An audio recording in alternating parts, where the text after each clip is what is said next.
Hello everybody and welcome to Thruxton Retro. We've got it all from drag racing to circuit racing. It is about to go very, very quick indeed. Let's get on to the circuit action. Here we go. 5, 4, 3, 2, 1. We're ready. Let's go racing, everybody. The light's about to go out. Uh-oh. I'm very, very scared indeed. Here we go. Whoa!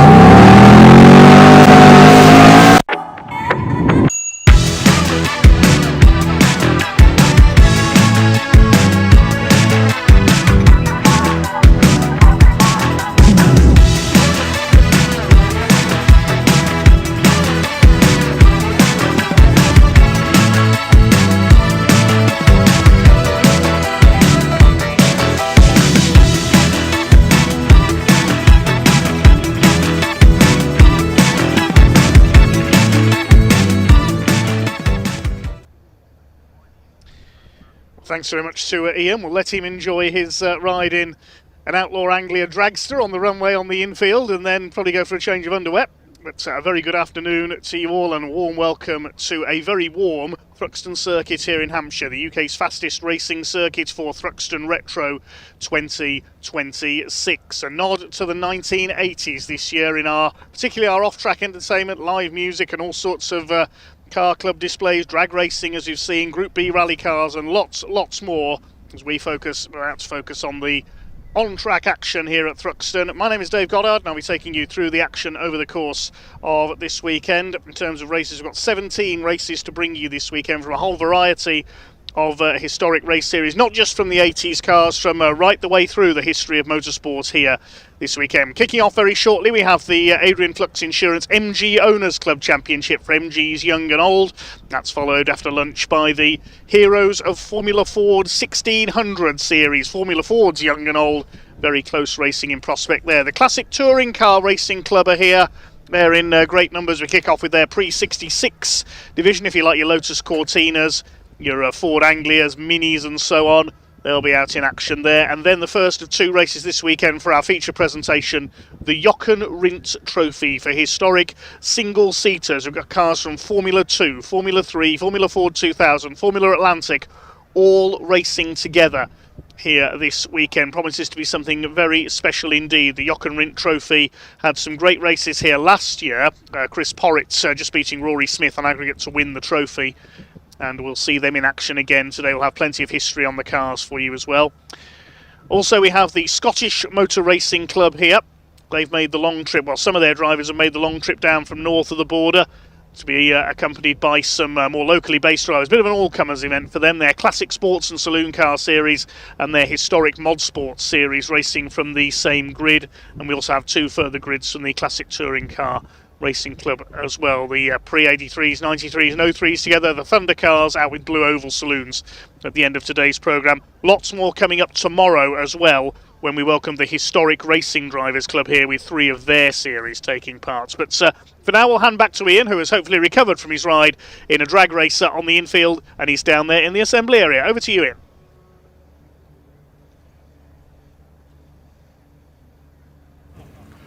Yes, hello everybody and welcome down to the assembly area. The sun has come out to play and I've just about recovered from a bit of drag racing as well. Yes, we are celebrating everything the 80s. What a decade it was. In 1981, MTV launched. How cool is that? In 1982, you could buy a brand new Ford Sierra 1.6 for £5,500. In 1985, the average house price was £31,000 and in 1986, Maradona cheated England out of the World Cup. But here we are because we're almost time to go racing. It is the Adrian Flux Insurance MG Owners Club Championship. Let's go for a little chat with some of the drivers show because look at this. Look, one of my favourite cars, you all know, one of my favourite cars of all time. We're going to get rid of the Anthony because it's Miles Bate who's in the car, the younger version of the Bates. Let's go have a quick chat with Miles, see how he's feeling, because I was talking to his dad Anthony a little bit earlier and it turns out that Miles, you're already quicker than the old man. I am, yeah, I am. Is that a bit of bragging rights for you? Of course it has. The one thing I wanted to achieve this weekend and I've already done it. There you go. Well, we can pack up and go home. No, you can't do that. This is one of my. This is one of the best cars I have ever seen. It's one of my favourites. What's it like to drive? Awesome fun, awesome fun. You can get the back end out, get it squirreling, it's perfect. And of course you've decided to bring it out here at Thruxton, a bit of a fast-paced daring circuit, shall we say? Oh, it is for sure. It's definitely a testing track, but it's more than fun. You feeling confident? You look confident? Very confident, yeah. Excellent, Miles. I'll let you crack on. Thank you so much. Best of luck out there. Let's go over here. Come with me, everybody, because we have got the number 1 car, Jim Bainham's car. There he is, actually. Let's have a chat. Jim, can I just very quickly, I know you've probably got to get in the car, but am I right in thinking this car is celebrating its 50th birthday? Is that right? 2 weeks ago, it was marked its 50th. Wow. The 50th year of its first ever meeting. Wow. And the guy who drove it is here with me today. Wow, fantastic. Look, I'll let you get in because you've got to get there. It is the number 1.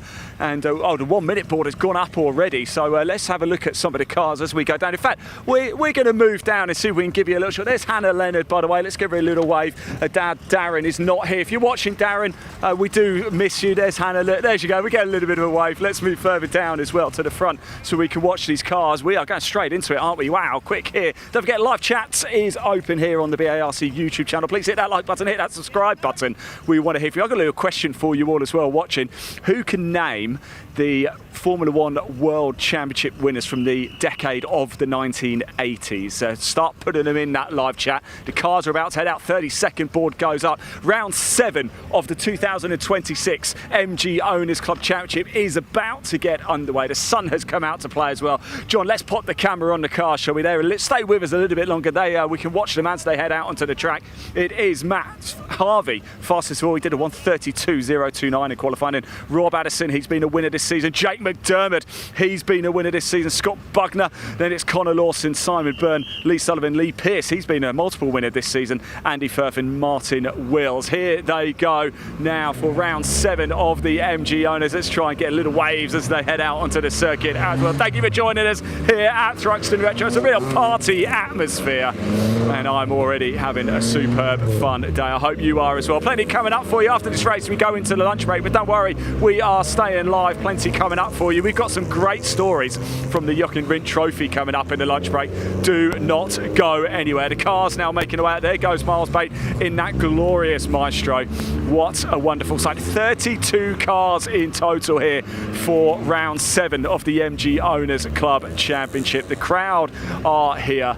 They have come out in full force. The fun fair is going wild. We've got the ice cream van off to our left. It's a real 80s party atmosphere. We've got live music happening later as well. Don't forget, you can be here tomorrow.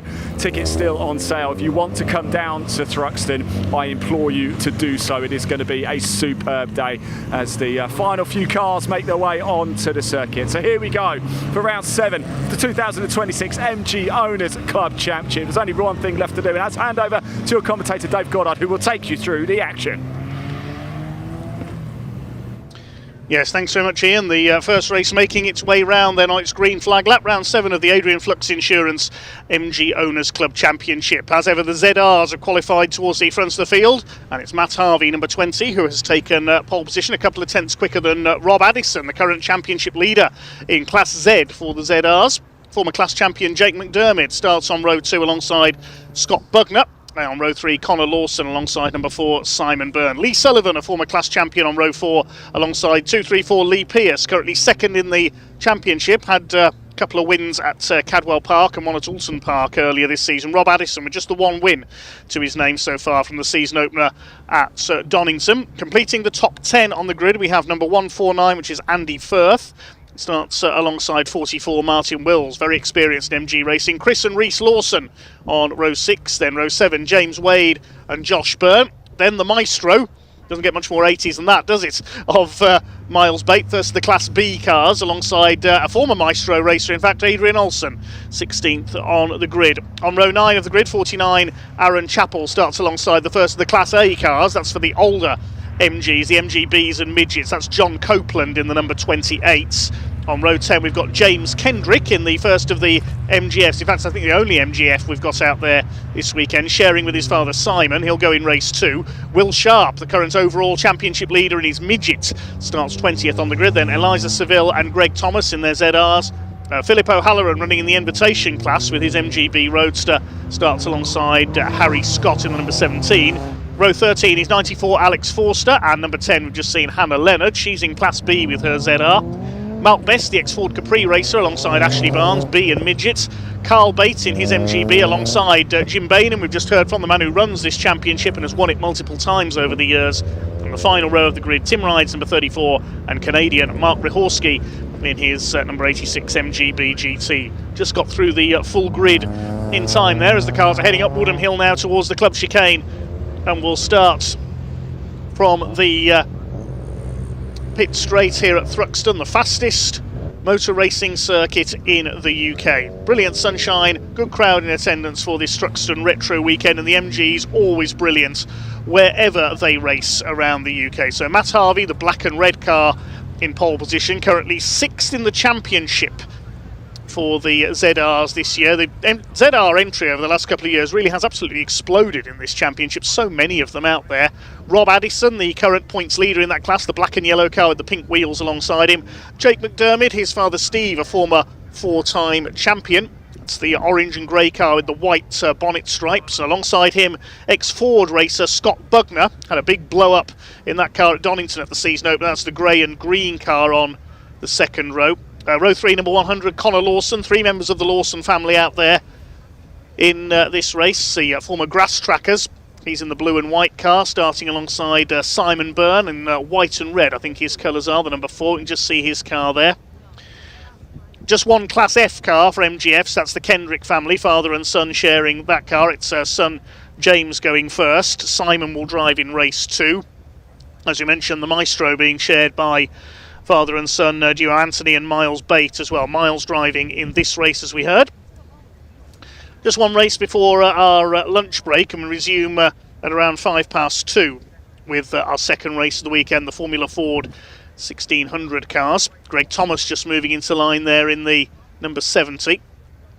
It's the white and Dayglow yellow ZR. This will be a 20-minute race, and that will fly by around this very fast Thruxton Circuit. And this first corner up towards Allard and the complex is not going to be for the faint of heart, certainly. The last couple of cars just being moved into line at the back, including Jim Bainham in the MGB that I think has done more races than any other MGB on the planet. Been racing for 50 years now, that car. It's even done 24-hour races in the past, the old Will Hire 24 at Snetterton. It's the ZRs that will be fighting for the overall win. Green flag is waved at the back of the grid. Time to go racing here at Thruxton Retro. The 5-second board is held aloft. The revs begin to rise. Waiting for the pack to be unleashed. The red lights are on the gantry. They go out now, and away they go. Good start by Rob Addison from the outside of the front row. A decent getaway by Scott Bugner as well. It's Addison who will lead them up towards Allard Corner for the first time. Not the best of starts by Matt Harvey, our pole sitter. Now with 32 cars out there, let's hope they all make it through the complex okay for the first time. Will Sharp with a good start in the silver MG Midget, the overall championship leader in Class A, but it's Addison who leads away. Great start by Simon Byrne in the number 4. He's up into second place from the third row of the grid. They're all over each other as they head into the complex for the first time. Campbell, Cobb and Seagrave, the 3 corners. They're all named after former holders of the land speed record. And Matt Harvey really didn't make a good start there at all. He's dropped back quite considerably. He's got the green machine there of I think that's Lee Sullivan up alongside him there, the number 68. The ZR's really mixing it off the grid. Scott Bugner up the inside has got second place and trying to go for the lead as they head out into the country for the first time through Village Corner, the village of Thruxton, just over behind the trees, then up towards the fearsome right-hander at Church, the fastest corner in the country. The quickest cars here, the British touring cars, take this at an almost 140 miles an hour.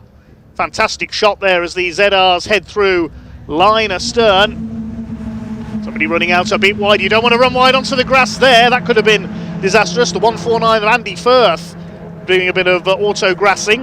Then it's up Woodham Hill and into the club chicane. Simon Byrne very late on the brakes there around the outside. Has he got the lead away there? Yes, he has. That's a great bit of driving by Simon Byrne. And this is unusually fierce for the first lap. Andy Firth going side by side there with one of the Lawson team cars. It's Byrne who leads from Rob Addison, and Matt Harvey still there in third place. Bugner is fourth. It's Connor Lawson, number 100, in fifth position. He gets onto the grass, showing his roots there. He is an ex-auto grass driver. Lee Sullivan in the green 68 car is next. Time to draw breath then at the end of our opening lap. Said it'd be frantic from the Adrian Flux MG Owners Club Championship. It's the ZRs that set the pace out in front. Simon Byrne, what a first lap. He started 6th on the grid, round the outside on the first run into the complex, and then into the chicane. Later on the brakes round the outside. There's Jake McDermott, the reigning ZR class champion. He's lost 6 places off the grid. He's down to 9th. So watch for him fighting back. He's on the tail of the orange car there. I think that's Reese Lawson, the number 215. 234 Lee Pierce, former short oval racer, among other things ahead of him. Here's some of the classic cars at the back. Mark Ryhorski in the 86. 34 is Tim Rides at the back of the field, those two. So they start to sort themselves out then around this second lap of this 20-minute race. The Triad Motorsport car of Jake McDermott trying to fight back, and trying to fight back for the lead is Matt Harvey. He's got ahead of Rob Addison, side by side for 4th place. Scott Bugner and Connor Lawson. Up on the curb goes Bugner, he goes through to 4th. Pierce in the blue car is 6th, then Lee Sullivan, Reese Lawson, Jake McDermott and Martin Wills rounds out the top 10. Used to compete in an MGF in this championship. Wills has got Andy Firth in the 149, I think that is behind him. Chris Lawson's green car is in there as well. There is Chris Lawson just going ahead of Andy Firth. And next in the order behind them, we'll check in a moment. I think that's James Wade. But it's still Simon Byrne looking for his first win in the championship. He's only just inside the top 10 of the points at the moment. A place behind a certain guest driver we had at the last round at Alton Park. Former British Touring Car champion Tim Harvey had a guest drive at Alton. It was the Retro Touring Car day at Alton. Here comes Matt Harvey to the inside, another man looking for his first win in the championship, and he goes through as they come out of Noble and out towards Village up the inside. Fighting back on the inside is Simon Byrne, though he's not going to make a move at Church. Is he? That's a brave place to go for an overtake. He is going for the inside, and he's through. Great driving by Simon Byrne. He's really got his dander up in this race. Matt Harvey in the black and red car in 2nd position as they head towards Woodham Hill once again. So Harvey's going to try a lunge up the inside into the club chicane. No, not this time. Simon Byrne very late on the brakes through there. Rob Addison's yellow car still 3rd. Then it's Bugner. First the Lawsons, Connor in P5, Lee Pierce in 6th, then Reese Lawson, Lee Sullivan and Jake McDermott still stuck in 9th. These ZRs this season all so evenly matched. The timing tower has confused itself a bit there. It's showing the car of Copeland in 1st place, but that's further down the order, so we'll get that sorted. John Copeland not leading overall, but I think he is leading his class. Yes, he leads Class A.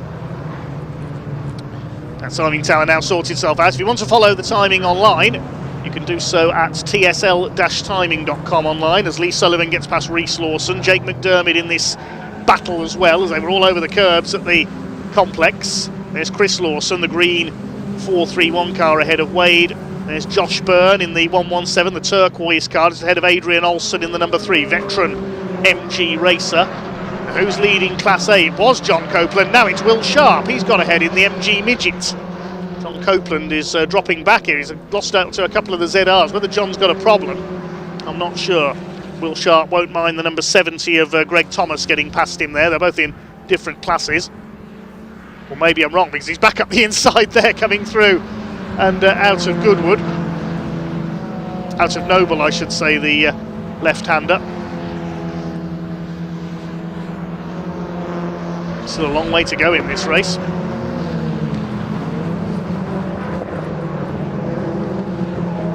Towards Church Corner, Will Sharp leads this battle.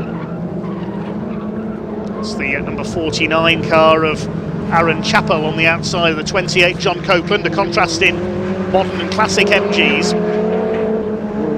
Used to have full grids of Maestros and even Montegos in this series back in the 80s and 90s. Last Montego we saw was Alan Forster, whose son Alex is in this race. Had a Montego estate of all things. Meanwhile, we've had a change for the lead. Matt Harvey has taken over from Simon Byrne, who's now under fire from Scott Bugner. He's got ahead of Rob Addison in turn. You can't take your eyes off the ZRs for 1 second. And now Matt Harvey is starting to build a slight advantage in the number 20, looking for his first win of the season. Bugner to the inside. Goes through past Simon Byrne as they go through towards Village. It's Rob Addison in 4th place, currently leading his class in the championship, and he's joint 2nd overall on 50 points with John Copeland. There's Copeland just behind Will Sharp. Will Sharp has unbeaten in Class A so far this year, and he leads the overall championship with his midget. We've seen him racing a ZR as well while the midget's been out of action, but does prefer his classic MGs, Will Sharp. He and his brother Henry have raced Porsches in the past as well. Just ahead of Chappell there, our newcomer. You can see he's got the novice cross on the back of his car as John Copeland drops a wheel onto the grass. It'll be in Thruxton Village if you spin off there. Inside goes Martin Wills there. He's got past Rhys Lawson. Chris Lawson behind them in the green car. There go your leaders. Scott Buckner's not hanging around here in the 25, trying to close down Matt Harvey in the 20. Gap is really coming down. Matt Harvey's got the fastest lap of the race, 1:32.584. That's about half a second off his pole position time. Lawson family rather at war behind. Rhys under fire from Chris. They've got Andy Firth closing on them. One car that didn't make it out today, could have been a contender for a podium, is Jack Woodcock, number 24. His car unfortunately gave up on him in free practice this morning. Hopefully we'll see him back out for race 2 tomorrow. Here's a replay of somebody going grass tracking at Church. You don't want to make a mistake there. James Wade in number 22. A scary moment at the fastest corner in the country. Meantime, the two classics battling it out for the class lead. Class F is being led by James Kendrick, the only entry in that class, and Class B by Miles Bates in the Maestro. It's his advantage over Hannah Leonard's yellow ZR, about 3.5 seconds. Matt Harvey still leads overall. I think we'll pick up the leaders shortly in the ZR category, Class Z, because Will Sharp has now pulled away from John Copeland in Class A.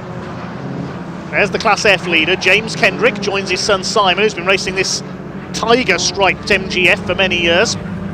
Late 90s we had the MGF Cup One Make series, which used to support the British GT Championship at one time. He's got one of the MGBs behind him in the almost Gulf livery, the powder blue with the orange stripes. That's Philip O'Halloran running in the invitation class. But here are the leaders, and Scott Bugner has taken up the lead.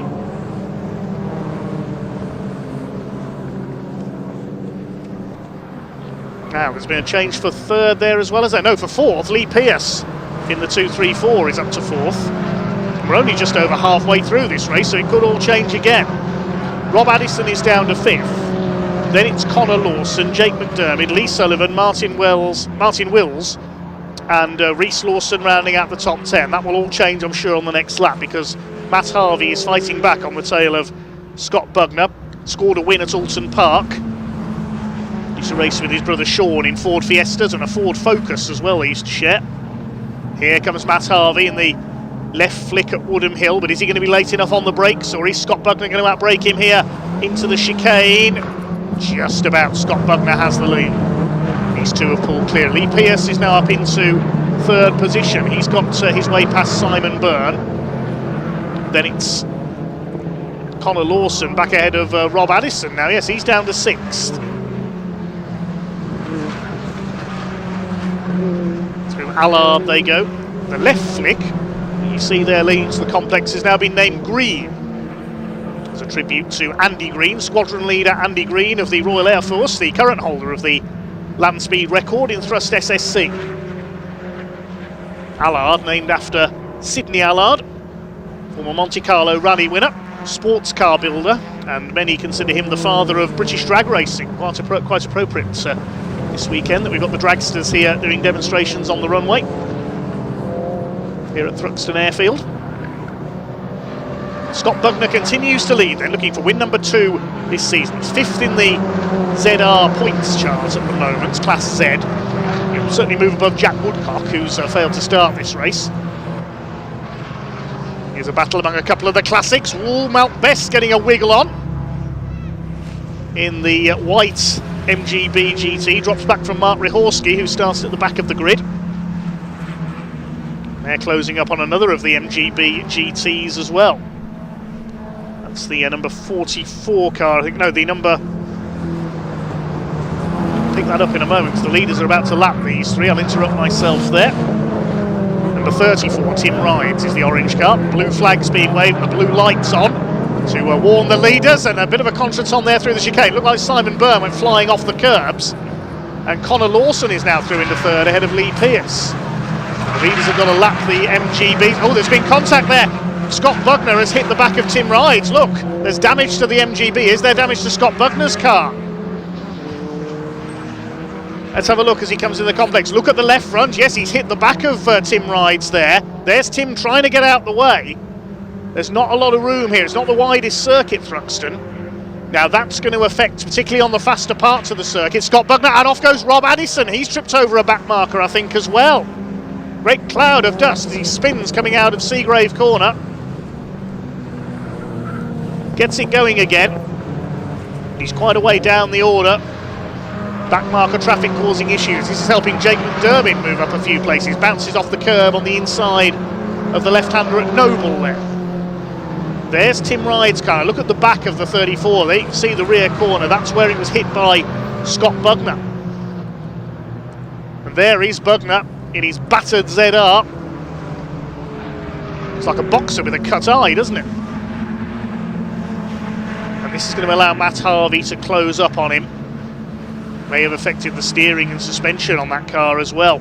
6 minutes of the race to go. Can Scott Bugner hang on in front? Connor Lawson's closing up. There's Lee Pearce. There's Simon Byrne. They're all closing. It could be 5 for the lead very shortly. Now, has the lap speed been affected for Scott Bugner? Let's have a look at his lap time as he came over the line.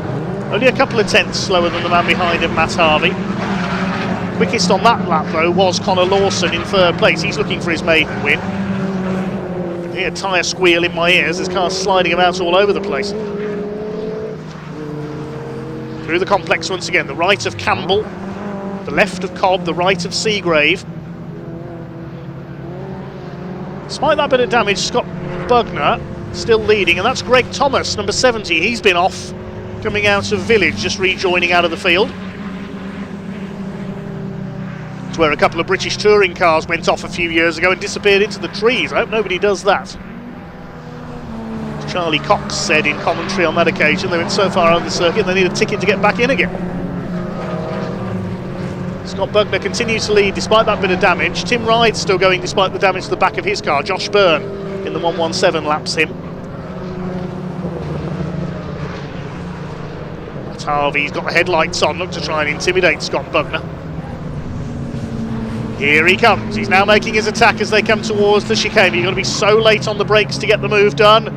He doesn't need to be late on the brakes. He's got it done before the chicane. He's through. So Matt Harvey leads Bugner up the inside again. That's a big bit of a risk. Goes over the curb, thinks better of it. Where's Simon Byrne going? Overshoots the chicane. Connor Lawson in third place, Lee Pearce in fourth. Well, Scott Bugner and Matt Harvey were trying to be as late on the brakes as possible. Simon Byrne missed his braking point entirely. Still going, though. 4 minutes left. Should have a couple more laps to go after this one because a lap takes around just over 1.5 minutes in these cars. Fastest lap is with Jake McDermott. He's at a 1:32.382. There's the battle in Class A. Let's catch up with Will Sharp and John Copeland there. Still Sharp looking for win number 7 this year. Back markers again into play. Ashley Barnes in the orange MG midget being lapped. We saw him in the background. Matt Harvey leads the way out towards Village, but Bugner lining him up here on the inside. No, you don't, says Matt Harvey. Moves across to hold his lead, the man from Wellington. Scott Bugner chasing hard in second place despite the damage to the front of his car. Through Church, up to Woodham Hill.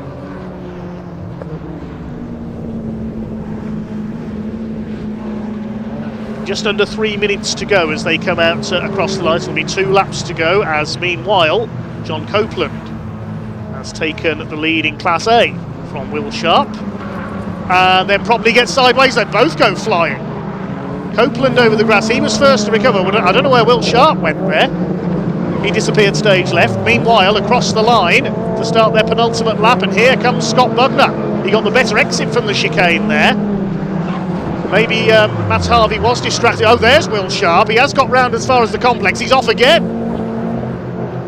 What's going on? He tangled with a ZR. I didn't see which one. Turning into mayhem, this race.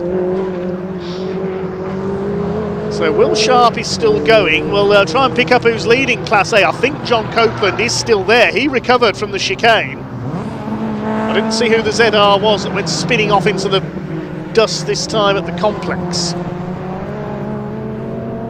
There's Hannah Leonard in the number 10. Is she leading Class B? The leaders are coming up on this lot. No, Class B is still being led by Miles Bates in the Maestro. So Scott Bugner's got the lead back again, but for how much longer between these two? They'll be coming round to start their final lap this time in this Adrian Flux Insurance MG Owners Club Championship race. Jim Basher-Bainham moves out of the way. There's Alex Forster in the 94. And here comes Harvey. He's going to try his run up towards Woodham Hill again on the outside line. Gets the inside for this left-handed flick and he goes through. What's Bugner going to do now? Connor Lawson's just keeping a watching brief as well. Bash! Bugner hits the back twice there of Matt Harvey. Get off, says Matt, as they go through the chicane. All this time, Connor Lawson, they haven't noticed he's closing in on them. Goodness me. Hannah Leonard gets out of the way to the outside as through go the leaders. One car in pit lane there, that was Greg Thomas pulling in, but we'll keep our eye on the leaders, and still Scott Bugner is literally all over the back of Matt Harvey. This could end in tears at the complex. In they go. Lawson's right with him. He can sense a chance to take his first ever win. These two fall over each other, which I'm worried they might if they come to the chicane together for the last time. Harvey versus Bugner. Bugner to the inside. Even more damage now on the front of his car. Here they come then, up towards the back of the circuit for the final time, I should say. These three are now a couple of seconds clear of Lee Pearce in fourth place. They're coming up to lap Will Sharp. Class A is being led by John Copeland, but we'll concentrate on Class Z and the overall lead. Sharp's got damage. He goes out onto the grass to get out of the way there. What a chaotic race this has been. I think Adrian Flux Insurance might have been getting a few calls after this one.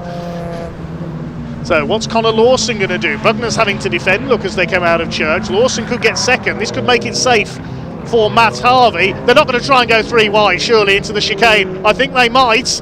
Oh, goodness me. Lawson on the outside. Bugner up the inside. Avoid each other, gents.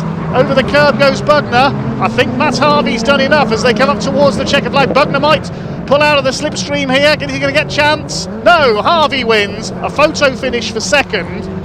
And Lee Pearce is fourth ahead of Jake McDermott. Simon Byrne comes home in sixth. What a crazy race to open Thruxton Retro 2026. Will Sharp makes it home, but I think his unbeaten run in Class A is done. And the top 15 all ZRs. Wait to see who wins the other classes. Harvey's won it ahead of Bugner by 0.7 of a second.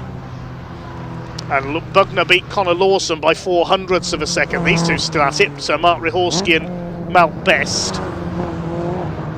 Just looking down the timing screen, I think Miles Bates is going to win Class B in the Maestro. The invitation class by Phil O'Halloran, the ex-Toyota MR2 racer in his MGB. And what about Class A? I think it's going to be John Copeland. Yeah, he's the only Class A car that has not been lapped. Here he is. That's the invitation class runner behind him, Philip O'Halloran. So John Copeland is going to take his first win of the season in Class A. He was just beaten in the two races at Alton Park by Will Sharp. John Copeland comes in for his first class win. So Will Sharp, after a couple of offs, ends his unbeaten run. And there's the Maestro over the line to win Class B. It's Matt Harvey who takes his first win of the season overall. Big thanks for all your comments coming in on YouTube and elsewhere, by the way. Right to Dan Hughes, Betsy, Fishpit, Chris Hosey, Dave Meller, Stephen Bryant. He's watching from the start-finish straight at Thruxton today. A few more of your comments in a moment, but we'll look at the provisional result then. Matt Harvey takes the provisional victory over Scott Bugner by just under 7/10 of a second. And Connor Lawson completes the podium. He was right on them at the end of the race. A photo finish with Scott Bugner for second. Lee Pearce fourth ahead of Jake McDermott. He got fastest lap. Then Simon Byrne, a wayward drive to sixth ahead of Martin Wills, Lee Sullivan and Reese and Chris Lawson. Elsewhere down the order, classes won by Class F went to James Kendrick. John Copeland takes his first win of the season in Class A, and Miles Bates a first win in Class B in the Maestro. Couple of retirements that one. We lost Greg Thomas into the pits, 71. Carl Bates pulled off as well. And we also lost the number 49 of Aaron Chappell somewhere out on circuit. He might be the car that spun off at the complex. Everybody else did cross the line though, with a fair bit of panel damage after a slightly bruising race, it has to be said, for the MG Owners Club. Sponsored by Adrian Flux Insurance. And we can head down to Parc Fermé with Ian.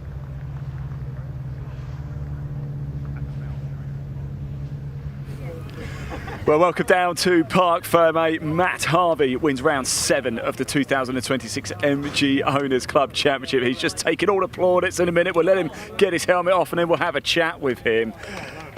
Well, Matt, an old man there. That was hard work, eh, Matt? Very hard work. My God, that was incredible. That was just, yeah.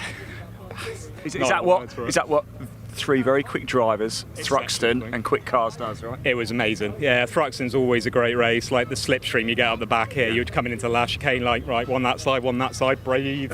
But, what a race, incredible. I got a rubbish start as well, and I was like, Then I realised I had pace, tried to come back, and yeah, tried to hold Scott off, which was hard at the best of times, round here even harder, but what a mint race. Well, how does it feel then? What does it mean to you to win this race? First Owners Club win. Yeah. Brilliant. Converting a pole for the first time as well was always nice, but yeah, a lot. It's been a tough year personally for me, so to get something like this just feels epic. I'm so happy for you, mate. Come on, bring it in. Well done. Thank you very much. You win round 7. Let's go have a chat with Scott over here, shall we? Scotty, it'll buff out. It'll buff out. Nothing a bit of teacup won't fix.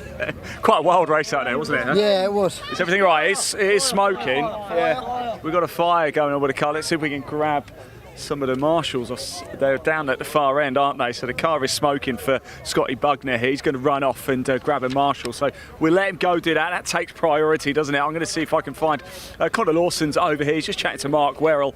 We'll have a quick chat with him at P3. He was in the mix. Connor, can we grab you, Connor, for a quick chat as well? I'll tell you what, you were right there, weren't you? Were you thinking, hang on, I'm just going to stick here because anything can happen between these two? No, I wanted it. Scott, as I come down the back straight, Scotty was. I saw him pulling over, and I thought I can't sort of push him any further right because he's going to be off the track. And yeah, but what a race, unbelievable. It's a thriller, and we've got another one to go a little bit later. First ever podium. First ever podium, mate. Come on, bring it in. Cheers. Well done. Maybe just 1 or 2 spots up later, yeah. Yeah, no problem. See what I can do. See what we can do indeed.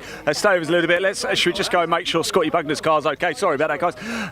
It looks like they are just pushing the extinguisher underneath the bonnet there, and it's. A bit of TK says. Might need a little bit more than that now, Scotty. But they're just making sure everything's safe and the fire has gone out. As you can see from that front left, quite a bit of damage to the car. So hopefully we can get out a little bit later. Round 8 coming up later. We've got a little bit of time. We're in the lunch break now, actually, so we can stay with us a little bit. So should we move down? I just want to say congratulations to John Copland as well, taking the win in the Class A. It stops Will Sharp's winning run this season. There's Jim again. Let's have a quick chat. Jim, how was that race? 50 years old in the car and not too bad, eh? It was not too bad. I got quite a good start and caught a few cars and seemed to have broken the back of some of the guys, and I was quite enjoying it. Then I got caught really in some traffic and a couple of spinning cars in front of me. I lost a lot of time. Then I was battered at the chicane by a blue ZR, which was a little bit unnecessary, but hey, you know, all in all, yeah, not bad. I enjoyed it. Well, Jim, here's to another 50 years, right? Oh, wow. Let's keep moving down, shall we? Let's go find out how Hannah's race. We're into the lunch break now, so we're not missing anything. Hannah, how was that? Yeah, it was good. Really good. Loads of fun. You're getting quicker and quicker and quicker, aren't you? You just find every single meeting you're learning new things. Yeah, absolutely. It's just like, it's confidence as well, just building up confidence. Like, even from quali, like that race was so much better than quali. So I'm happy.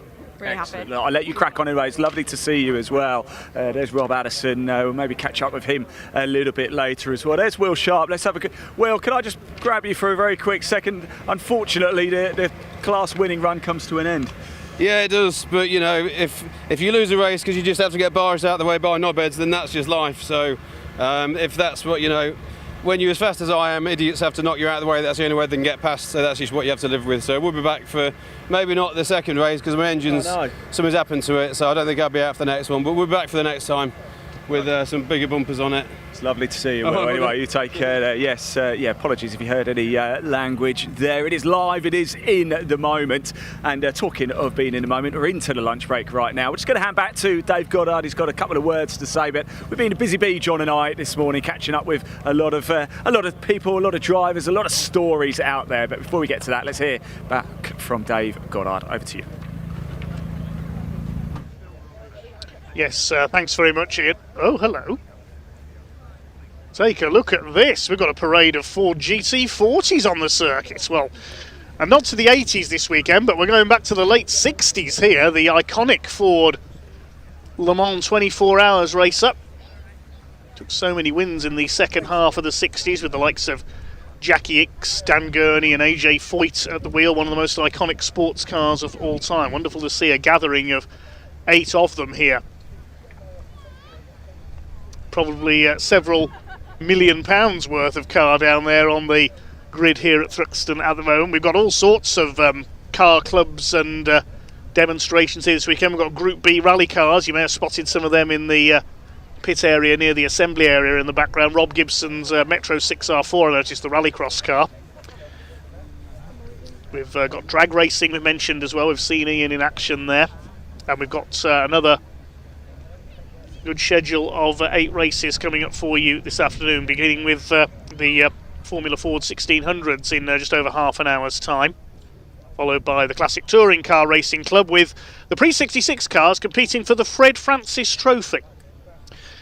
You probably won't know the name Fred Francis, but you have probably enjoyed his legacy in the world of motorsport because Fred Francis invented Scale Extric.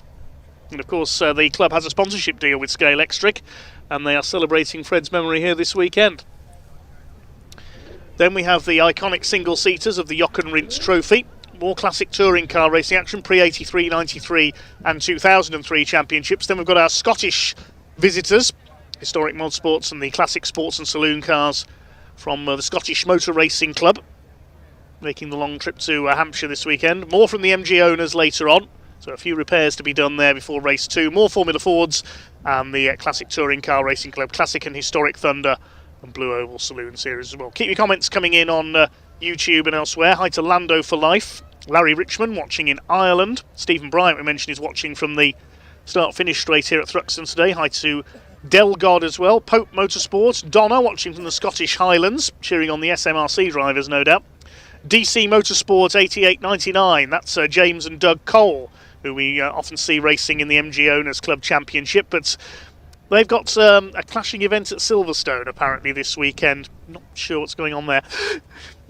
Hi to Paul, who says, can't make this weekend, but I do have a picture of the DAF V8 in Demon Tweak's Manchester Liners colours when it was raced at Alton Park by Alan Minshaw.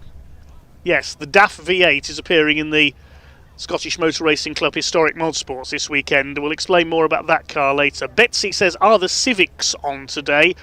They're not today. The Civic Cup is out at Snetterton next weekend, Betsy. We'll have all the action from that one. Who else have we got? Ethan Dance. Hi to Fred SAS12. Road Safety for You, who says, many thanks from James, 3-time Scottish Club Champion. 1-time Scottish Motor Racing Club and twice Super Lap Scotland, viewing from the Philippines this weekend. Hi to Carl the Hoff. Melvin Hooker as well. Races his Group 44 replica Jaguar XJS with the classic touring car racing club. I don't think he's racing this weekend though, unfortunately. We haven't got the beautiful Jaguar out. Hi to Margaret Carter as well. She's a happy birthday to her daughter watching this weekend. I believe they're related to Rob Addison, the driver we've just seen in the MG Owners Club. So I'm going to take a short lunch break now, and we'll see what Ian's found is happening this weekend around and about here at Thruxton Retro. We'll be back with you just after 2 PM with our next race.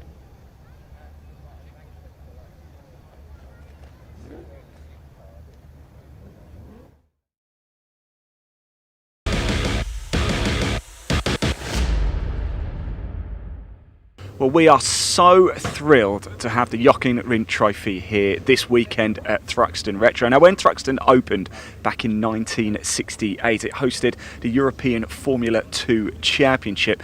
Jochen Rindt for 3 straight years reigned supreme. This weekend we have 2 races coming up for you. And look who I found over here. It's our good friend Robin Lackford. Robin, you're going to give us a little bit more information. Tell us a little bit more about the Jochen Rindt Trophy. This was started by Rob Manger 4 years ago. Right. Rob organised a bunch of old idiots like us to all come out with our Atlantic cars, basically in memory of Jochen Rindt. He was a Formula 1 driver, the only guy to posthumously win the World Championship. I mean, I saw him racing Crystal Palace when we were racing saloon cars in the 70s. Wow. And he was in Formula 2, Formula 3. He was a real fierce driver, and it's just in memory so that people like this don't ever get forgotten. Did you get to know him? Did you get? No, I sort of saw him in the paddock, but never got to know him. But he was there in the days when all of the top Grand Prix drivers were racing at a small circuit like Crystal Palace. They used to come places like this as well. And they were accessible drivers in those days. Yeah. You talked to them and, you know, pushed their cars around, gave them a hand and gave them spanners when they needed it. And well, you're here as well, Robin, and we appreciate that. Look, this machine in front of us, tell us a little bit more about it. This is a GRD 272, 1972. Basically, group racing developments were a lot of ex-Lotus engineers that kind of fell out a little bit with Lotus and went off and did their own thing. Built this, they built some sports cars as well, they built some F3 cars. Yeah. This is a Formula Atlantic spec. This car went to Indonesia when it was built and came back to the UK in around about the 90s. I looked after it for the guy that brought it back into the country, and then when he wanted to pack up racing and sell it, I couldn't part with it. So, I mean, I've owned it about, I don't know, 15, 20 years now. What's it like to drive, Robin, especially around Thruxton as well, the speed here? It's just awesome, but it's really, really, really planted. You just have to be really smooth. You don't make any false moves, but it is really planted and it's so fast.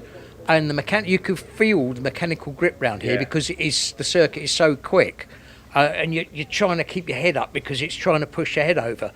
But it's also a user-friendly car because it will give you a warning before it does. You know, it'll kind of go, I don't like doing that, don't do it again or else you're in trouble. But it's a brilliant car. I've driven it for years, you know. What sort of speeds are you getting up to here at Thruxton? I'm not sure. I mean, average lap speed's about 108, something like that.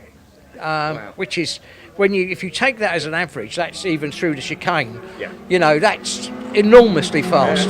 Yeah. Really, really quick. Look, Robin, thank you so much. It's lovely to see Nice you to again, see you by the again. way. It really is. We're going to geek out a little bit and have a look at up and down the garages. Let's go for a little walk. Thank you, Robin. Lovely to see you. Enjoy the weekend as well. Let's just have a look at some of the other cars taking place in the Jochen Rindt Trophy. We've got another one over here. I think we've got a driver here as well. I wonder if we can have a very quick word.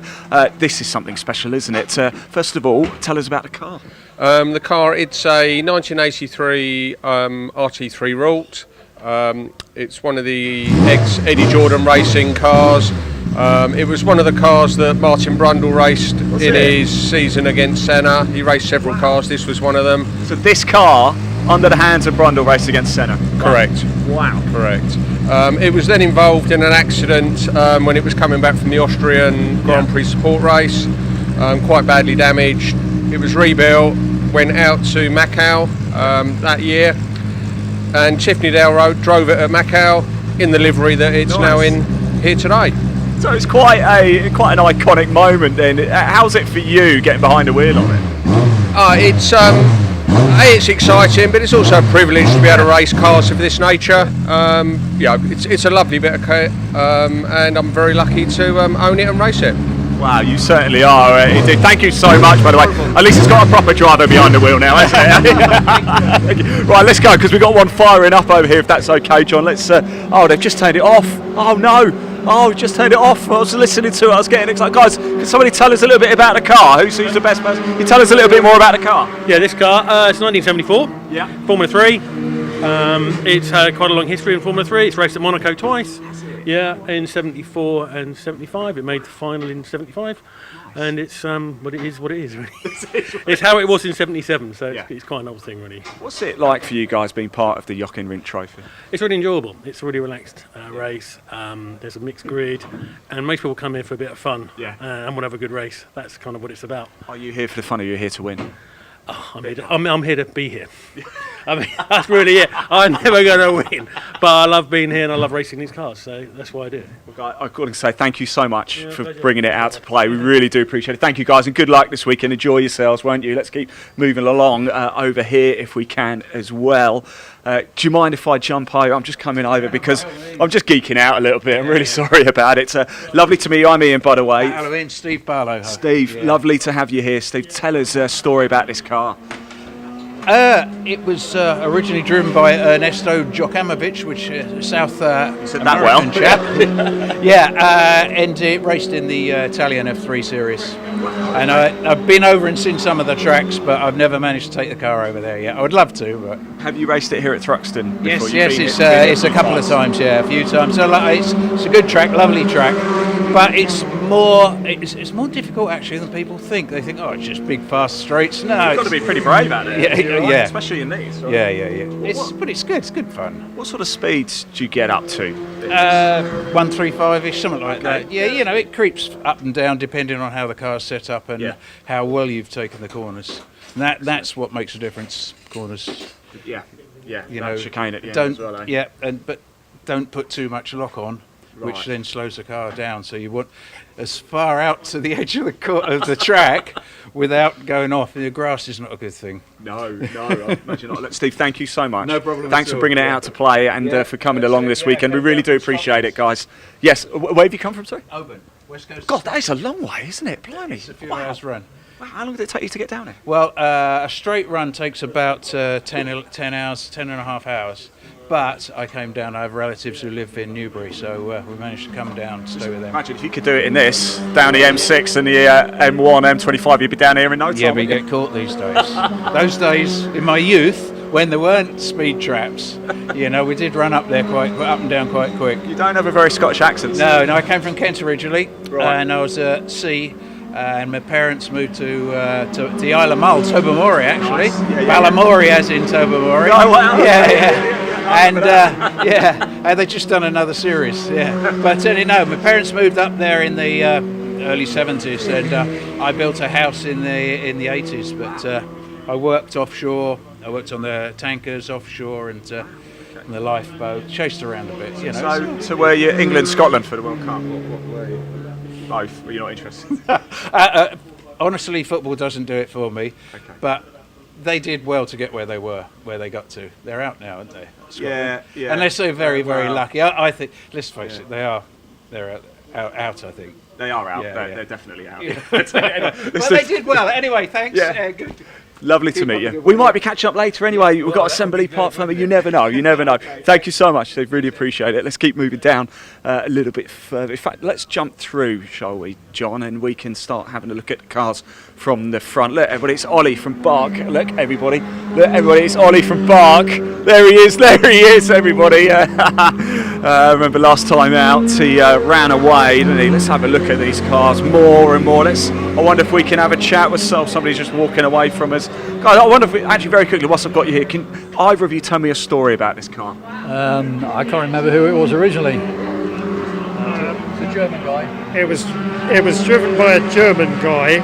I think it won the German Formula 3 Championship back in the 70s. Yeah. His name escapes me, and I probably couldn't pronounce it anyway. I'll tell you what, right? We've got our viewers know everything about motorsport. So who can tell us the German driver you say?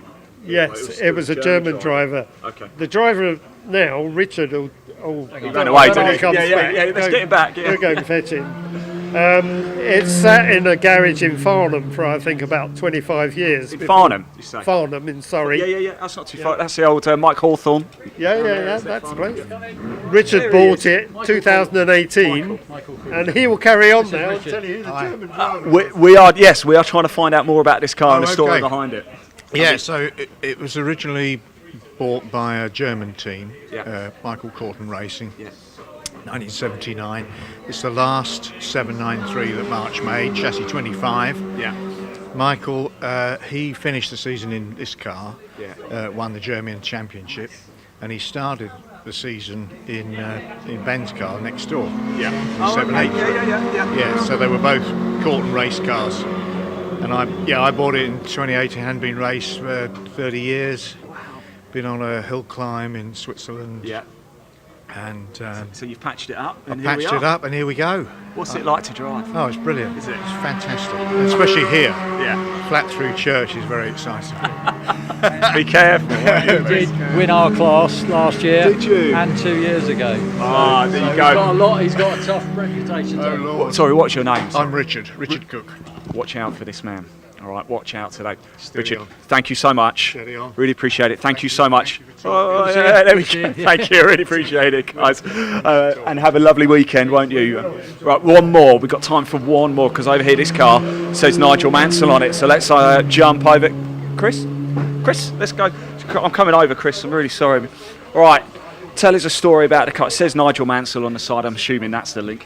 That is the link. I'm a big Mansell fan. Yeah. And he drove this car in 1979. It was his first fully paid drive. Was it? Yeah, it was, yeah. And he did enough. He won in the car and some podiums. And he did enough for Colin Chapman to notice him at the end of the season. He did a test for Lotus, and the rest is history.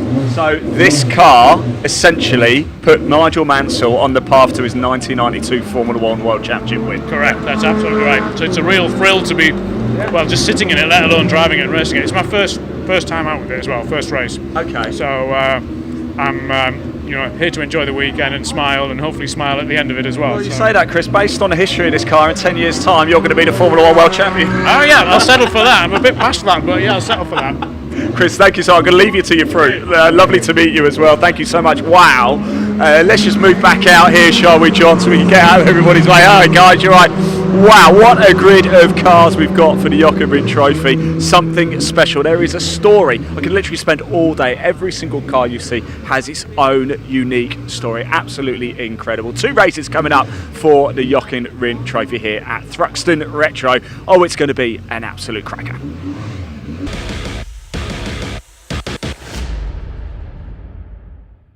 Well, as you can see, everybody, I've come to the paddock to catch up with the one, the only John Bon Jovi here, or known as Stuart Kay as well, from the Classic Touring Car Racing Club. Stuart, you are looking so well. This hair is remarkable. Where's it come from? I've been to Turkey on holiday. Yeah. When I get my teeth done, but I fancy getting hair transplant, so I got this. Well, you not got your teeth done then? No, I didn't have time with the amount of hair I've got. No, we're here, of course. It is Thruxton Retro. It's all about the classic touring cars, isn't it? Yeah, we've got to thank Mark for inviting us down. It's the first time we've been here, and it's just it's a great event, isn't it? It's a great event. We're all been looking forward to it. It's a great turnout of the cars. Lots of people got behind it. Thruxton's always a tough one. I know he's a bit known to being a bit of a car wrecker because you're on the throttle for 3/4 of the lap. But no, really, look at the Group B rally cars over there. You've got the stage, the funfair. What more do you want? I want a mullet. That is supposed to be a mullet, by the way. I know it doesn't quite look like it. But look, let's talk about the Classic Touring Car Racing Club as a whole. You've been at the helm for quite some time now, and it seems to be going from strength to strength, Stuart. Yeah, it does. I always, I always say it's my last year, and then I get about halfway through the season, and you think, oh, actually, I love it really. But you know, it's great to. Just when you think you can't come out of a different idea or something happens, like we're coming here, we've had the touring car rewind festivals, and next year there's some other stuff coming that I can't talk about yet. Can you not give us a little clue? Can you not give us any breaking news? It just involves a racetrack. And you talking to me as usual. But no, you know, in all honesty, I've got to tell you, I was like, yeah. Oh no, look at that! Wow, that's worse. Put it back on. But in reality, you know, we're still getting new members, we're still getting inquiries. We've got new people join this weekend. There's about 5 or 6 new cars come out. Really enthusiastic. So, yeah, long may it last. And you're still racing as well. How long have you been racing for? I always talk to you about the club. I never talk to you about you yourself as the racer. How long have you been racing? I've been racing about 15 years now.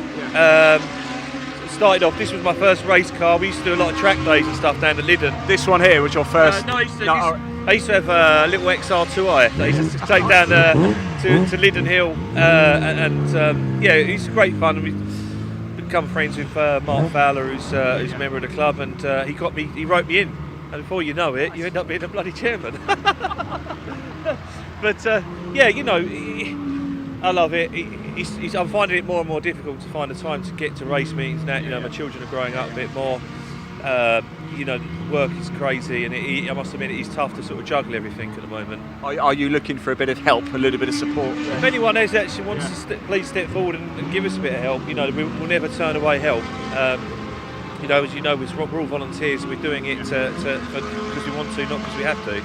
We've got something else quite special this weekend for the pre-66s, haven't we? The Fred Francis Award, of course, the inventor of Scalextrics, his daughter's coming down to hand out the award. How did that relationship with Scalextrics come about?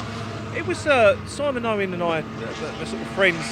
In my other life, I like to build models and sit quietly in my shed and paint models. You ain't got time for that. Come on. I've got lots of model kits that haven't been built, I know that.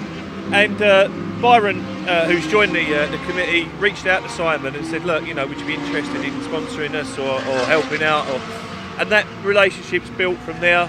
Yeah. You know, and you know, we're here where we are today. They're going to come along. I think there's going to be some flag waving and all sorts of bits. I think there's even a Scalextrics race over in the tent somewhere. There is actually. It'd be quite good to get a few you drivers down. We're going to go over there and have a bit of race later. And let's know. We'll come over and film it. Yeah. Look at this, guys! Look at that. Sorry, we just got. You thought your week was bad. I don't feel so bad now. But that's what the atmosphere's like, and not just here at Thruxton Retro. I've been part of the Classic Touring Car Race Club for a few years as well. It's always been such a great place to come down, friendly atmosphere, party atmosphere as well. Yeah, you know, we always insist on doing 2-day race events. Yeah, you're right. It's not just going racing. You come to see your mates. And you know yourself. We sit and chat, and you know, everyone knows everybody. Everyone knows the families, the children, the wives, and you know we are one big family down here. Not always functional, but we are one big family. Right, so much coming on. Classic Touring Car Race Club here this weekend at Thruxton Retro. Stu, thanks for being such a good sport as well with that. Although I think it improves you. What do you reckon? That 10 out of 10 when you got that on. See you later. Oh man.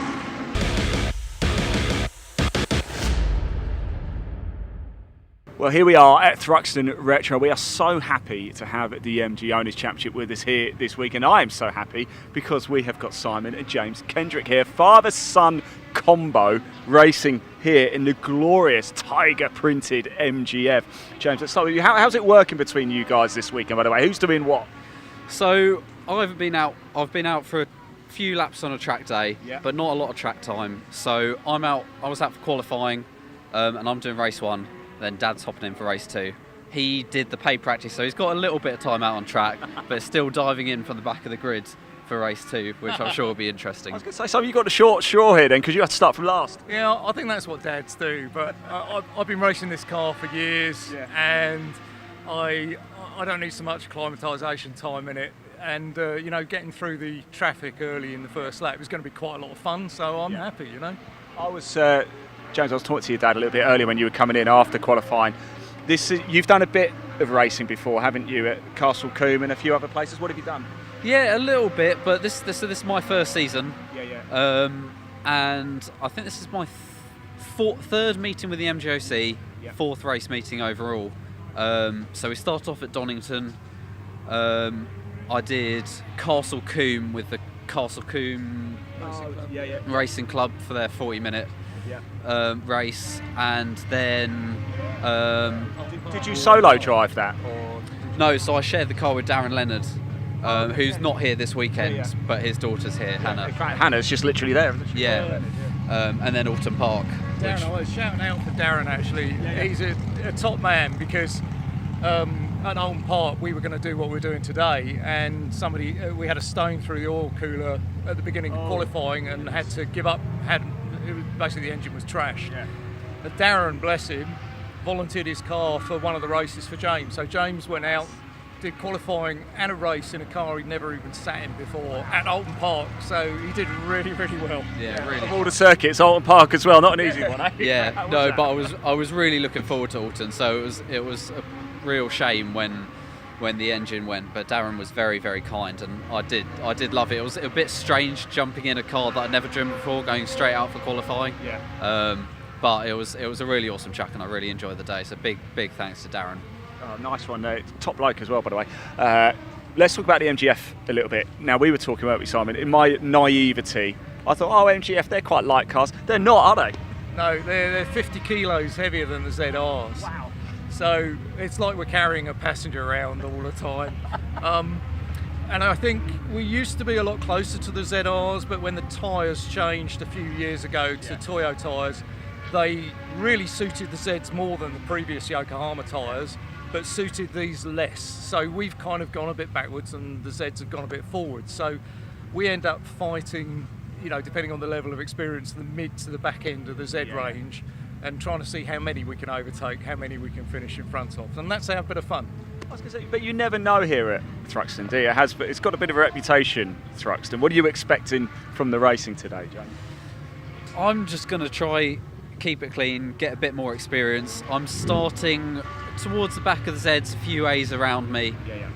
So, I mean, we always get a good launch being rear-wheel drive. So I expect I'll probably catch up to a few of the Zs and then try and just stick with them. I think is the plan. So it should be quite entertaining then from you guys. And father son, is there a bit of rivalry between the pair of you? I mean, there's no way you can let the old man finish when he's from the back of the grid. You can't let him get a higher finishing position than you, can you? No, this is true. At the moment, he's still a fair bit quicker, so I don't think there's too much rivalry. But fingers crossed, maybe a little bit more time, maybe I'll catch up, and then maybe I think you might start getting a bit more competitive. Is this one of those things, Simon? You are quicker at the minute, but you're going to notice that curve is catching up. It's going to happen. He's getting closer. If you look at his lap times this morning between his qualifying and my early practice, there wasn't that much, second and a half. So he is getting quicker and he's improving all the time. And I'm giving him tips. But I think it won't be too long he'll be giving me tips. I was going to say, you're not giving him all the tips though, are you? Keeping a few aces up the sleeve. One or two, but I think his tip for me will give up, you're too old. James, you say this is your first season. What's been the biggest thing you've learned then from your first ever race meeting to now? I know it's still a fairly short time, but I imagine it's quite a steep learning curve every weekend, isn't it? Yeah, for sure. I mean, I think the most important thing is it's very easy, I found, to start trying to overdrive to start with. You're trying to keep up with the really quick guys, and actually it's better to just start off more gently and get your lines good, get your braking points right, and then try work your way up, and then you'll naturally find yourself battling with people instead of trying to force your way there and being more of a hazard than you need to be. Well, it's great to have you along. Keep the learning curve going, Simon. It's lovely to see you as always as well. Everybody keep your eye on the number 42 as well. It is a bit of a crowd pleaser, isn't it, as well, with the Tiger Lily. Are you going to keep that forever? Oh, no doubt. It's very visible, and what we find is particularly the kids love it in the paddock. They want to come around and sit in it, and that's great because maybe one of them will get interested in racing at some point. I'm sure they will. And I'm sure as well, James, that it's not too long before you'll have bragging rights over Christmas dinner. Time to go racing, everyone. Thanks, guys. Cheers.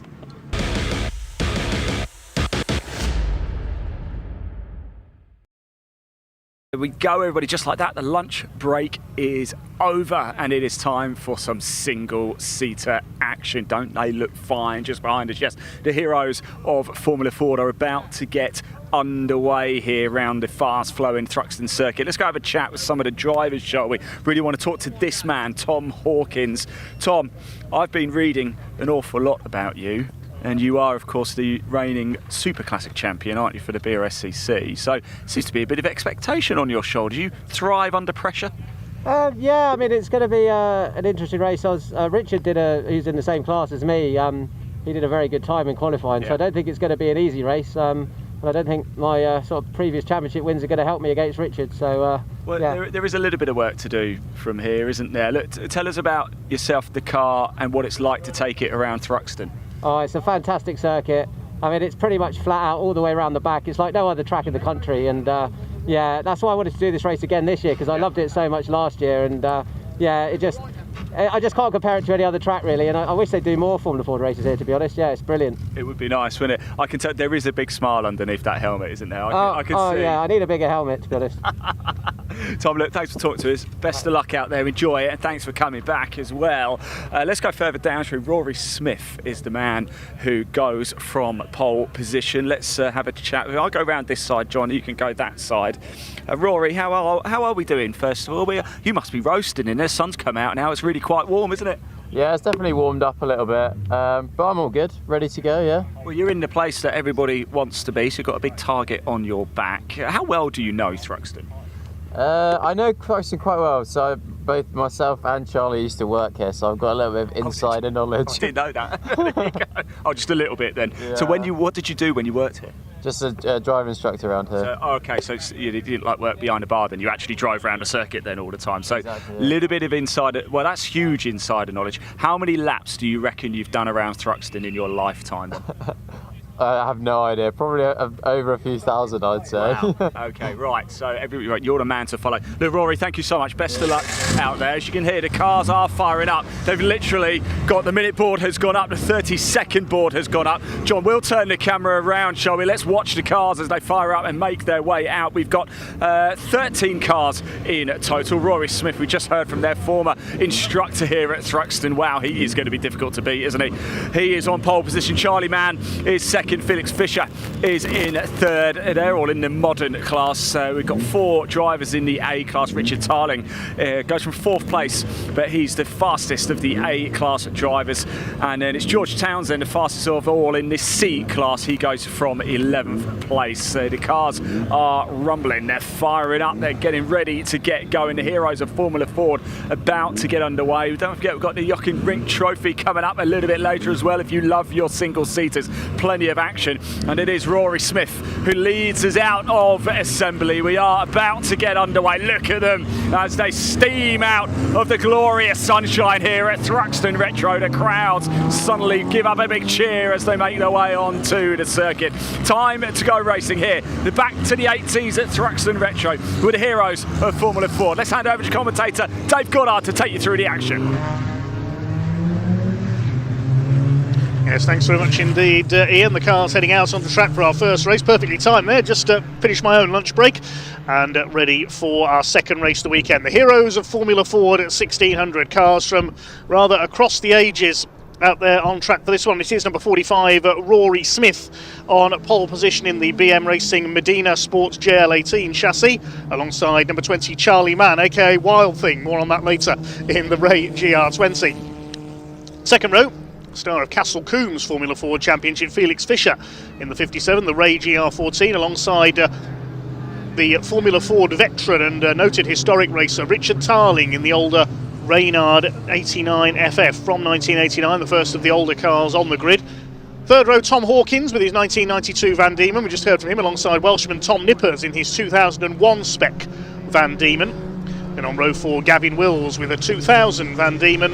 And number 15, David MacArthur with his Medina BH19.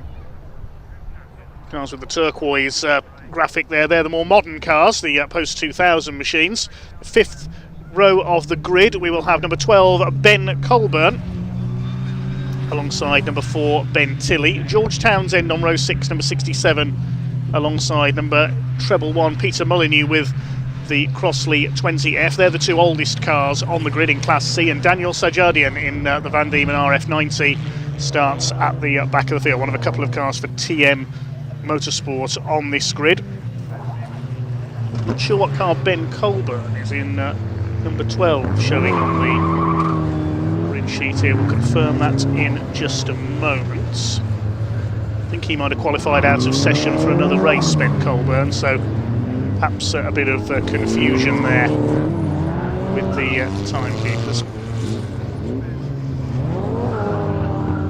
But it is Rory Smith on pole, and he's the man to beat. As we've already heard, he is a racing instructor here at Thruxton. He's a two-time winner of the Formula Ford Festival at Brands Hatch, has also won the Walter Hayes Trophy, the big season-ending Formula Ford event at Silverstone.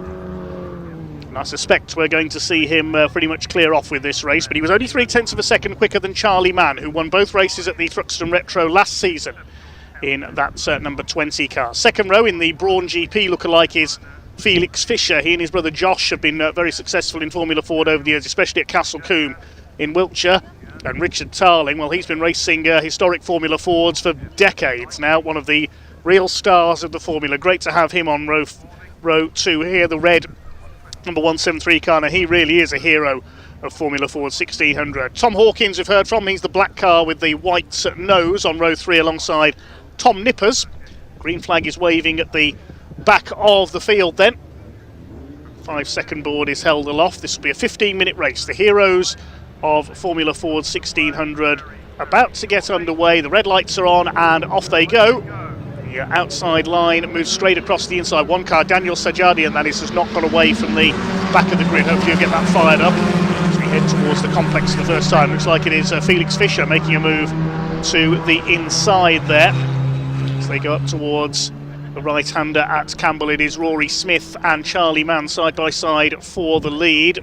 Don't want to clip wheels through there or she'll go flying if they tangle up together. Fischer in third position, Richard Tarling in fourth. Then it's the 189 of Nippers as Charlie Mann leads around the outside coming out of Seagrave. Good bit of driving there by Wild Thing, and we have a tangle. Off goes Felix Fischer. He's going to hit the tyre wall. Wallop straight in he goes. Let's hope Felix is okay. That was quite an impact. That's the end of his race. I imagine we'll see a safety car as a result of that. That's made a bit of a gap in the field. Richard Tarling up into third place as they start to sort themselves out on the back of the circuit. It's Formula Ford 1600, a class of racing that's been with us since the late 1960s when it replaced Formula Junior. Its early years used Ford Cortina engines. There's one of our older cars towards the back of the field. Treble 1 Peter Molyneux in the Crossley 20F.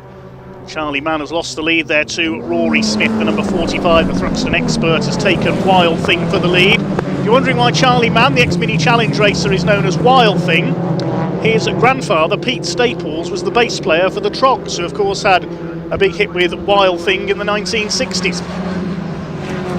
If we could have that playing if he takes a win here. Up into fifth position there, the turquoise car. That's Gavin Wills, who raced Formula Ford successfully back in the 1990s with his 2000 spec Van Diemen. Of course, the Van Diemen company founded by Ralph Furman Sr. in the early days of Formula Ford, and his son Ralph Jr. went on to be British Formula 3 champion and was briefly a Formula 1 driver with the Jordan Grand Prix team. Gavin Wills coming under fire in his Van Diemen from Tom Hawkins in number 28, but there's a yellow flag there, so he couldn't go past until he was past the green. He does now go through because Felix Fischer's car is in the tyre wall there. Looks like Felix is okay though. The car that's listed as number 12, it is not James Colburn as we originally said, it's Drew Cameron in the number 12 car. Bit of confusion with the timekeepers there. Apologies, so it's not the Colburn team car, so Drew Cameron has changed his number. That's why there was that bit of confusion there. Drew Cameron is in a Medina RF99. It's the number 189 car. That is Tom Nippers, the Welshman. His father, Michael Nippers, raced single-seaters back in the 1990s, made it as high as Formula Renault on the single-seater ladder. He's just got ahead of the older car of Richard Tarling up into P3, but it's Smith and Mann out in front. They're separated by just under a quarter of a second. Fastest lap of the race with Charlie Mann, 1:22.2, his quickest time so far. towards the back of the circuit once again. Plenty of time to go, plenty of changes could be made. The yellow flag is still out though, coming out of Seagrave, because we've got the stranded car of Felix Fisher sticking out of the tyre wall. Some of our more midfield runners there, including Ben Tilley, very noted historic racer in car number 4 there. He's in a 1985 Van Diemen. Races a whole variety of historic single-seaters, does Ben, not just Formula Ford, but historic Formula Junior from the 1960s as well. There's Tarling coming through in 4th place, Gavin Wills 5th, he's got Hawkins behind him. There's the number 12, that's Drew Cameron from Oxfordshire. Ben Tilley behind him, and behind him number 15, David MacArthur, regular in the Northern Formula 4 Championship, based mostly at Alton Park over the years. He's at the back of this group as Cameron goes up the inside of the 28 of Tom Hawkins, gets through at the chicane. This Formula Ford has been the class where many karting graduates has started out in their career over many decades now. Just about every name that's appeared in Formula 1 has raced a Formula Ford at some point in their career. As Ben Tilley on the grass there trying to take Tom Hawkins. There are the leaders. Charlie Mann has got the lead away from Rory Smith out at the front of the field. You saw Charlie's prowess in a Formula Ford at Thruxton Retro 12 months ago, and he had 2 wins in that number 20 car. And Wild Thing has got ahead of Rory Smith, the Thruxton expert in the 45. Rory has had success all over the country in Formula Fords. You mentioned he's twice won the Brands Hatch Formula Ford Festival and also won the Walter Hayes Trophy a few years ago as well. He's back to the inside here on the run up to Church. He's going to retake the lead. Rory, who's also racing in the Jock and Rindt Trophy this weekend, he's got a Rolls RT4 running in the Formula Atlantic category. More on that a little bit later on. Rory's got the lead back again as they came through towards Church there. Tom Nippers is closing them down in the number 189 car. Newport in South Wales. 3 cars now lined up. So look at the lengths that Nippers is taking out of this top 2 here. They're right on the edge of adhesion. They throw the cars through the club chicane. Formula Ford racing at its best.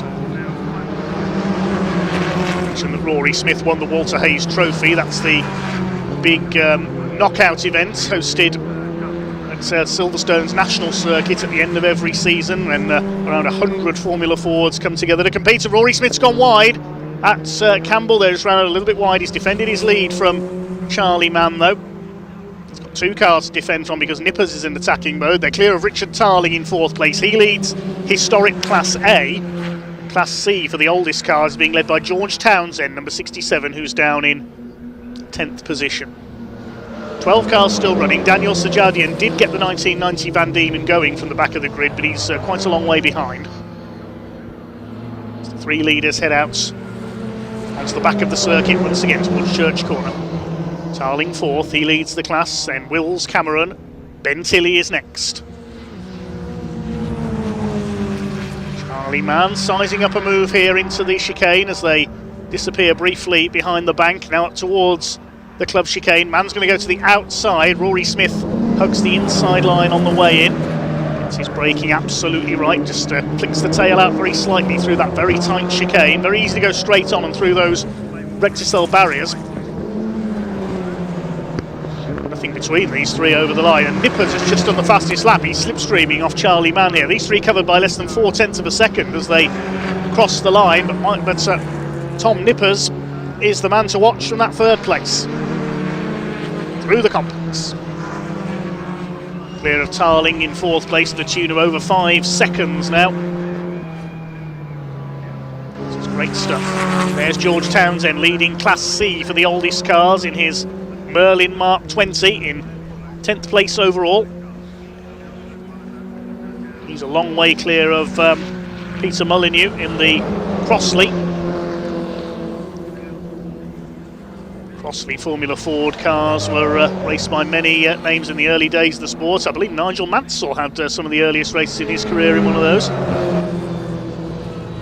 Crossley company later bought by Irish club racer Arnie Black. Continues to compete in their cars up until this day. Here comes Nippers down the inside of the left-hander on the run towards Woodham Hill. Charlie Mann goes to the inside. They're going to be 3 wide into the chicane. Look at this. Rory Smith has been swamped as they go into the clutch chicane. Nippers round the outside. He's gone from third to first. Brilliant move by Tom Nippers.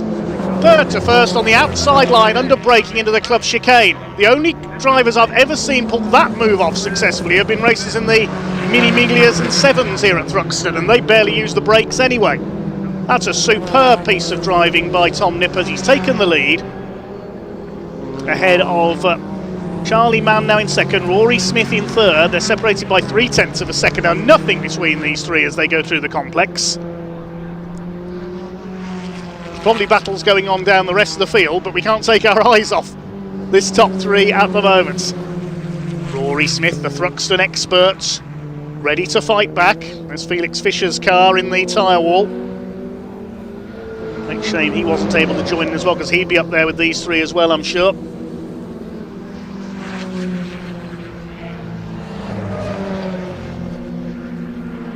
Towards Church Corner now. Charlie Mann has dropped Rory Smith, slightly here. Having a go at Tom Nippers. He's on his gearbox as they come up towards Woodham Hill. Here he goes. He's going to go to the outside now. Smith has got the toe off them. Look, he's got the toe off Nippers. He's going to try and go through the middle on the run into the chicane. Don't clip wheels. That was close. Nippers holds the lead. No change in position between the top three. Still just under 5.5 minutes of this race to go. These drivers will be absolutely loving this as much as we are. Nippers moves to defend. Towards Allard, the right-hander past the pit lane exits. And the left flick at Green. Towards Campbell. Charlie Mann on the attack. Nippers holds the inside line. Mann a little bit sideways. The left at Cobb. Then after John Cobb, who held the land and water world speed records, as did the man the next corner is named after, Sir Henry Seagrave. Into Noble. And out into the country once again. Rory Smith trying to attack back again from third place. These three well ahead of the rest. Somebody in pit lane. Oh, that's George Townsend, the 67 with the problem.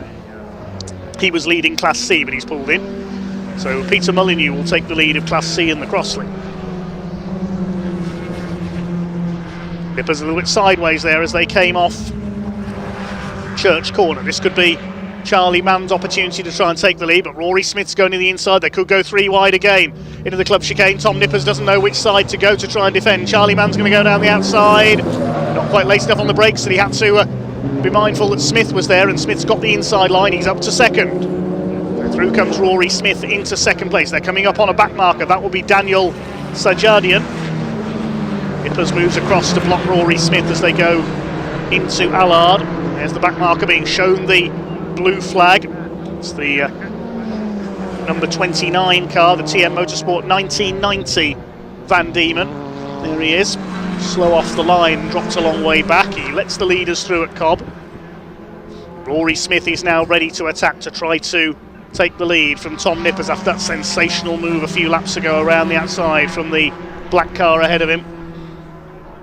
Is it going to be a win for Wales, or can the 45 and the 20 fight back?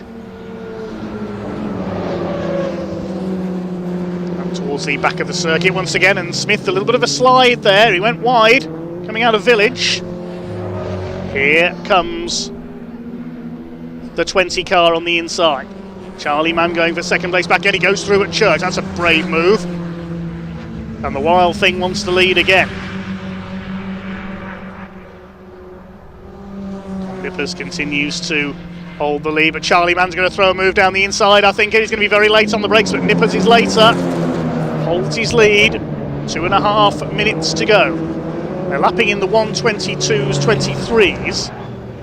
So we should see possibly 2 more laps out of this.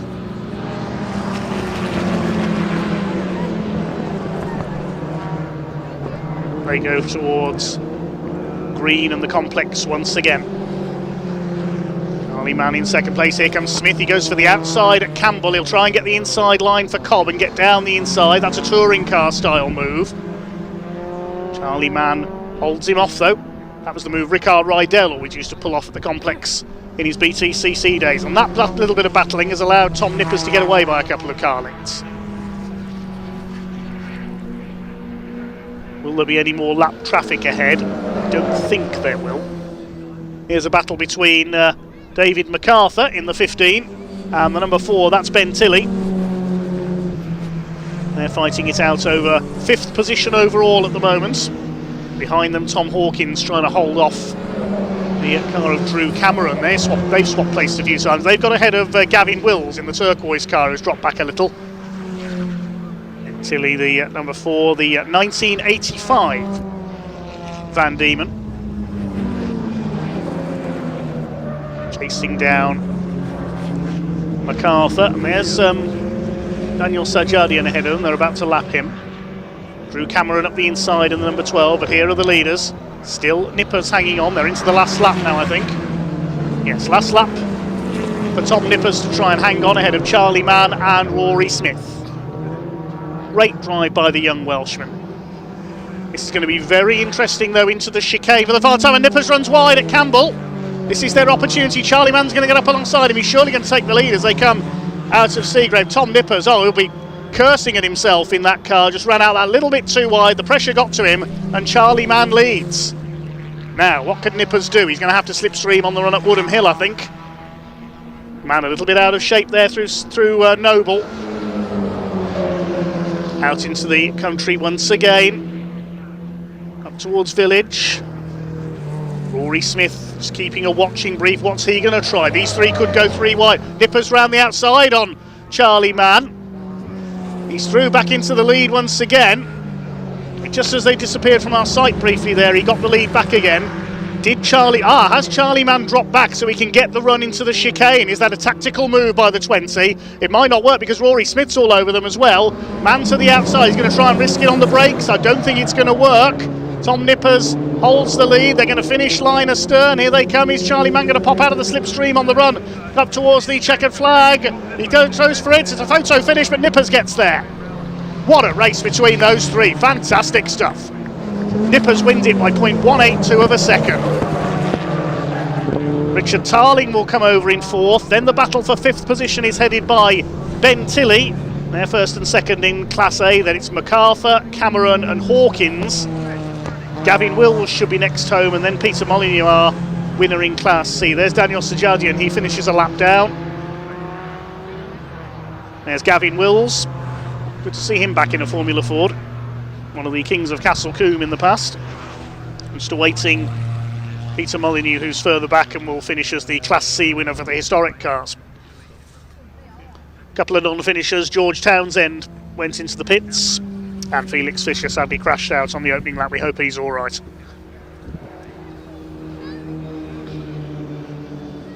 Here comes our Class C winner.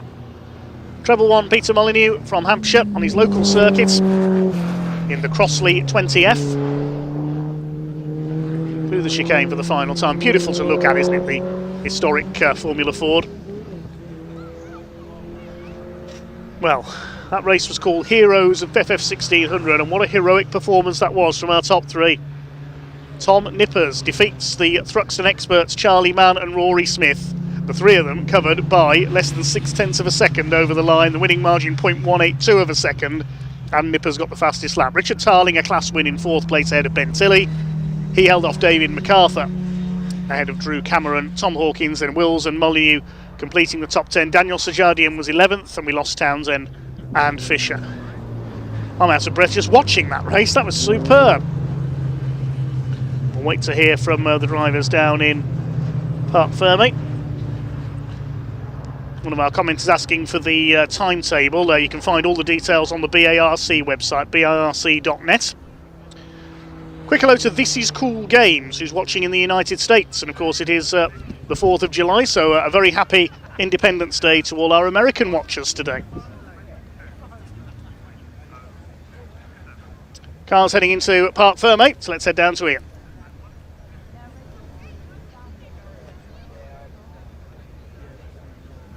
There he is, Tom Nippers. He takes the win here for the heroes of Formula Ford. He gets out of the car.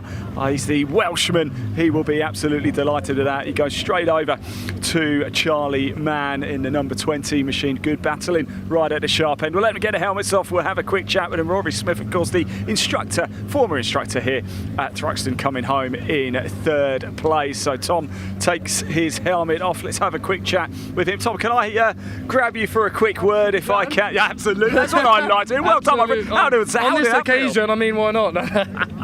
What does it mean for you to get a win? That was hard work. I've done a race here before last year, and obviously that was a year ago, pretty much today. Yeah. It wasn't like that. That was. Yeah, I'm knackered. But it was wicked. It was wicked. No, nice. You don't sound it. You sound full of energy. I'm ready to go for the next one. Obviously, if these boys are concerned, don't worry about that. But yeah, it was. No, that was tough. It was. Car's on fire. We've set it up so it's fast down the straights. We've got, our corner performance isn't fantastic, but we knew, I'm holding on for dear life. I took a trip down the grass and all that, but then obviously luckily these two started having a battle, and that was it. We were straight back in it, but that was wicked. I loved every second of that. Does it make it a little bit more fun because of the fast-flowing nature of Thruxton? Oh yeah, I mean, there's nowhere like it. It's an absolute death trap. Do you know what I mean? You get one thing wrong, you're off in some style. So when you're battling wheel to wheel, three of you like that, I'm trying not to swear. It's terrifying. Do you know what I mean? It's absolutely terrifying, but that was brilliant. I loved every second of that. Tom, well done, congratulations. Just very quickly, what is it like? Such a great event, this Thruxton Retro, isn't it? Good crowds everywhere. It's amazing having the crowd and everything. You see everyone cheering on the way in and stuff. It's amazing, it's an amazing thing to come and do. And obviously, after a disastrous qualifying like that, it was nice to put on a little bit of a show for everyone. So it was nice. 6th for first, I'll take that. Do you know what I mean? That's a nice one. That's on the CV. You put a show on for us, indeed. Thank you so much. That's Tom Nippers there. We've got over here Charlie Mann. Let's have a quick chat with Charlie if we can. Charlie, well done, my friend. Congratulations. That was some exciting racing out there. Yeah, it was nice and close. Racing around here is always really good. I like racing here, so yeah, it's really good fun. Is there much you could take from that race that you can bring in to the second one? Well, the car cut out on the last lap, so maybe put half a litre more fuel in. Okay, lesson learned, yeah, lesson learned. Thank you so much, Charlie. Let's go have a quick chat with Rory as well. He's just moving away from the car. We'll have a quick chat with him. Rory, can we grab you for a very quick chat? We spoke, of course, before the race. P3 after it. Are we happy, or what are we thinking? No, I would like to have won, obviously, but yeah, it was a good race. There was quite a few moments, I think, once Tom got the mix, where I was sort of blockaded away from being able to pass. He's sort of twitching across just as I'm coming up to him. So unfortunately, I couldn't get into the mix too much there, but still a great race, proper Formula Ford racing. That's what it's all about. It's the best racing you'll find anywhere with all the slipstreaming, so it's great to be a part of it. You put a great show on for us. Thank you very much, Rory. Really do appreciate it indeed. Right, have a look over here, everybody. By the way, big shout out to Peter Molyneux in the number 111 machine. What a fine machine. It's the red one right at the back there. I don't know if you can see it, John. In fact, we'll walk down and have a quick look at it, shall we? Winning the classic category there as well. Just off to the right, though, of all of these cars, can you have a listen to this? Because we've got the classic touring car race car, the pre-66s, about to head out very, very shortly. Now, before they do, I caught up with somebody very, very special indeed. I caught up with Julia Francis. She's the daughter of Fred Francis, and he was the inventor of Scalextrics, and we can hear from her now.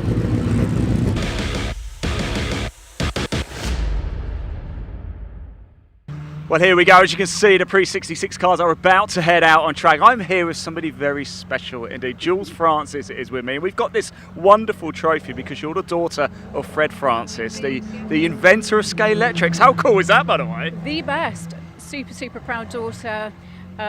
Growing up, I can't explain. Did you have Scalextrics everywhere around everywhere, the house? always known as Miss Scalextric. It was, super iconic. How nice is it then to be invited down by the Classic Touring Car Racing Club? These trophies as well. It's such an honour, isn't it? Yeah, complete honour, complete privilege. Just, Dad's memory, it just lives on. Yeah. The best toy in the world. What was he like as a dad? Fun, super fun, mega adventurous. He was obviously a lot older, which I think surprises people because obviously I'm still quite young, and he had me later on in life. But the best dad. We were always out doing things, and always in his workshop helping him build new inventions, new designs. Well, I think we'd all like to thank you and your family and of course your dad for creating this, because Scale Electrics has made so many people happy over the years. And of course after this race for the pre-66s, you are going to be handing this wonderful trophy over to the winner as well. What a moment that will be. Absolutely fantastic, can't wait. Obviously I'm going to wish everyone the best of luck today, and yeah, so Right, Jules, I promise it'll be short. Thank you so much. Let me give that to you because you're going to need it after the race. And time to go racing for the pre-66s. Thank you. Thank you. See you.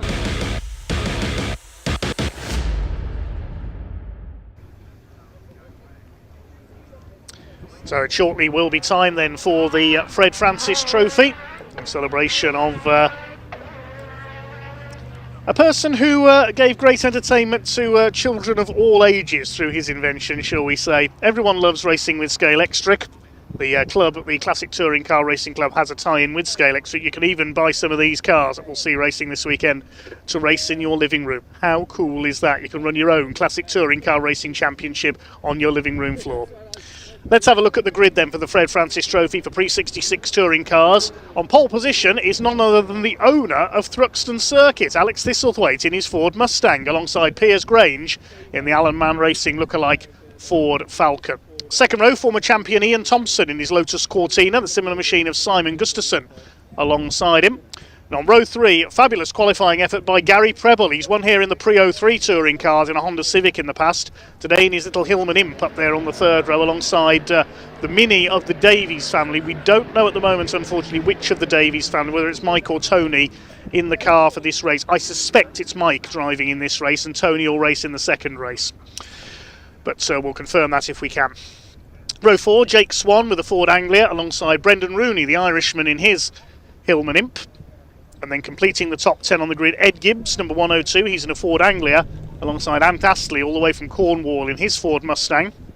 Michael Loveland's Imp alongside Bob Bullen in his Ford Anglia on row 6. Row 7 is Adrian Oliver, son of Eric Oliver, the former sidecar racing world champion, in another Imp. And the Singer Chamois, effectively a different badge engineered version of the Hillman Imp, Steve Platts alongside him. Row 8, number 75, Richard Bateman with his Lotus Cortina, and Robin Slater, number 73, former Ford Anglia racer, now Lotus Cortina powered as well. The 9th row, we have Stephen Dunn, number 30, in a little Austin A35, and 539, Kevin Swan, who had a few dramas in qualifying, father of Jake Swan, in a Ford Anglia. At the back of the field is Keith Wright in his Morris Minor. Just a brief pause in proceedings while Felix Fisher's Formula Ford was recovered there. Well done to the recovery team and the Orange family, our marshalling team, for cleaning the incident up there. Hi to Tom Davies, who just said, annoying I'm not there today marshalling because I had to work this morning. We'll be there tomorrow. Shout out to everyone surviving the heat in Orange. Yes, fair play to our marshals out there braving the heat this weekend. Ian, down in Assembly area, what have you got for us?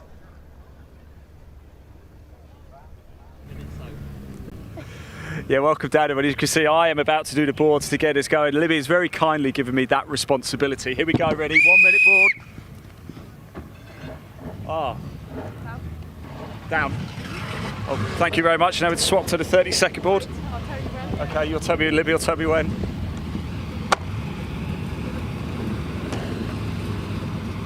Are we nearly there? Go. Yeah! Woo. 30 seconds, everyone! Down. Thank you.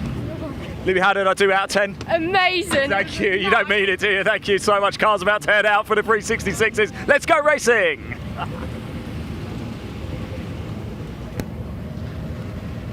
Don't give up the day job, Ian.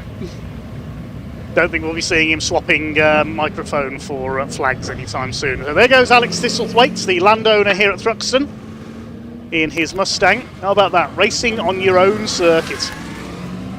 Great to see a couple of Yank tanks on the front row as well, because it is, as we mentioned, American Independence Day. Quite a few American beasts racing here this weekend.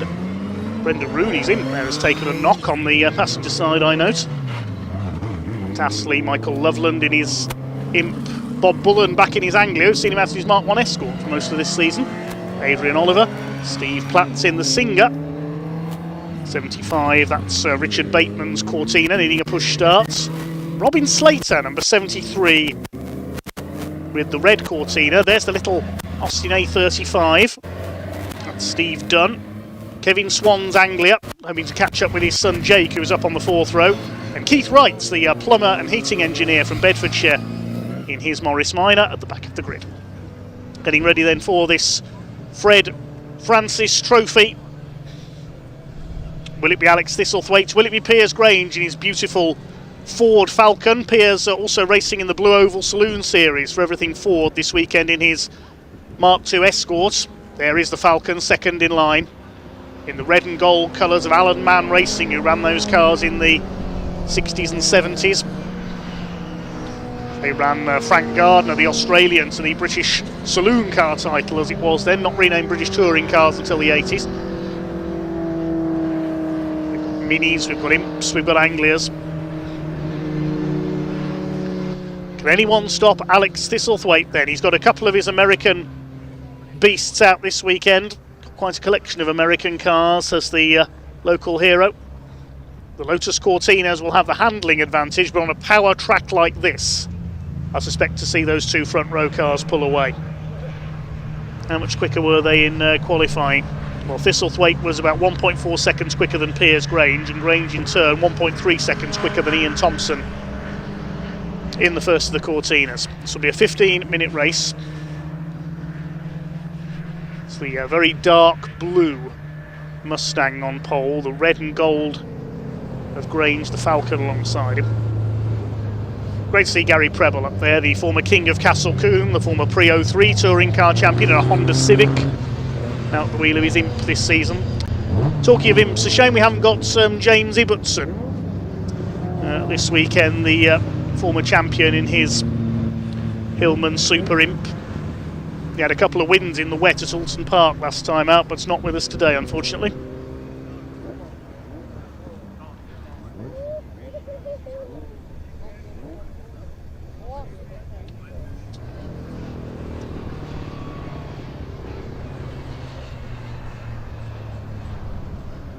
Start to pull into position on the grid then.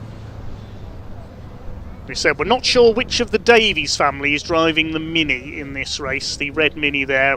I think it will be Mike Davies for race 1 and Tony for race 2, but we'll confirm that if we can. 3 members of the family share that car over the course of the season. We see John Davies driving as well. Thanks again for all your comments coming in. Quick hello to Joy Goddard. She was cheering on the Maestro in the MG races earlier on. Keep an eye on Ian Thompson, the grey Cortina, former overall champion. The classes based on engine size. A for the biggest cars, the American Beasts, down to E for the smallest cars, the Hillman Imps. And Class F, a separate class for the Lotus Cortinas. They score their own points, but it's all added together at the end of the season to give the overall champion.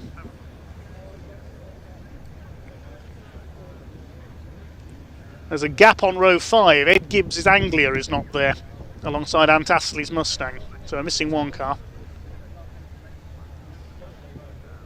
So 18 cars on the grid for this 15-minute race.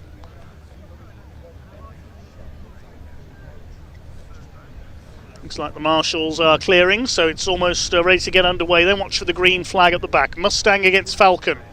Down towards the first corner. The green flag is waved by the marshal at the back of the grid. Signal everybody is lined up in the right place. The 5-second board is displayed. Watch for the red light on the gantry. It comes on now. Revs are up. Pre-66 touring cars for the Fred Francis Trophy get underway. And Piers Grange doesn't go anywhere. The Ford Falcon is completely swallowed up by the rest of the field. Look at Ian Thompson. Great start in the Cortina. He's going to try and get around Alex Thistlethwaite in the big Mustang. And Grange is almost at the back. A terrible start by the Alan Mann Racing lookalike Ford Falcon. It's Thompson who's got the lead. So Alex Thistlethwaite not able to put the power of the big Mustang down fully off the start line.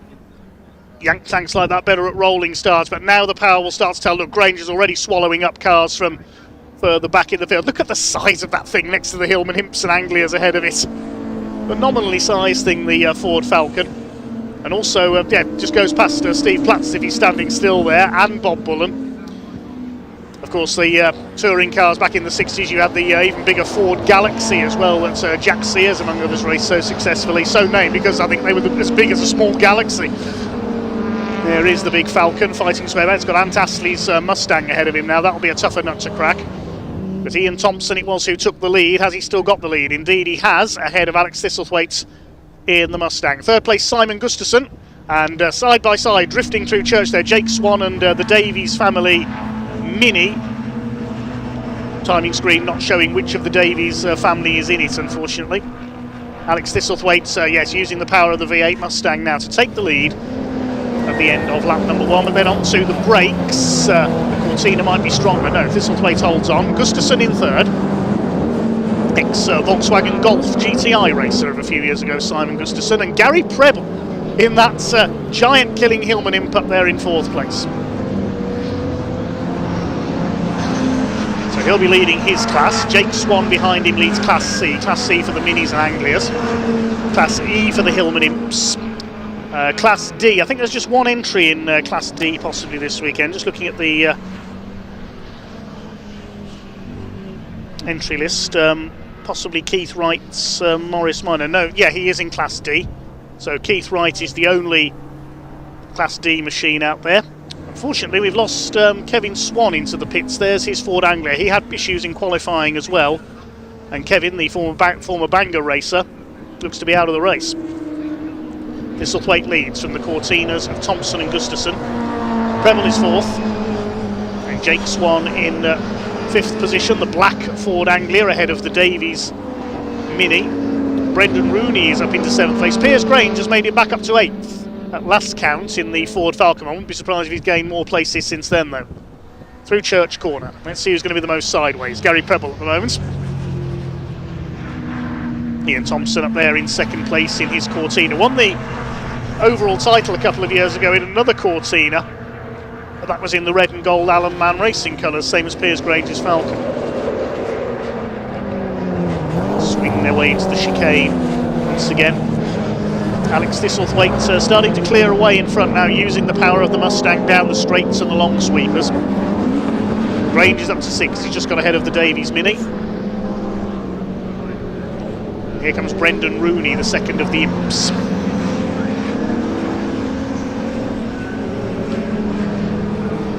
Piers Grange, we'll see him out in the Blue Oval Saloons, we said later on, with a very modified Mark II Ford Escort.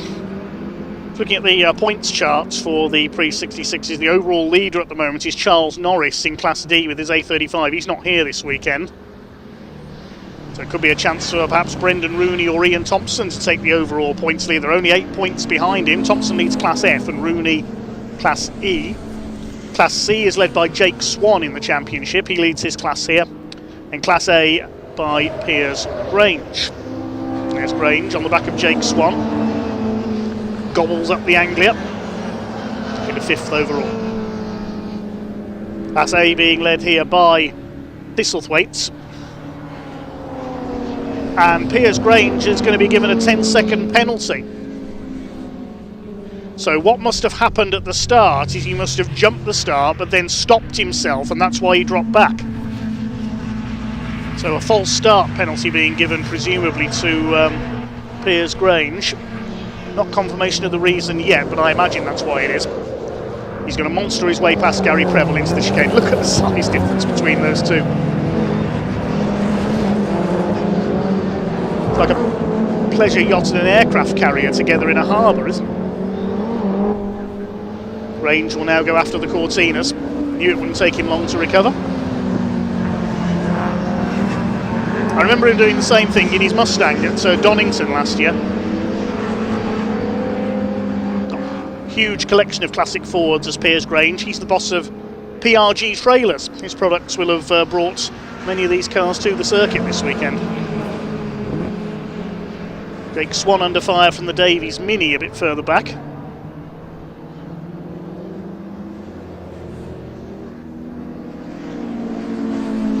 There is the Mini. The only Mini we've got here this weekend. We don't have Dan Wheeler, we don't have Barry Syme, the Scotsman. A couple of the Cortinas there further back. That's the number 73 Robin Slater, the ex-Ford Anglia racer, ahead of Richard Bateman in the 75. Bob Bullen, been racing this Ford Anglia for many years, under fire from Adrian Oliver. Just ahead of them, Michael Loveland. They're battling for 10th place.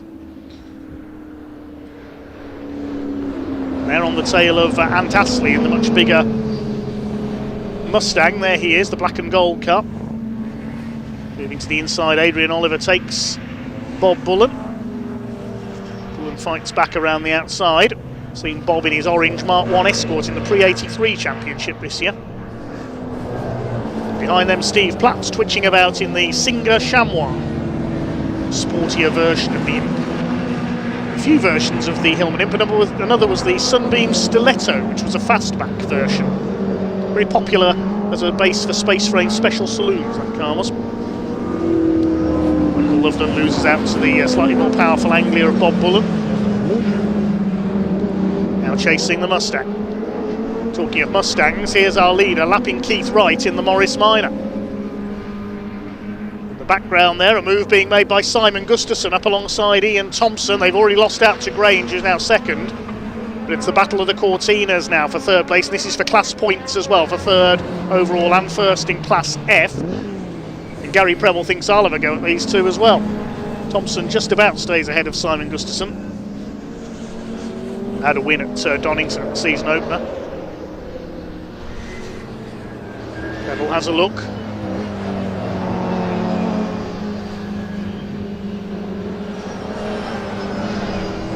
Preble, who's taken many titles over the years at the Castle Combe Circuit in Wiltshire in various saloon cars in their domestic saloon series. Before switching to classic touring cars with his Honda Civic in Pre-03. He's decided to go classic racing this year with the Imp. And he's looking to pull off a giant killing here and maybe get on the overall podium.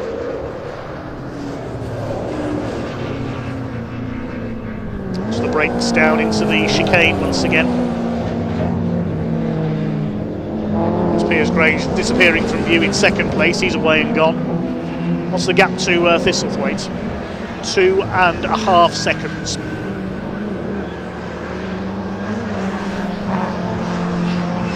Although Grange has got that penalty to overcome, of course. Michael Loveland round the outside of Adrian Oliver. They've got to contend with the back marker as well. Look out, Keith Wright. Imps everywhere. The back marker proved only a minor inconvenience.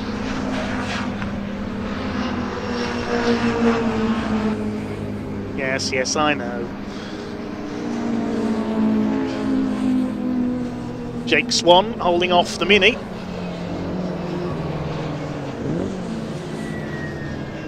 Six minutes of this race to go for the Fred Francis Trophy. Is it going to be Thistlethwaite or Grange who takes the win? Well, unless Piers Grange gets through and can get 10 seconds clear of Alex Thistlethwaite, it will be the Mustang that wins, because Grange has got that penalty for a false start to overcome. The Mini chasing down Jake Swan, whose father, Kevin Swan, is sadly out of the race. Problems with his Anglia this weekend. Jake upholding family honour in this beautifully turned out black number 538. There is the Mini of, we think it's Mike Davies.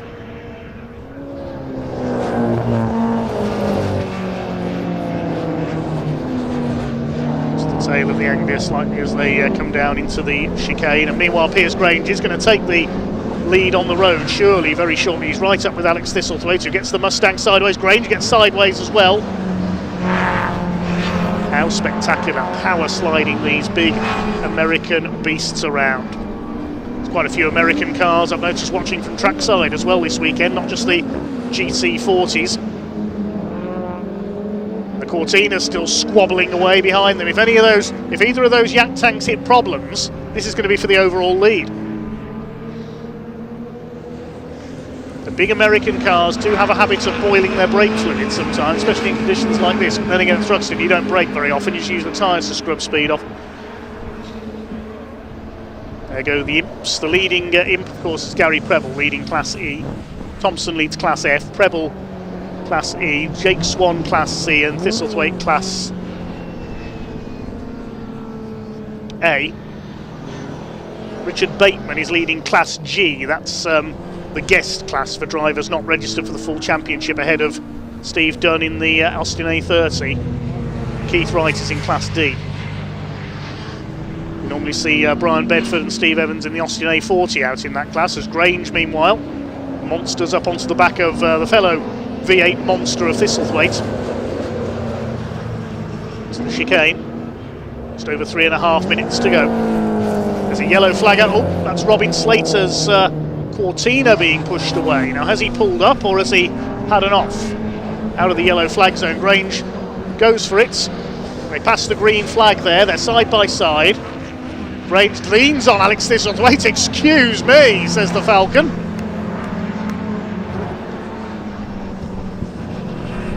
And away goes Grange. It was a mechanical failure for Robin Slater, I've been told. He just pulled off at the side of the road. The marshals recovering him, but as they came out of the yellow flag zone there, Piers Grange got down the inside and was able to take Alex Thistlethwaite. They did lean on each other, and Thistlethwaite is dropping back here. Has he got some damage as a result of that? I wonder. I hope not. Now we're going to see how far in the next 3 minutes, just under 3 minutes, Piers Grange can get ahead of the Mustang. He's got to be more than 10 seconds clear to overcome that penalty for a false start.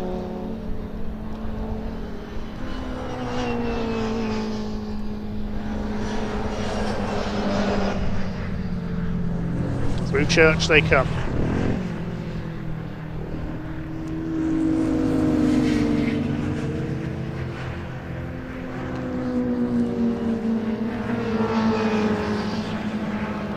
The other Mustang, Ant Astley, holding off Bob Bullen's Anglia. Adrian Oliver's in. It's Bill McGovern, the Irish-born racer who took 3 British saloon car titles in Sunbeam Imps, tuned by the great George Bevan. Sadly, McGovern passed away a few months ago. Imp racers racing in tribute to him.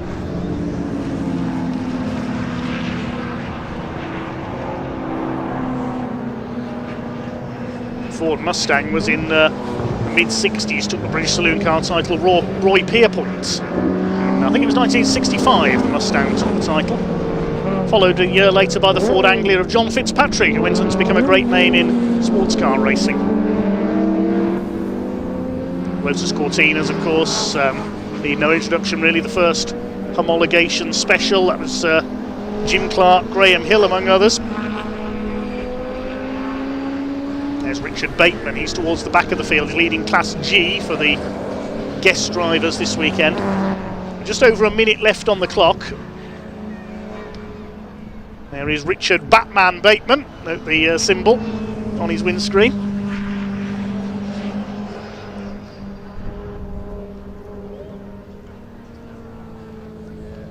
Waiting now for our race leaders to appear. We'll see if they're going to get one more lap in here. Colin Ware asking on YouTube, how long has the Classic Touring Car Racing Club Pre-66 been going? I saw older footage of this championship back in the 90s. Yes, the Classic Touring Car Racing Club has been going for many years now. I'll get the exact date when I have a chance after this race. There's the A35, that's been lapped by these battling Cortinas, but looks like Ian Thompson has just about got the measure of Simon Gustafson for the class lead and for third overall. We're on the last lap now. Now Grange is just under 3 seconds clear of Thistlethwaite's. There they are, and in fact the 2 Cortinas have caught Alex Thistlethwaite. I suspect either the tyres or brakes are going off on the Mustang. But Grange has got to get 10 seconds clear. Look at Simon Gustafson nearly coring the Cortina on its door handles there. He certainly learned historic racing very quickly. Only been racing this Cortina for a couple of years. Ian Thompson wants to have a go for second overall.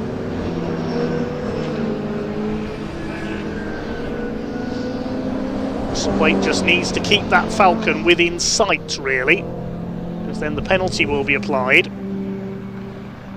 and Grange will drop back down the order. How far? At the moment, I suspect he'll be down to 4th place, because this quartet at 9 seconds clear of Gary Preble's Imp now. Clock has counted down to 0. And so Gustafsson runs a bit wide there. The Fred Francis Trophy is going to be won provisionally by Alex Thistlethwaite once that penalty is applied to Piers Grange. Great recovery by Grange after his problems at the start. He's going to take the flag on the road as the leaders come into the chicane for the final time. Piers Grange is going to take the checkered flag. Here he comes. He wins on the road. Alex Thistlethwaite provisionally will take the Fred Francis Trophy. Did Ian Thompson get him on the outside there, though? There was a photo finish there. Did Thompson get him up the outside? I didn't expect that. Thistlethwaite seemed to slow on the run to the line. And according to the timing screen, Thompson has got it. That proves it's never over till the checkered flag is waved. Grange drops to 4th on corrected time with his penalty. And provisionally Ian Thompson has won it. He beats Thistlethwaite to the line by 0.16 of a second. We'll have to await official confirmation of that. Simon Gustafsson is 3rd. Let's have a look again as they cross the line. Did Thompson get down the outside? There's the Mustang. He's slow off the chicane. Thompson up the outside. It's hard to say. Penalty, 165. Grange gets the penalty, we know that, but it looks to me as though, yes, Thompson has stolen it on the line. And he provisionally wins the Fred Francis Trophy. So Thompson, Thistlethwaite and Gustafsson, your top 3. We'll look at the class winners in a moment. Here comes Keith Wright in to finish in his Moggy Minor.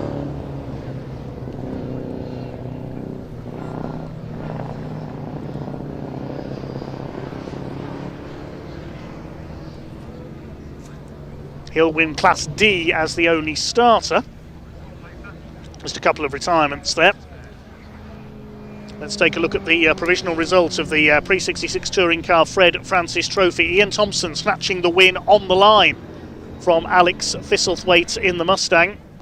They both win their classes. Thompson wins the Fred Francis Trophy. Simon Gustafsson in 3rd place. Piers Grange with a penalty drops to 4th, but he did get the fastest lap of the race. Gary Preble's Imp wins Class E in 5th position, and Jake Swan's Anglia Class C in 6th. Then the Davies Mini, Brendan Rooney, Ant Astley and Bob Bullen completing the top 10. Beyond them, Adrian Oliver, Steve Platts, Michael Loveland. Richard Bateman's Cortina wins the guest class ahead of Steve Dunn. Keith Wright, the final finisher, wins Class D. We lost Robin Slater, who pulled up at the chicane, and Kevin Swan into the pits at the end of lap 1. So the Francis Trophy about to be presented by Julia Francis very shortly to our race winner Ian Thompson. We'll find out what happened to Alex Thistlethwaite as well, I'm sure. He does get the class win though. Piers Grange, who leads the cars into Parc Ferme, but he's not the race winner. He took the flag, but a 10-second penalty for a false start drops him to 4th place. And next up, as you can see, lining up something very special indeed, the first leg of the Jochen Rindt Trophy for 2026. But for now, let's hand down to Parc Ferme.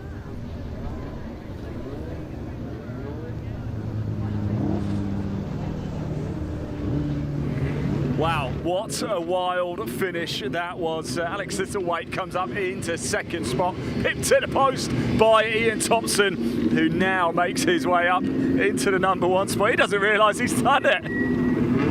He doesn't realise. Ian Thompson doesn't realise he's got number 1. He's not sure, look. He's still not sure. I think he needs to push it back. We'll grab a word of him very, very shortly. He was headed off to the number 3 spot, I think. But yes, according to our timings, Ian Thompson won it by 0.16 of a second over the line.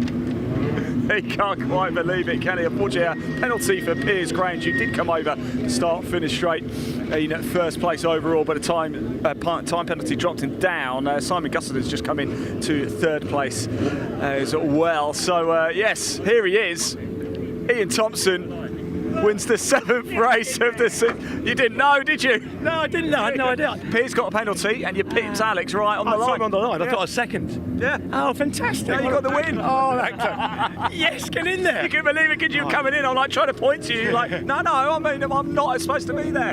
Oh, I love it. What a result that is. Fantastic. Had a good start. Yeah. Got around the outside of him, of Alex, and then he just had too much power for me. He's gone. But at the end, he was slowing down. There must be something wrong with his car, but I got him at the end, so very happy. Do you know, I love it. This is what racing's all about. Well done. I'm so happy for you. Really, really am. Let's go have a quick chat with Alex over here as well, if we can. Alex, can I borrow you, please, if that's all right? Look, everybody, it's Sonia. Look, everybody, it's Sonia. There you go. She loves being on camera. Alex, wow, what a finish that was. It didn't quite fall your way. But more interesting than I hoped it was going to be. I had 4th gear, if I didn't only have 1 gear for half the race. So I was really frustrating coming in there. Go on. And this wouldn't go, and he got me.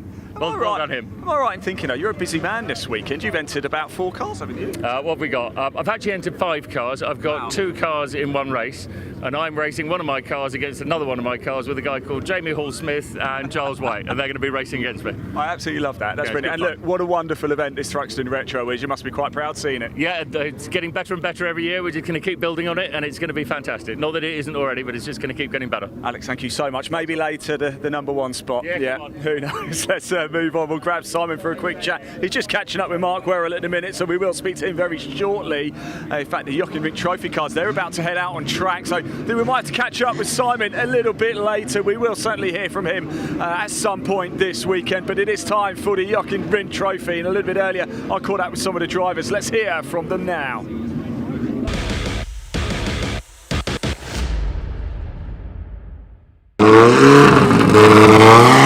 Hello everybody! Yes, it is time for the Jochen Trophy first race of the weekend. Now hopefully you saw the content we filmed at lunchtime. The stories around these cars is simply quite remarkable indeed. Let's just jump into it. We can have a quick chat. Very quick word if we can. Where's your car? Which is yours? This one? Oh, my word. Have you got a story? Tell me a story about your car. It's the 1977 March that was wrecked in the Western Supermare Speed Trials a long time ago. And we bought it just after lockdown, and we've been rebuilding it ever since, and this is our second outing with it. Oh, wow. It is special. Look, what does it feel like to be part of this group? I mean, we're just looking down here in the pit lane down here at Thruxton, and it's such a sight, isn't it? Yeah, I mean, it's a cracking looking grid, isn't it? I mean, it's slightly petrifying, to be honest with you. But I mean, these are the quick things, and it's a quick track, and it's. Well, you're a quick driver, right? Not as quick as these guys up here. We're about to find out, aren't we? Yeah. No, it's I'm looking forward to it. I'm getting to grips with the car slowly, and it's gonna should be a good afternoon. All I can say is thank you so much for bringing it out to play. Really appreciate it. Have a good time. Thank you so much.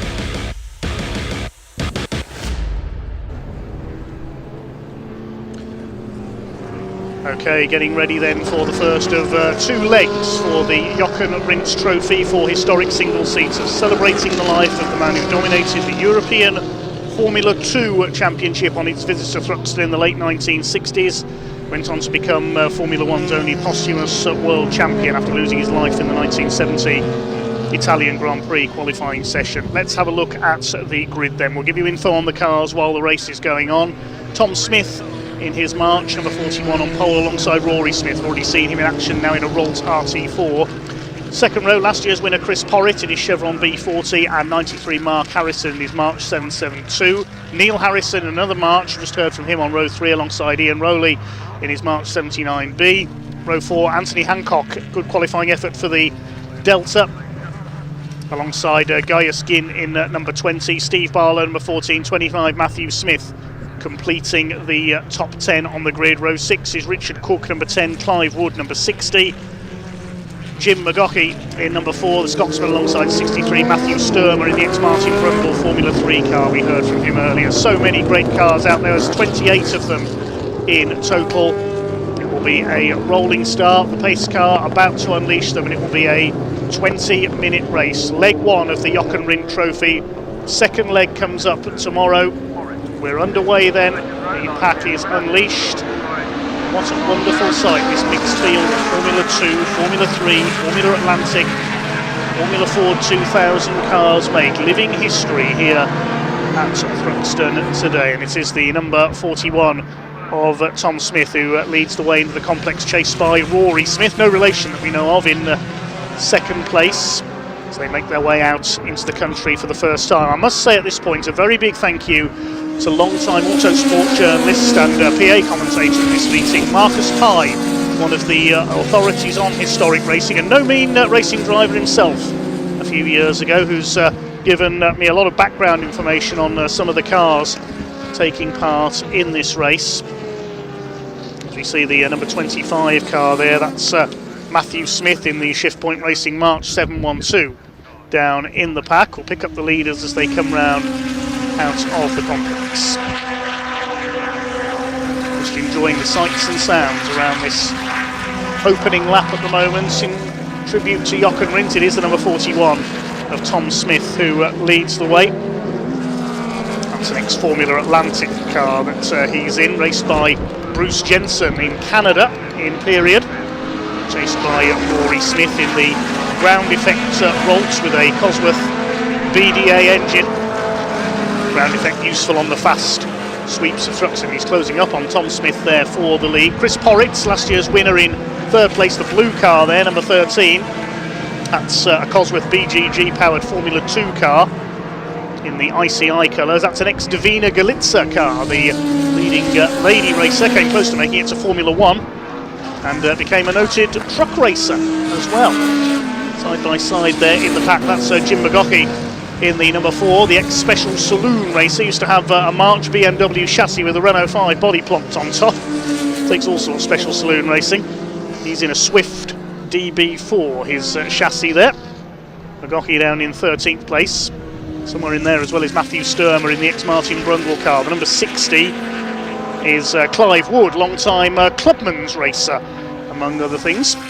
Dropping back down the order here, though, there goes the ex-Brundle car, the Autobacks liveried 1983 machine, driven by Matthew Sturmer. The Rolls RT3 goes through. Racing period by Brundle against Ayrton Senna, and later by Tiffany Dell in the livery it's in now at the Macau Grand Prix in the Far East on the famous street circuit.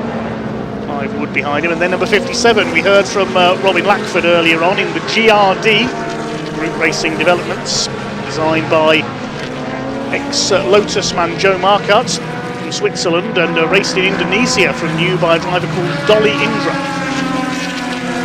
Now in the hands of Robin Lackford.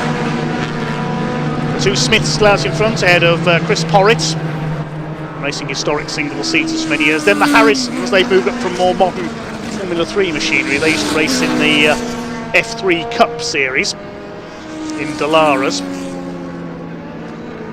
Now regulars in the Derek Bell Trophy series run by the Historic Sports Car Club. 56 there, that's Ben Hudson, he's March 783. Various subclasses all the way down this field as Rory Smith to the inside takes the lead into the chicane in the Rolts. The two Formula Atlantic spec cars. Rory Smith, the ground effect Rolts, is a later Model 1 Formula Atlantic series run in the US and Canada, later became Toyota Atlantic, run in support of IndyCar racing. No surprise to see Rory Smith with the quickest lap, 1:13.908. Some would call him Mr. Thruxton, given his experience of this place. Porritt in third, then the Harrisons, and Ian Rowley in sixth place in his ex-Howdy Holmes car from the USA. Ian Rowley in a March 79B. Great to see Anthony Hancock up there as well in his Delta T81. That's a Formula Ford 2000 car running in Class G.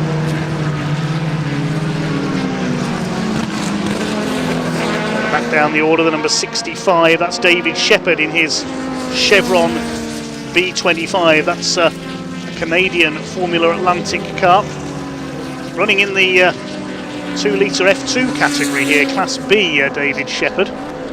Classes A and B are for Formula 2 cars largely. Classes C and D for Formula Atlantic, divided based on age. Class E and F for Formula 3 cars, and Class G is Formula Ford 2000. should have one invitation class car out there as well. Jago Keane with his Palliser towards the back of the field. It's Jim McGoughy. Number 10 behind him is Richard Cook. We heard from him earlier on, the March 793. And 25 behind him, Matthew Smith in the March 712. 14 there on the inside is Steve Barlow, based up in the west of Scotland, as we heard in the pits earlier. That's the ex-NATO Djokovic car, the Peruvian driver, raced that in Italy. It's got an Alfa Romeo engine. Most of the Formula 3 cars of that era had Toyota engines. The Classic Formula 3 celebrating its 40th birthday this year, and we'll have a 40th anniversary race in August at Castle Combe for the Marcus Pye Trophy. That's donated by the great journalist and commentator who we mentioned earlier, who is commentating on the PA system at this event this very weekend. Rory Smith lapping some slower markers there. Tom Smith gets through as well in second place. It's not really about the race as much at the moment, more about seeing this living history in action. The cars go a lap down. Jago Keane, I think, was first to be lapped in the wingless Palliser. Jago also races Ferraris. He's got a Ferrari 308, races in various sports car events. 56 here, further back in the order, is Ben Hudson, March 783. David Shepherd's got ahead of him in the 65 car. 155, that's Roger Newman in a Dassel Mark 10. That car was run in period by Lord Hesketh's team, famous for running James Hunt in F1. Dassel built by a man called Jeff Rumble, who went on to build short oval racing cars as well, the Dassel Midgets, and then built race transporters, the Dassel company, known as the Dassel Racebox. McGoughy briefly appeared in British touring cars in the late 80s and early 90s. It's for his special saloon and special GT appearances that he's best known.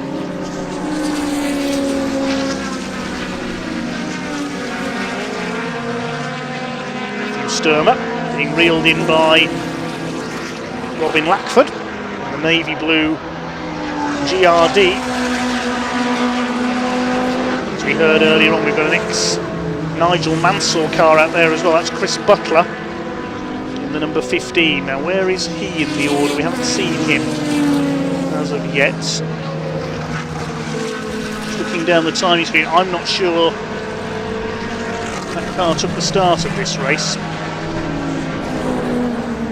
Can't see him on the timing screen, unfortunately. We can see Chris Porritt, though, in third place. We can call a glimpse there of the number 13 in the Chevron B40. There's the number 1 of Anthony Hancock leading Class G. Anthony, the father of Sam and Ollie Hancock, very quick, historic racers. Anthony's been racing Formula 4 2000 cars in various events over the years, including 750 Motor Club Formula 4. This is the Delta T81 he's driving. Anthony Hancock, a restaurateur by trade, based in Surrey.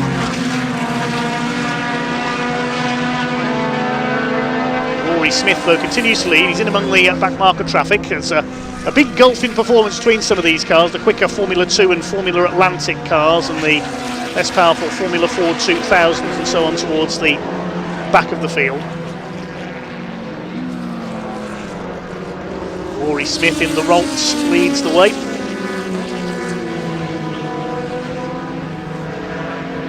Founded by Ron Toranak, the former Brabham designer, in partnership with Sir Jack Brabham. Tom Smith still second, just over a second down. They're well clear of Chris Porritt, the tune of about 13 seconds now clear of the Chevron B40, the ex-Davina Galitza car. Davina, of course, former British Olympic skier, as well as her motor racing exploits. The blue and yellow car there is Jeff Pashley, number 69. He's in a Reynard SF83.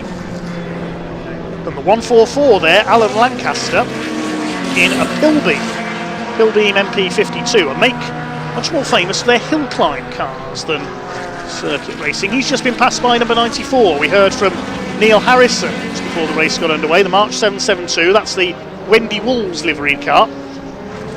Neil Harrison's car, that was used by David Franklin. He became British hill climb champion in that car back in the late 70s. Had a BMW engine then. Once again, a huge thank you to Marcus Pye for all the background info on these cars. Marcus really is an encyclopedia of particularly historic single-seaters. He was very quick racing them himself.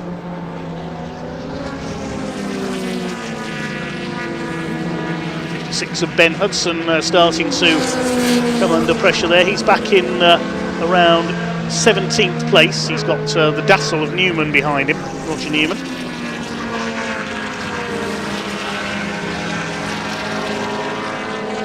Nine minutes to go in this first leg of the Jochen Rindt Trophy. The result of the two races will be added together. The race coming up tomorrow, and the aggregate winner takes the trophy, which takes the form of a silver steering wheel mounted on a pin. Jochen Rindt, of course, raced here at Thruxton several times in the 1960s, was dominant in European Formula 2, as we mentioned, made it to Formula 1, most notably with Lotus, was leading the Formula 1 World Championship when tragically, qualifying for the Italian Grand Prix in 1970 at Monza, he crashed and lost his life. There were 3 races remaining in the Americas that season, and the rest of the pack could have overhauled his total. Jackie Ickx was in second place in the Ferrari, but his total points was not overhauled. He kept the world title. There's the Palliser we mentioned, number 50 Jago Keen, the wingless car. Not the quickest car out there, unfortunately, for Jago. He's just trying to get out of the way of the leaders. He's 2 laps down now. 47 being lapped in there as well. David Jones in the Van Diemen RF82. One of those cars was raced by a certain Ayrton Senna in 1982 before he moved up to F3 the following season. Alan Lancaster lets Jim McGoughy through there. Jeff Pashley involved as well, the 69 car.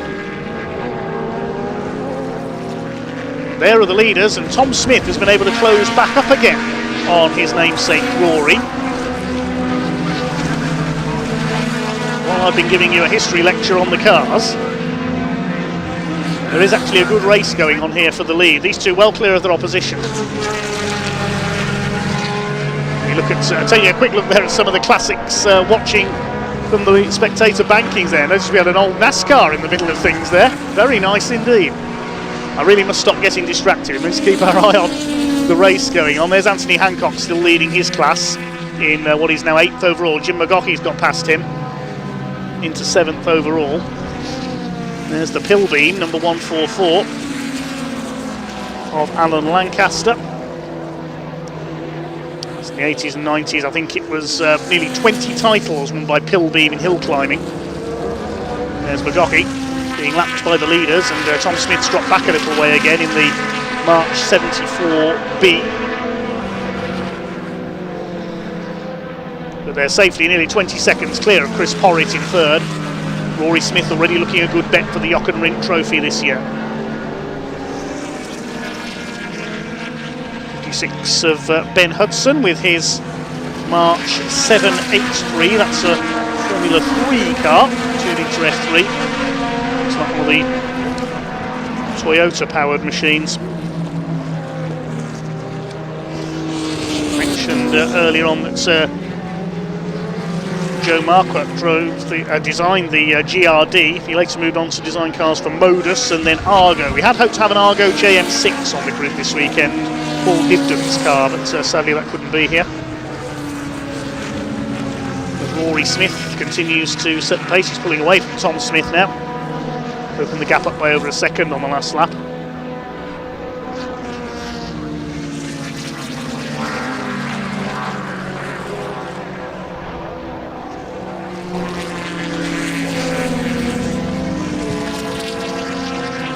It is wonderful just to see these cars out there. 74 car goes a lap down. That's Steve Gardner, the SG Racing Services Reynard SF80. It's a Formula Ford 2000 car. 1:35 being lapped as well is Neil Jenkins in his Chevron B38. That's an ex-Beppe Gabbiani car, the Italian, who briefly made it to Formula 1 in the early 80s with a Sella.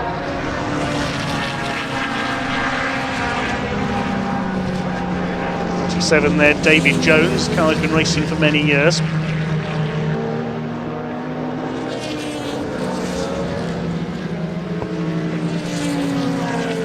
There is one car out there this weekend, Mark Storer's number 11, the Delta T7980. He's had it from new, hasn't raced it in over 40 years, we're told. Blue flags waving to the back markers there. Diego Keen's car at the back of this group. 27 car in there is Bruce Bulchin in his March 743.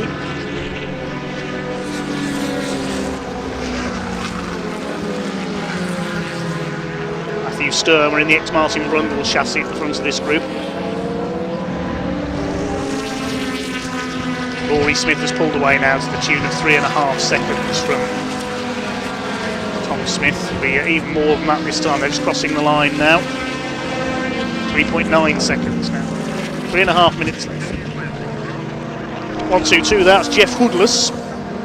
Racing Formula Ford for many years. He's got a Rolt RT1. We believe that's an ex-Larry Perkins car, the Australian. Potential race very successfully in touring cars in Australia, alongside the likes of Peter Brock and Craig Lowndes.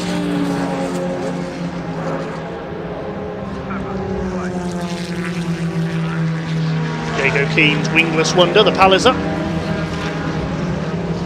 To Clapham in London, the number 50 car there, designed by Len Wimhurst, used to be with Brabham. They were built by Hugh Dibley. He was a racing driver and a pilot for the BOAC airline.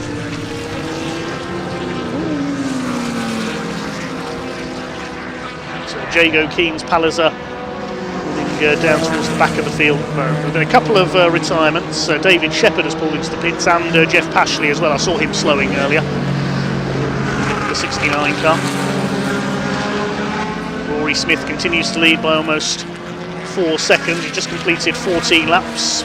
See what the gap is this time through as they cross the line any moment now. 3.5 seconds is his lead. So the penultimate lap now. There he is. Rory Smith, number 45, the Thruxton experts. Just defeated in last year's Jochen Rindt Trophy by Chris Porritt. Chris is well back down the road here. Quite appropriate that he's in an ex-Davina Galitza car. She was a truck racer for many years. Now lives in the United States. The British Truck Racing Championship is with us on BARC TV next week at Snetterton. Yellow flags have got a car off at Village Corner there. Didn't see who it was, and problems for the 63. Matthew Sturmer, his front wing has broken. That'll slow him. Lack of downforce, so he's had to slow up. I didn't see who that was off on the far side of the circuit. As the leader gets through there, back to lap the Levi's Jeans sponsored car of 93, Mark Harrison from Worcestershire. That's the ex-Ricardo Zunino March 772, and became a successful hill climb and sprint car. Ted Williams and the great hill climber Martin Bolsover drove that. Roy Woodhouse put a Rover V8 in it used in sprint events. Rory Smith goes into his last lap. Gap is 2.8 seconds to Tom Smith in second. Rory had a good battle with Tom early on, but in the second half of this race has never really been threatened. He's been able to pull away as they negotiate the back marker traffic. Trying to work out who that was who'd gone off on the far end of the circuit over there. The car has rejoined now. May have been Roger Newman in the Dassel. Rory Smith hasn't gone off, he's heading for the win. A few seconds left on the clock as he comes down towards the chicane. I think it will be checkered flag this time as he laps the Pilbeam of Alan Lancaster. Into the chicane. Right, left, right. into the pit straight. Will the checkered flag go out this time? No, it does not. So we do get one more lap. He was just as the clock counted down to 0 there. He came out of the chicane. We'll have one more lap for Rory Smith. Matthew Sturmer has pulled into the pits for that front end damage.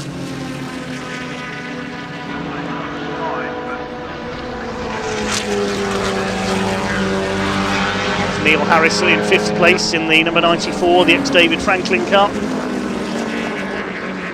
Gocky closes up to the back of the number 5 of Neil Jenkins.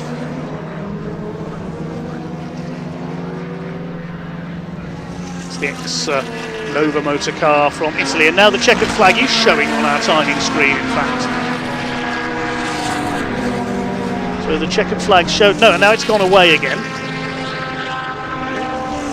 TSL timing at the moment can't decide if the race is finished or not. Well, it's gone back to green again now because no checkered flag was shown, we saw, to Rory Smith. It will be shown this time. Whichever lap the race finishes on, he's going to take the win. There is the checkered flag. Rory Smith wins the first leg of the Jochen Rindt Trophy here at Thruxton. Tom Smith comes over in 2nd.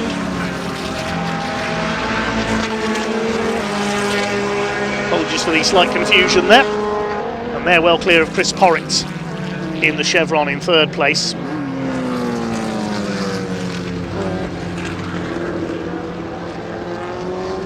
Mark Harrison has come through in 4th position, and Neil Harrison will be 5th, so only 3 cars on the lead lap at the end of that one. Ian Rowley will be 6th in the number 44.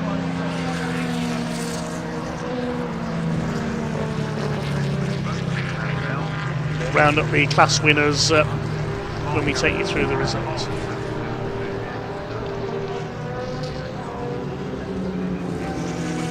There is Chris Porritt. The Olympus Cameras sponsored chevron.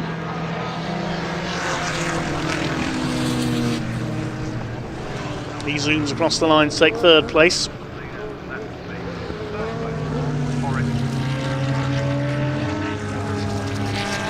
Jim Magocki has not come through. In fact, there he is. He stopped on the run up Woodham Hill. So the Swift is not going to finish, unfortunately, the Scotsman.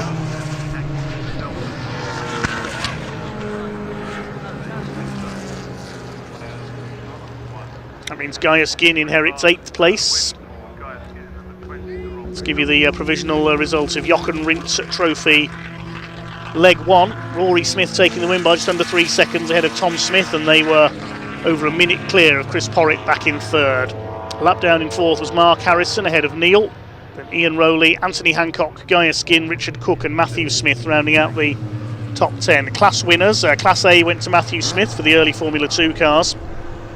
Class B went to Chris Porritt. Class C to Tom Smith. Class D to Rory Smith. Class E was Roger Newman. Class F to Gaius Ginn. And Class G for the Formula Ford 2000s to Anthony Hancock. Let's head down to Parc Fermé.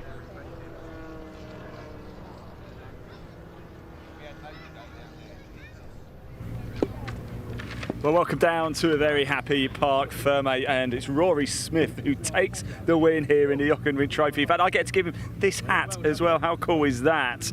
Let's let him get his helmet off and we'll have a quick chat with him. Tom Smith coming home in 2nd place. Still waiting for Chris Porritt, who came home in 3rd. The rest of the cars have gone straight back to the garages, so that's why we're just going to have the overall top 3 from that race. We caught up with Rory. He's been a busy boy, hasn't he? Rory, I get to give you this hat. How nice! That's a really nice hat, isn't it? Look at that. You're a busy man today, aren't you? I saw you a little bit earlier. Yeah, I'm a little bit tired, I'm not going to lie. And I've got one more to go with the Fords, but it's good. Really enjoying it. I love this event. Come here every year if I can, and yeah, great to be going well on the roll as well. Well, for those who don't know, of course, there's 2 races overall. It's done on aggregate timings, isn't it? So you're in the best possible position right now. Tom, can we get you in as well? A little bit of work to do, but the pace is there, right? Yeah, I was just a wuss on the brakes in the first couple of laps.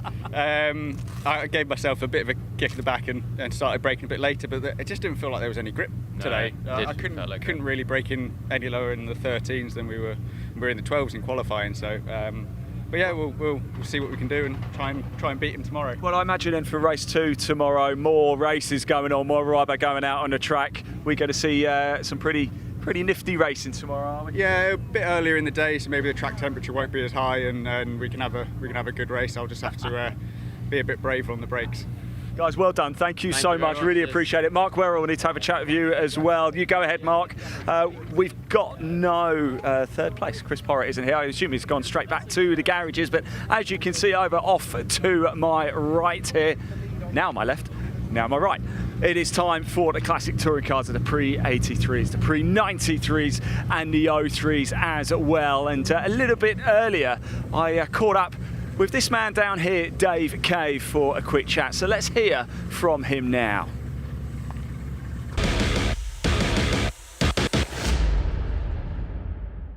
Right, it is time for a packed grid of cars once again. The Classic Touring Car Race Club, the pre-83s, the pre-93s, the pre-03s as well. One of my favourite grids. And this is very special. This is for Carol, your mum, all right, who apparently always watches the live stream. She says, go speak to Dave. So Dave, I've come to have a quick chat with you because it's good to see you, by the way. How are you? All right, yeah. How are we feeling ahead of this race? Trying to stay cool.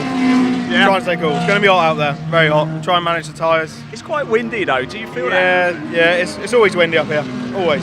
That's very true. We'll see. Your mum's watching, you got a message for her? Hello Mum, I'll keep it on the black stuff. Lovely to see you, mate, by the way. Good luck. Carol, that one's for you. Let's keep going down. Shall we have a quick chat with another driver or such? Hello, my friends. How are we doing? You all right? How are we feeling? All right, thanks, yeah. First time out in the classic touring cars this year. Well, it's great to have you back, by the way. And you picked a cracking venue to come to, haven't you? I know. I do like that. I'm local to it, so it makes it nice and easy. Yeah, it makes it nice and easy. So, yeah, I thought I'd come out and have a play. Hopefully do a couple more of them this year and a bit more next year. But I'll probably be in Thunders next year with another car. Nice. So, yeah. Look, enjoy it when it's loud, isn't it? Anyway, lovely to see you as well. There we go. Look, the cars lining up, getting ready to go. How many have we got in total? Let's have a quick look for you. 24 for the Classic Touring Car pre-83s, the pre-93s, the pre-03s. It's windy, but the sun is shining here at Thruxton Circuit. Only one thing left to do, and that's time to go racing. So let's hand it over to your commentator, Dave Goddard, to take you through the action.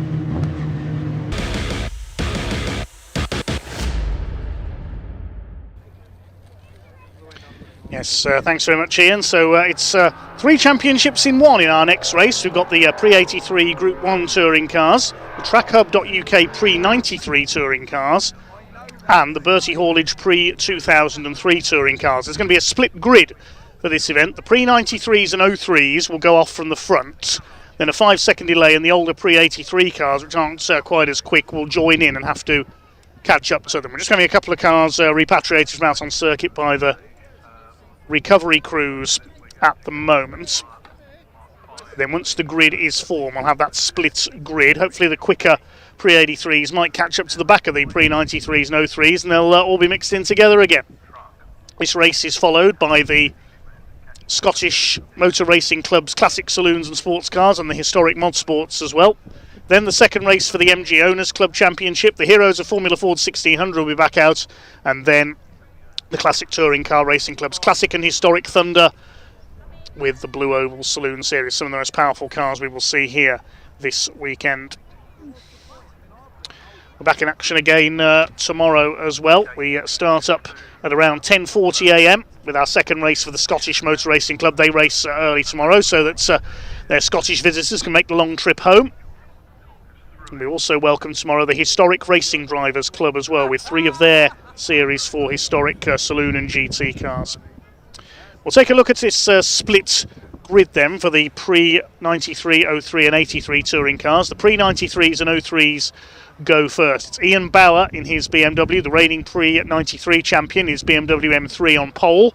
Similar car of Kevin Willis, number 95, alongside him. 911 Oliver Owen, racing in pre-03 with the green and white BMW, is on the second row alongside, just heard from the reigning pre-03 champion David Cave with his BMW on row 2. On row 3 we have Cam Tunio with his Honda Civic, who's had a couple of wins in pre-03 so far this year, alongside Cavan Granger. We just heard from him as well in the BMW 330 Ci. They're on row 3 alongside, ahead of Tim Tomblin, number 89, with his BMW, and Chris Bassett in his Peugeot 306. He runs in Pre-03. The fifth row of the grid, John Hillier with the BMW E36 Touring. Yes, that's Touring as in estate car. One of the few estates racing in the UK at the moment. John lines up alongside Ian Knight's Honda Civic Type R, but I didn't see that car in the assembly area, so Ian Knight's possibly had problems. I'm not sure he's out there. Steve Walden's BMW M3 is next, alongside the orange BMW, the Jägermeister liveried one of Graham Myers. And then we've got Andrew Idoine, his first appearance with the Classic Touring Car Racing Club. He's appeared in a couple of one-make championships with his Honda Civic, and he completes the first half of this grid. Then there'll be a 5-second delay, and then the Pre-83 Group 1 cars will be unleashed. They're headed up by Jerry Bailey, who's not in a Lotus Cortina. That's a misprint on the entry form. He's actually in a Rover SD1, Jerry Bailey, starting alongside the reigning Pre-83 champion Jonathan Corker in the little Datsun 510. Behind them, Nick Grindrod with his Escort Mark 1 and the similar machine of Tom Harvey. He was really kicking the tail out during qualifying, so watch out for him. Then we've got Tim Clark in his Rover SD1 alongside Chris Snowden's Alfa Romeo Alfetta GT. Chris has been racing Alfa Romeos for decades now. Behind them, Don Hughes, he's in a Mark 1 Golf GTI alongside Jared Knight's Escort Mark 2. James Dunkley, the former Blue Oval Saloon champion with his Mark 1 Fiesta XR2 alongside Stuart Kay. Hopefully he's ditched the mullet for this one in his Ford Capri, the Triplex Capri.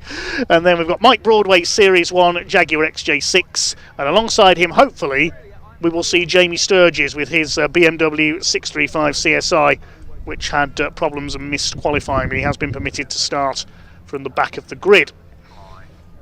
It wouldn't surprise me, given Jamie, if he had problems with one car and went home to fetch another, because he lives literally next door to the Thruxton Circuit in Thruxton Village. So hopefully we'll see Jamie there at the back. We've got a fly past. Look at this. Everything retro here this weekend. When I was at Thruxton a few years ago, we had the Red Arrows fly over. That looks like a Spitfire to me. It is a Spitfire.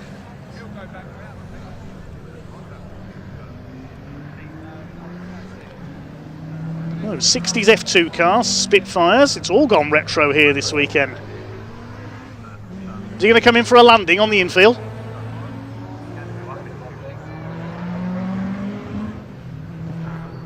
Hi to Colin Ware, we mentioned him. Hi to Grant Moole from South Africa. Says hello to Dave Pointy and the gang. Pointy's not here this weekend, he's back next weekend for the Truck Racing Championship at Snetterton.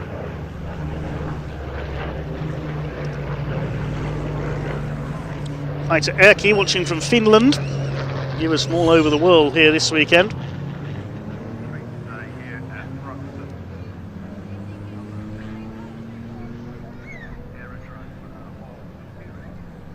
We watch our fly pass taking place. Great to see the Supermarine Spitfire in the air. As we just await the circuit to be cleared up, ready for our touring car race, which will be over a 15-minute duration. BMWs to the fore in this one in the Pre-03 and Pre-93 championships. A couple of Honda Civics will be contenders as well. And the older Pre-83 cars further back. Great to see Jerry Bailey and Tim Clark in their SD1s out there. I do like a Rover SD1. We had hoped to have another SD1, that of Nick Williamson, but I don't think he's here, unfortunately. Cars now making their way round. It'll be a standing starts. There's Jerry Bailey in the SD1 heading up the Pre-83s, the Toshiba livery car. There's Jonathan Corker's little Datsun. Watch for Tom Harvey. His father Adrian H. Harvey is the leading exponent in classic Fords as well. That's where Tom gets his sideways driving style from. But it's the Castrol liveried M3 of Ian Bauer, double champion last year. He won the Pre-93 and Classic Thunder titles in that BMW. Jamie Sturges is there. There's the BMW 635. Very nice indeed. Chris Snowden in there. I think that's one of the Napolina liveried Alfa Romeos. He's got quite a collection of Alfas, as the late great Neville Hay said in commentary. Would have said in commentary, he's been racing Alfa Romeo since God was a boy.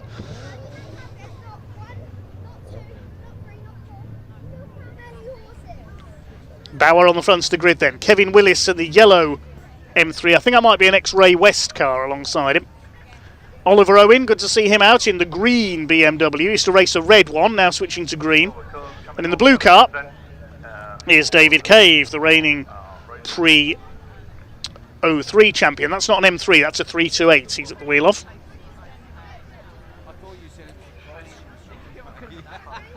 We're missing Cam Tunio's Honda Civic, he's not there. He would have been a contender against the Beamers. Cavan Granger's there, the white and green number 137. The multicoloured car on row 4 is Tim Tomlin. Alongside him, Chris Bassett's Peugeot 306 GTI.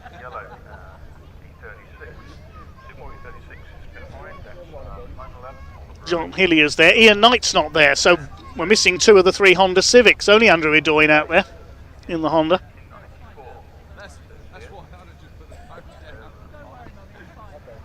Jerry Bailey's light blue SD1 heads up the pre-83s.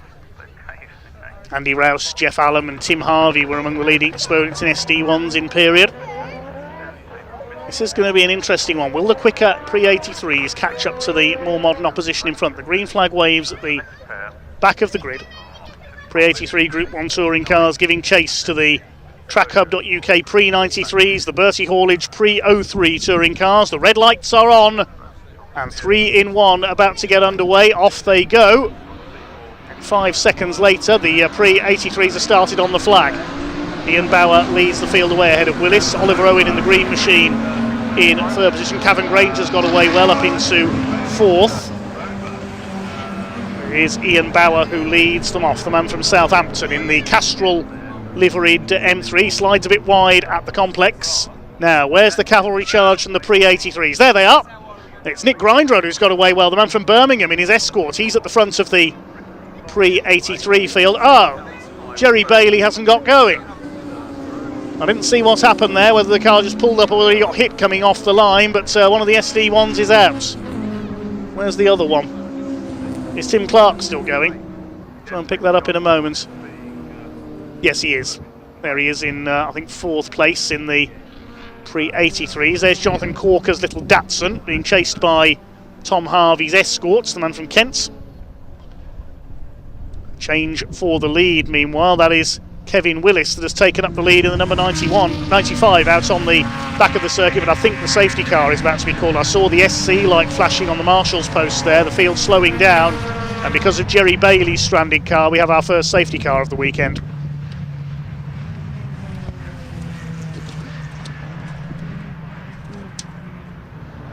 So Alan Evans will pick the field up, driving the safety car this weekend. Pack will have to slow up and assemble single file. There's the reason. Jerry Bailey's SD1 unfortunately expiring off the line. And that has closed things up nicely. It's helped the pre-83s to catch up to the more modern cars.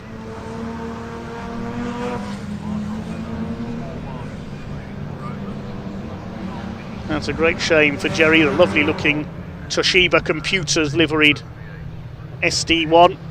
There's a couple of SD1s incidentally out in the next race. The Scottish Motor Racing Club, the Kinmon brothers, have brought their SD1s with them. So Kevin Willis, number 95, is your leader. And from Salisbury, it's BMWs all the way at the front of the field. The first non-BMW is Chris Bassett's Peugeot.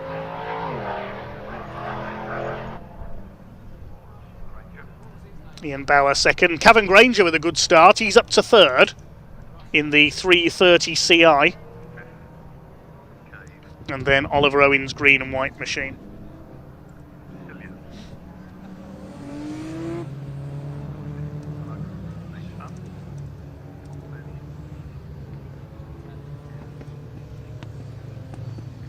There's Don Hughes in the Mark 1 Golf. He ran that car several years ago and has got it going again over the last couple of seasons.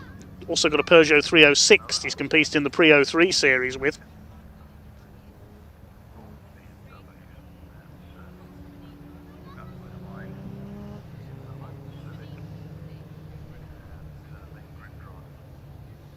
Behind him, Chris Snowden's Alpha.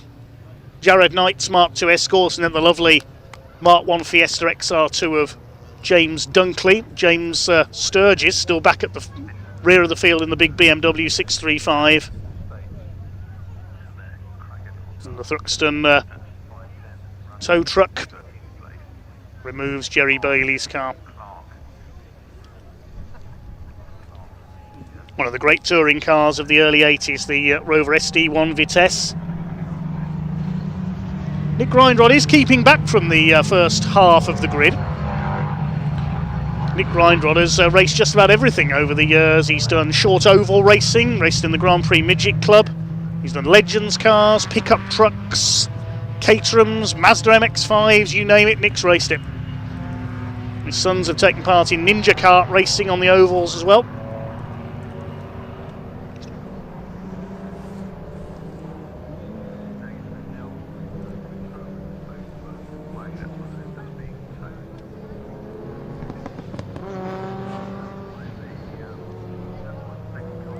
Keeping it nice and steady. It looks like we are going to do one more lap behind the safety car. There's the other SD1, that of Tim Clark. Rare to see Ian Bauer headed in the pre-93 championship over the last couple of years, but Kevin Willis keeping him honest here.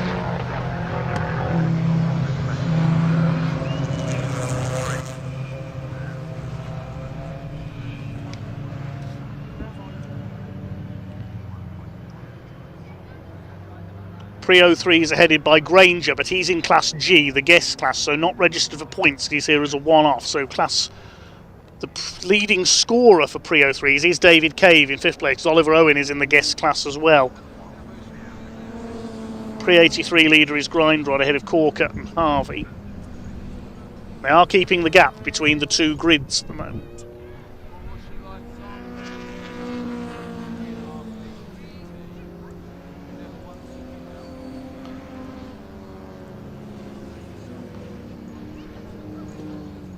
Keep your comments coming in. Quick hello to Bethan Lloyd watching down in South Wales. She'll probably be pleased that Tom Nippers took a win for Wales in the Heroes of Formula Ford 1600 race.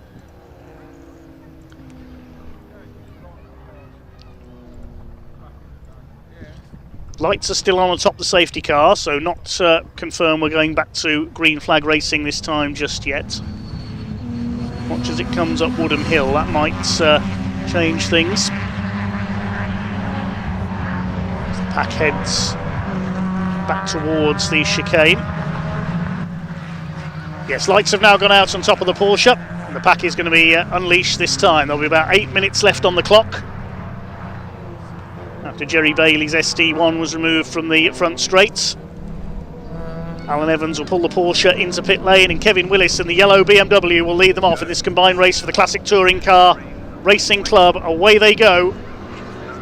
Back towards Allard they go for what will be the 4th time in this race. Green flag waves all the way around the circuit on the first lap of the restart. Up towards the complex they go. It is Ian Bauer on the tail of Kevin Willis for the lead. Cavan Granger in 3rd place, then Oliver Owen in 4th position. Rounding out the top 5 is David Cave. Then the BMW Estate of John Hillier in 6th position. That's running well. Chris Snowden battling it out there in the Alfa Romeo with Don Hughes in the Mark I Golf GTI. Chris, in one of his collection of Alfa Romeos, raced and won the Alfa Romeo. Oh, big tangle there. Who's that going off? That's Chris Bassett's Peugeot into the infield. Off into the rough, as they say in golf. Who did he tangle with? Somebody else was spinning. I didn't see who it was. It's John Hillier, the BMW Estate. He's off. Hasn't gone as far into the rough as the Peugeot did. And remarkably, they're able to get going. Chris Bassett was lucky that Peugeot did dig in sideways and roll there. There's the Pre-83 leader, the V-Tune Rolling Road sponsored Escort of Nick Grindrod. Saw that car debut at Pembrey last season with a couple of wins, and he's on the tail of Andrew Edoyne in the Honda Civic here. Also a West Midlands based driver from Dudley. Man from Birmingham goes through. Jonathan Corker, the reigning champion, the Datsun 510 in 2nd place. Then it's Tom Harvey, then Tim Clark in the white SD1. to complete another lap. Grindrod now in 9th place overall, with Hillier and Bassett having come to grief. It's BMWs all the way, holding the top 8 places at the moment. Oliver Owen being chased down by David Cave, the defending pre-03 champion. It's been BMW versus Honda Civic in that championship for a few years now. Only Chris Bassett's Peugeot the real interloper this weekend. And sadly, 2 of the Hondas didn't make the start of this race. Ian Knight and Cam Tunio. Hopefully they'll make it back out tomorrow as Cave goes through past Oliver Owen on the far side of the circuit up into P4. Next through Tim Tomlin. And a gap back to Graham Myers in the Jägermeister car. He's got Steve Walden on his tail. And a change for the lead in pre-83. Jonathan Corker has taken over from Nick Grindrod. There's Tim Clark's SD1. Such wonderful looking cars that are over SD1s. He's got ahead of Tom Harvey's Escort.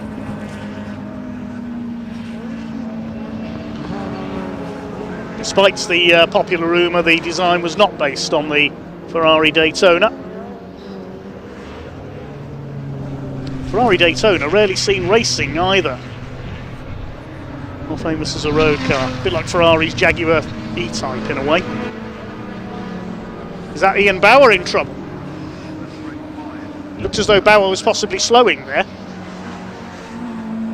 We catch up with the battle between Graham Myers and Steve Walden. That's for 7th place, but I thought Ian Bauer was slowing there.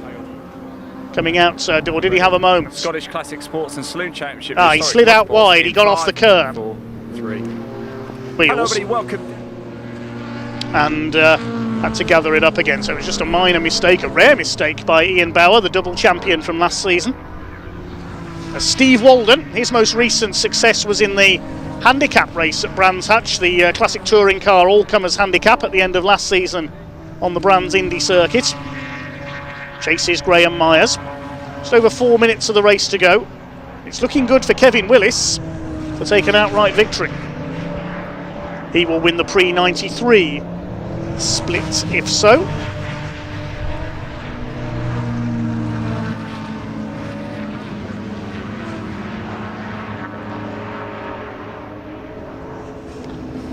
Graham Myers hanging on in the GEM Developments BMW. It's for 7th place and 3rd in class. There's John Hillier, he's got going again, just in front of Mike Broadway in the Jaguar XJ6 Series 1. I think that's the ex-Simon Lewis car. Running towards the tail of the field at the moment, but leading his class, I think. It's pre-83 Class A. We may have lost Jamie Sturgis as well. I think the BMW has dropped out, a reoccurrence of the problems from qualifying. David Cave continues to hold off Oliver Owens' BMW E36. Doesn't say whether that's an M3 or a 328. Cavan Granger running well up there in P3. He'll be pleased with that. As a result of that error by Bauer, the lead gap has gone out to 3 3/4 seconds now. It's looking good for victory for Kevin Willis.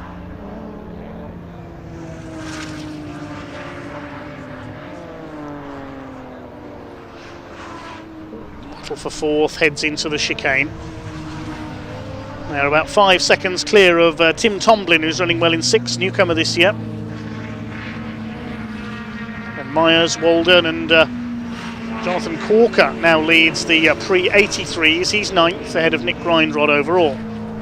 They're ahead of Andrew Adoyne's Civic. Kevin Willis continues to lead. There's the Civic. Adoyne ahead of Tom Harvey, who's back ahead of Tim Clark. And behind them, in fact making a move there on Tim Clark possibly, is Chris Bassett's 306. He's recovered well.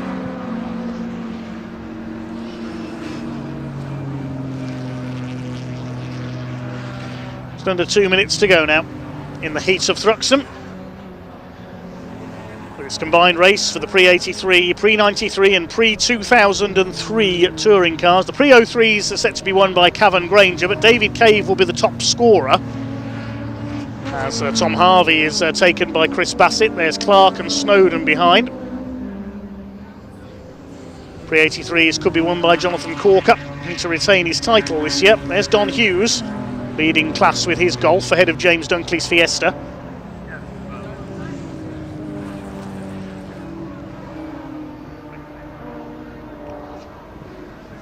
Don Hughes, another locally based racer here, lives in Andover, just down the road.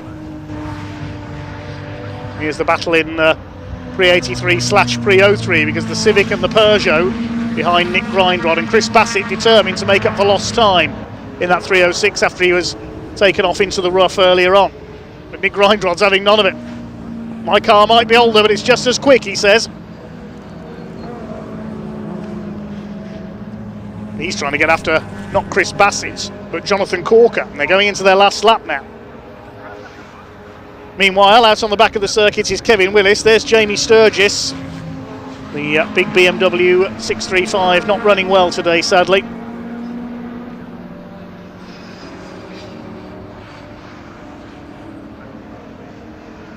It's going to be Kevin Willis in the 95 BMW M3 who's going to take the win as the clock counts down to 0. He comes up Woodham Hill.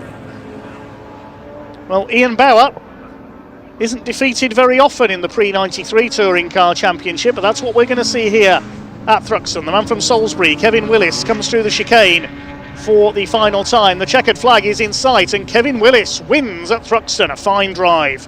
Ian Bauer, after a mistake coming out of the complex, will come home in second, and Cavan Granger brings his green and white machine home in third place, sliding his way through the chicane for the third time. He'll be the top finisher in pre-03, but he's running in the guest class, so won't score points. David Cave, therefore, is the highest scorer in pre-03. He finishes ahead of Oliver Owen. It'll be Tim Tomlin next home in the BMW, the livery almost mimicking the Jack Civic. He's running Japanese touring cars. Mike Broadway comes home a lap down, and a great recovery by Chris Bassett in the 306. He's got ahead of the pre-83 cars, despite a bit of trim hanging off underneath there. Steve Walden comes home in 7th ahead of Graham Myers. Bassett back up to 9th, and Jonathan Corker wins the pre-83 split in the Datsun. Grindrod second, and third goes to H. Harvey. Chris Snowden's Alpha next. There's Jared Knight in his very smart Mark II Escort, the man from Devon. Tim Clark dropping back in the closing stages there, finishes behind Don Hughes. James Dunkley, the food businessman from the South Midlands, brings his Fiesta home. And then Jared Knight's Escort, the last man to cross the line should be Stuart Kay. Here's our provisional result then of our combined pre-83, pre-93 and pre-03 touring car race. Kevin Willis takes the win ahead of Ian Bauer, with Cavan Granger making it a clean sweep of BMWs on the podium. Granger also the first pre-03 car home. David Cave next ahead of Oliver Owen, and Tim Tomlin, Steve Walden and Graham Myers. Chris Bassett in the 306 coming home in 9th place, the first non-BMW, not bad, recovering from his off. And Jonathan Corker wins the pre-83s and the little Datsun in 10th overall.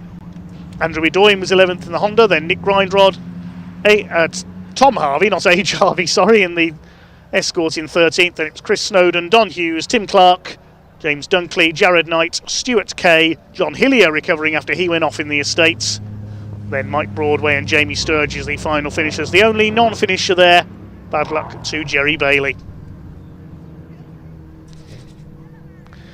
Hopefully he'll be back out for tomorrow's race as the cars head into pit lane. Next up on the schedule today, we've got our guests from north of the border, the Scottish Motor Racing Club's classic saloons and sports cars, plus the historic mod sports. But first of all, let's head down to Ian in Parc Fermé.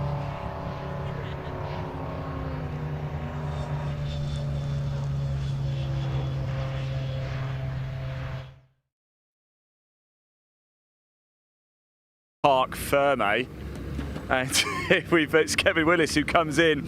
He will come into the number 1 spot. He is our race winner, of course, as he makes his way up. There he goes. Yeah, he gives a big nod of the head. Ian Bower coming home in 2nd place, and in 3rd it was Kevin Granger. Actually, top 3 overall. Kevin Willis winning the pre-93 category there. Kevin Granger the 03s, and Jonathan Corker picking up the pre-83 win there as well. Kevin Granger's just stopped behind, actually, Kevin Willis. So we'll grab a quick chat with Kev as soon as he gets out of the car. We'll grab a chat with Ian as well, and Cav also. He now comes up into the number 3 spot.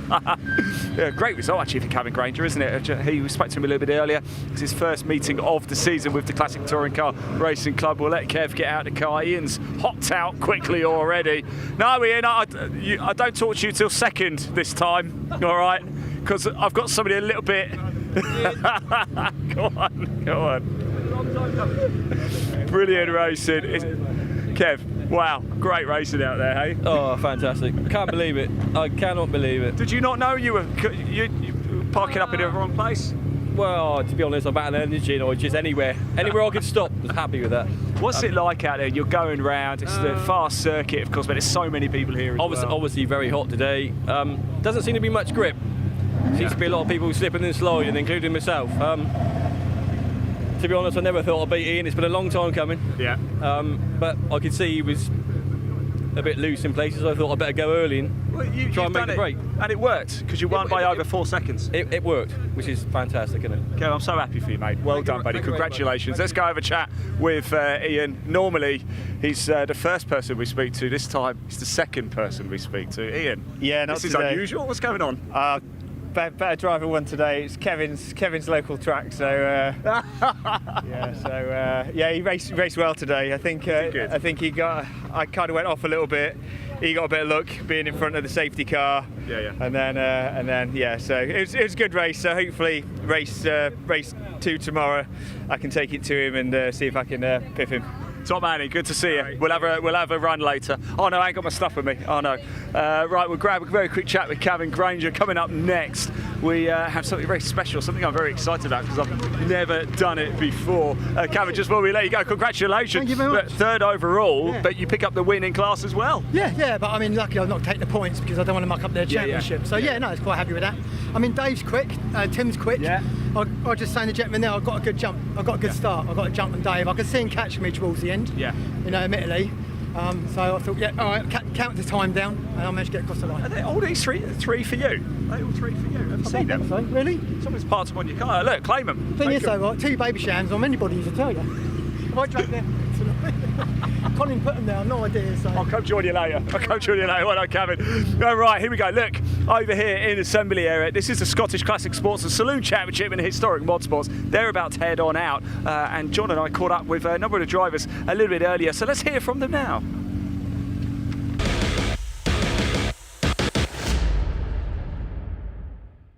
Hello everybody, welcome down to the Assembly area. Now I'm very excited for this because I don't think I've ever covered the Scottish Classic Sports and Saloon Championship in Historic Motorsports ever before. Now John and I have been looking at the entry list of the cars. We've been doing a bit of geeking out here. One of our favourites, for a doubt, Peter Baker here in the Aston Martin DB4 Lightweight.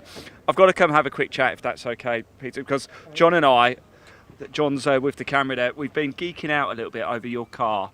Tell us a story about it. How long have you had it? What's the story behind it? So I had it two years, and we've been developing it and making sure it's right for a race. And this is really the first race that we've done. We tried to do one at Silverstone, but only did qualification because we had an engine problem. And since then we're been track day, and that's it. So this is it. We're feeling confident now. We're obviously saying you're smiling, you're looking happy, you're looking ready. So the car's got lots of power. It's a bit light at the back. We're finding lots of power. So happy really. We're learning. Excellent. Well, you've done a pretty good job so far. I'll tell you, thanks for talking to us. Thanks for bringing it out to play as well. Really appreciate it. Thank you so much. Really appreciate that as well. Because next to us, look at this, we've got TVR Griffiths as well. And in this car, we have Jonathan Ellison. So let's have a quick chat with Jonathan. Just we're just enjoying the array of cars we've got here, to be honest, and yours is a fine machine as well. Tell us a story. I bought it 20 years ago as a pile of bits, and spent 4 years rebuilding it, and been perfecting it ever since. And it's so a labour of love, is it? Yeah, it's far from. Yeah, and I'm now learning it after I've done loads and loads of mods to it over the last year, all over again. Yeah. And I'm not a fan of the track.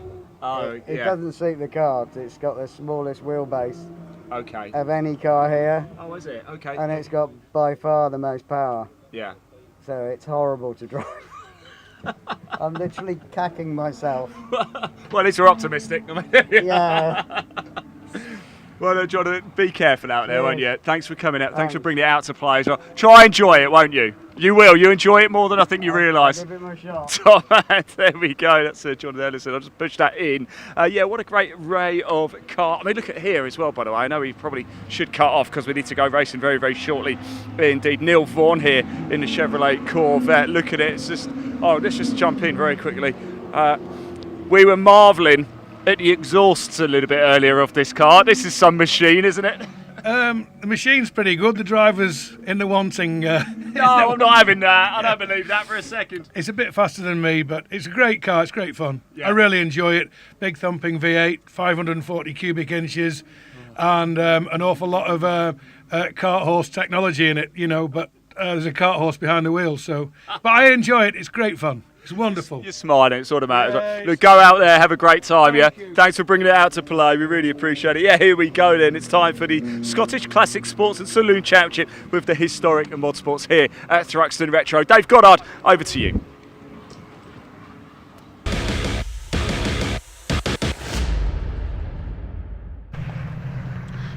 Thanks very much, Carl. Just coming up to the grid then for this well, it's a bit of an all-comers race, really, for the classics and mod sports. Matthew Ellis on pole after qualifying in the DAF 55 V8. More on that in a moment. Steve Barnard alongside him with his Space Frame Escort Mark 1. David Morrison's Mod Sports Midget and Dean Clayton's Golf GTI on row 2. Stephen Primet, yes, he's back in his Escort Mark 1, the multiple classic touring car champion on row 3 alongside Adam Kinmund in the Rover SD1 Vitesse. Martin Reynolds in his Mach 1 Mustang, he's on row 4 alongside John Kinmund in his SD1. Alistair Baptist's Fiat X19 and Peter Baker's Aston Martin complete the top 10. Then John Ellison in the TVR alongside Ian McBay's Davrian. Ewan Anderson's V8 engine MGB alongside Tom Owen's Peugeot 205 GTI on row 7. Row 8, Neil Vaughan's Corvette and the little Fiat 128 Coupe of Paul Bowers. The 9th row, we've got David Brewis, long-time special GT racer with his MG Midget and Miles Castaldini and the Davrian. William Underwood's Triumph TR7 V8. Ian Morton's Austin A40. And at the back, hopefully, we'll see the little Fiat Uno of Philip Morton. So a quick run through the grid there for you before they form up and get ready to go. And in pole position is the DAF 55 V8. I'm not making that up. That is a DAF 55, as in the little DAF Variomatics, the Dutch cars with the continuously variable transmission. But really in body shell only. It's a special saloon car from the 70s. The chassis is a March single-seater. The engine is a 5-litre V8. It's one of the maddest race cars I've ever seen. I'm really pleased to see it here in the hands of Matthew Ellis. It's the ex-Tony Hazelwood car from back in the 70s. It's got Steve Barnard's Space Frame Mark 1 Escort, the man from my hometown of Burntwood in Staffordshire, alongside him. As we say, only a few Scottish drivers on this grid, including the Kinman brothers in their SD1 V8s. It's a bit of an all-comers field, this one. We haven't got the Fiat Uno at the back, unfortunately. Problems in qualifying for that car. There's a gap on row 3 as well. Stephen Primet's Escort, sadly, is not there. But the cars that are there are ready to put on a show. The green flag waves at the back of the grid. A DAF 55 V8 on the front row alongside a Space Frame Mark 1 Escort. The Fiat X19 of Alistair Baptist, I've just been told, is starting from the pit lane. Will there be any others in there as well? We'll wait and see as the race gets underway. The DAF struggles to get its power down, and into the lead from the second row goes David Morrison in the Mod Sports Midgets. Well, it weighs about as much as a sack of potatoes, that car, so he was inevitably going to charge clear off the line. What a mixture of cars we've got out there. This is a really special field indeed. Look at the SD1 coming through. on the inside. That's one of the Kinmans, the V8 engine MGB charging its way through as well. Yeah, the X19 joining in from the pit lanes. This is going to be tricky to keep up with. The midgets away and gone. It's one of the Kinmans, that's Adam Kinman, the green and blue car, was second. Now the power comes on from the special saloons and Mod Sports cars, and it's the DAF V8 that charges into second in the hands of Matthew Ellis. Seen him racing Chevy Camaros and a Talbot Sunbeam Lotus in the past, along with his father Martin. There's the other SD1 of John Kinman, the second of the brothers. That was a bizarre first lap by Adam Kinman. He went from about 6th on the grid back into first and then back to 4th again in the space of 3 corners. The DAF V8, oh, is it slowing down there? On the back of the circuit. Yeah, I think Matthew Ellis is in trouble. That's a shame. So they sort themselves out around the first lap then. We'll establish an order when they get to the end of the first lap. There's one of the Davrians, the special GT cars.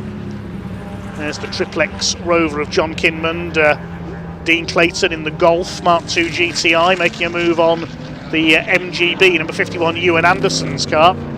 So who's leading as they complete all that around the first lap? It's Morrison's Mod Sports Midget that's got the lead. Steve Barnard in second. Said based in my hometown, runs a road sweeper company in the Escort Mark 1. Used to run an Audi TT space frame in sprints and hill climbs. He's second. Adam Kinman's Rover is third. Then John Kinman is fourth. And then the battle for fifth between Ewan Anderson's MGB and Dean Clayton, the locally based driver in the Golf. Used to run that in the production GTI Championship. He's got through past the MGB there. And then we've got Martin Reynolds, the classic Ford collector from Norfolk, in his Mach 1 Mustang. It's not until you stand next to that car you realise just how big it is. I wonder if we'll see that out in Classic Thunder as well this weekend. Behind him, the TVR Griffith of John Ellison. Used to race Triumph Spitfires very successfully. And TR5s as well. Big twitch there from the MGB of Ewan Anderson. Big slide there from Adam Kinman as well. Two beautiful Rovers. Listen to that V8 rumble. There's the DAF sadly in the pits. That's a great shame. Matthew Ellis, who put in a great effort in the qualifying session. Dean Clayton ahead of Ewan Anderson, and further back behind them we've got the likes of Martin Reynolds, John Ellison and Tom Owen in his Peugeot 205 GTI running in the invitation class along with Dean Clayton. There's the 205. Even the timing screen can't keep up with this at the moment. But there's our leaders. Number 45, David Morrison from Chesterfield. I think that might be one of the ex-Southcott team MGs, in which case it's most likely got a Vauxhall red top engine in it as John Kinman power slides his Rover there. Look at this, throwing that big machine around. Just how Andy Rouse would drive one. A lot of these drivers making their first ever visit to Thruxton. The Scottish series don't very often visit here. The timing tower has now sorted itself out, so it's a lead for Morrison of 0.3 of a second over Stephen Barnard, who's done the fastest lap. There's Alistair Bapty, one of our Scottish visitors from Perth, in the Scottfast Fiat X19. He's catching one of the Davrians, number 88 that is, Ian McBay from Exeter. Very much the opposite ends of the country battling it out there. Now, Davrian were a make based originally in London and later moved to Lambton in Wales. There's two men named David and Ian, hence the name Davrian, and they were special GT cars powered by the Mini or Hillman Imp engines originally. The company was later renamed Darien and became known for the T90 GT cars, which competed more successfully in rally. Sadly, the other Davrian, Miles Castledini, the Mark V, is in the pits. There it is. That's got a Hillman Imp engine. Odd looking cars, the Davrians, but sadly Miles isn't putting any more miles on it in this race. He's out, and Stephen Primet, we see his Escorts out of the race as well. He sadly didn't make it to the start. Somebody else has pulled in. Oh, it's the Aston Martin. Number 96, Peter Baker, has retired. Yeah, that's the problem with mod sports and special saloon type of cars. They're quick, but they are fragile. 45, David Morrison's car isn't fragile though. He's out in front, just under a second clear of Stephen Barnard's Escorts now. Barnard, a regular competitor, as you mentioned, in sprints and hill climbs at his local sprint venue of Kerborough near Lichfield in Staffordshire with his Audi TT Space Train before buying the Mark 1 Escort on eBay. That's the DAF sadly out of the race, being helped away by the marshals there, Matthew Ellis and Peter Baker's Aston as well.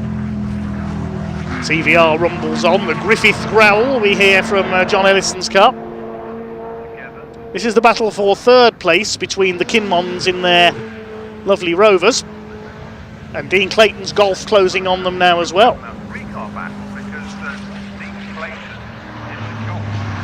Wonderful to see the period liveries on the SD ones there as well. Very well cared for cars they are, but not the way John Kinman's driving it, as Dean Clayton dives past Adam Kinman, his brother.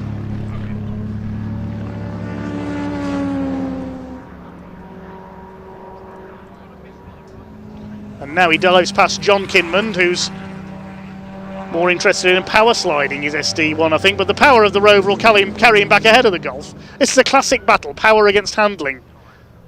Here are the leaders, meanwhile.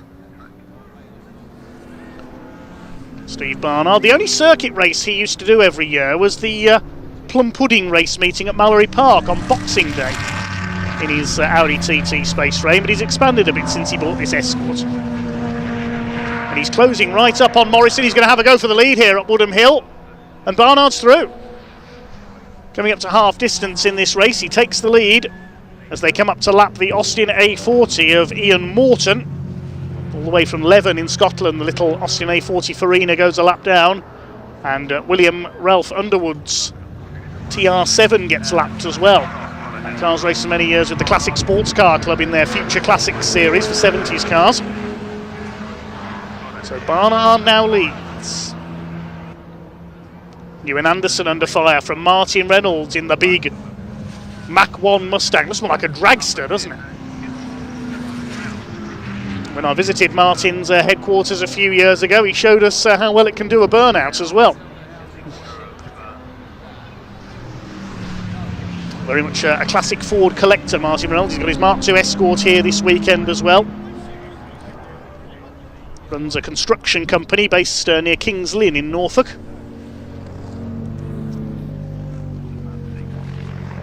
There's Ellison behind him in the TVR, and Tom Owens 205 as well.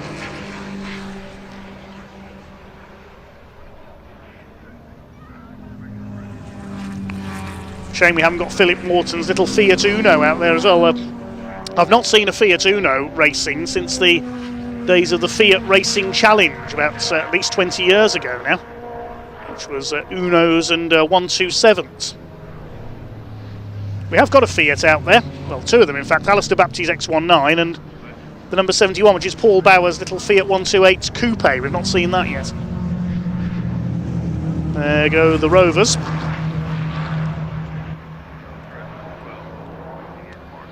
Adam and John Kinman having their own scrap here. Possibly a bit of damage to the front splitter there on Adam's car, the Austin Rover Fleet liveried car. Triplex colours there, we see that on the Ford Capri as well, Stuart Kay's Capri. And also on a rather special car we'll be seeing racing tomorrow. Tune in to see it.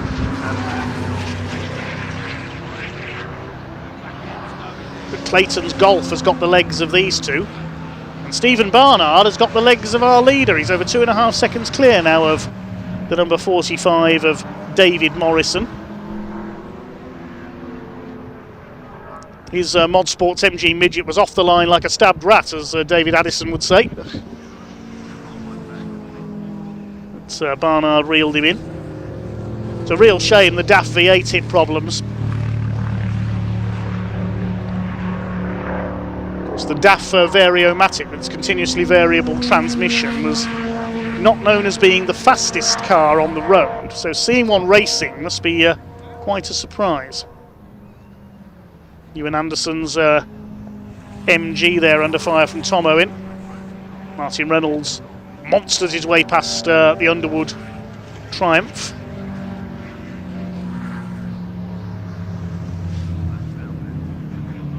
And the little A40 still going well. That's of Ian Morton from Leven in Scotland.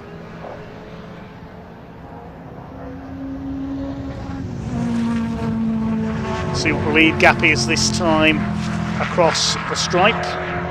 7 laps completed. Morrison's got a problem, I think. His last lap was a 1 minute 47 when his best lap of the race is a 1 minute 29. So the number 49, well, number 45 rather, of David Morrison is in trouble here. Those two were well clear of the field, but Morrison has dropped right back now. Barnard's out on his own. So we'll try and pick up on what's happened. There is David Morrison. Whether he had a spin somewhere, I'm not sure. But to lose about 18 seconds in one lap, there's damage, I think, to the right front there of the car. So maybe he's had an off somewhere. Oh, that's the little Fiat 128. Number 71, Paul Bowers, from all the way from Dundee to Thruxton this weekend, but the little Trivelato Racing Fiat goes up in smoke. Such a shame, that's a very pretty little car.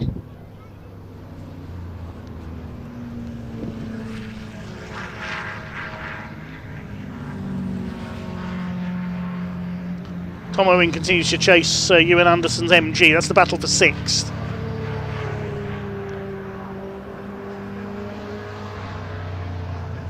Chased by John Ellison's TVR.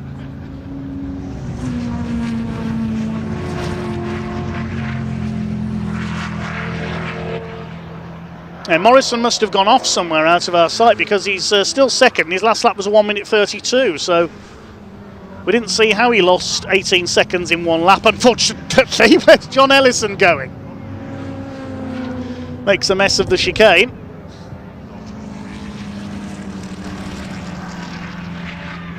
There's only a couple of minutes of this race to go now,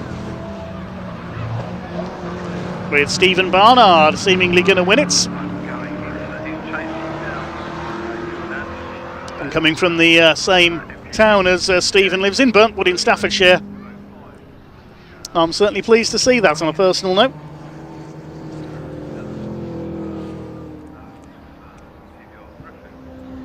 There are the Rovers, 4th and 5th, behind the Golf of Clayton.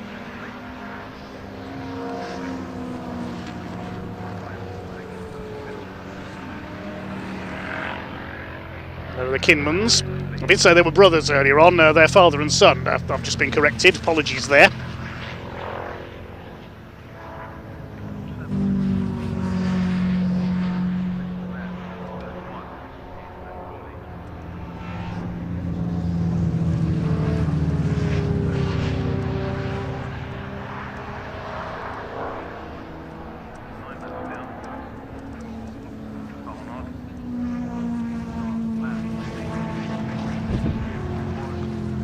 There's less than a minute on the clock now, and Stephen Barnard is on his final lap.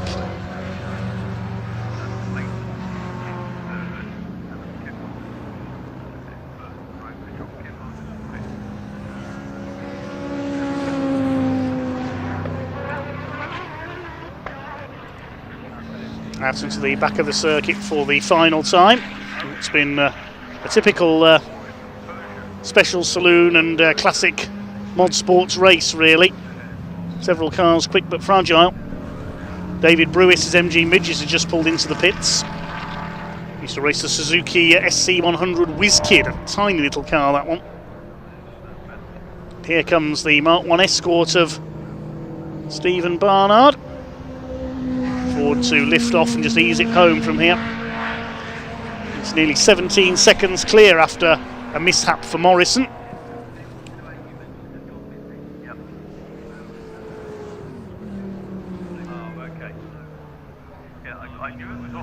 Through the chicane for the final time. And here he comes up towards the checkered flag this time. Big up Burntwood. Steve Barnard takes the win. There is David Morrison. He must have had an off somewhere. His passenger door's flapping slightly. There's a bit of damage to the right front, but he does get the Mod Sports midget home for second place. Dean Clayton in the Golf will take third, and he wins the invitation class. And the top of the Scottish Classic Sports and Saloons Championship runners will be the Rovers of the Kinmans. Adam ahead of John.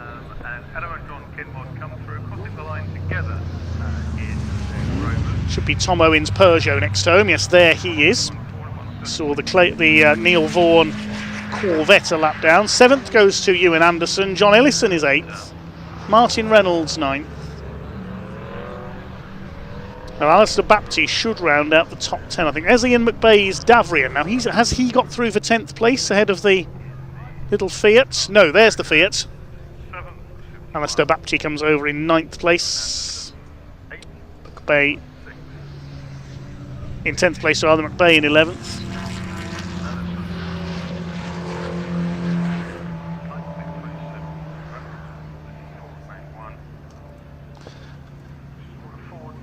It is a shame that we lost the DAF V8 early on there. That would have been in the fight for victory. Dirt Devil RC Motorsports, one of our viewers from Australia, says, I had an uncle with a car that had a continuously variable transmission. It varied from working to kind of working to not working, depending on the temperature. Maybe the heat's got to the DAF here today, I wonder. 14 cars go the distance in that first race of the weekend for the Scottish Motor Racing Club's Classic Sports and Saloons plus Historic Mod Sports. The Mod Sports cars don't race for points, but the Classic Sports and Saloon cars do. And the win goes to one of our Mod Sport runners. Stephen Barnard takes the win in the Escort ahead of David Morrison, just under 16 seconds down at the flag. Dean Clayton rounds out the top 3, the invitation runner in the Golf. Taking 4th place, and the top point scorer in that race, I think, is Adam Kinmond in the Rover SD1 ahead of John. Tom Owen, Ewan Anderson, John Ellison, Martin Reynolds and Alistair Baptiste round out the top 10. Beyond them was Ian McBay's Davrian, Neil Vaughan's Corvettes, the Underwood Triumph, and the final finisher was Ian Morton's Austin A40. We lost David Brewis into the pits along with Peter Baker, Miles Castaldini and sadly Matthew Ellis. Stephen Primmett didn't take the start. Paul Bowers stopped out on track. Let's head down to Park Firm.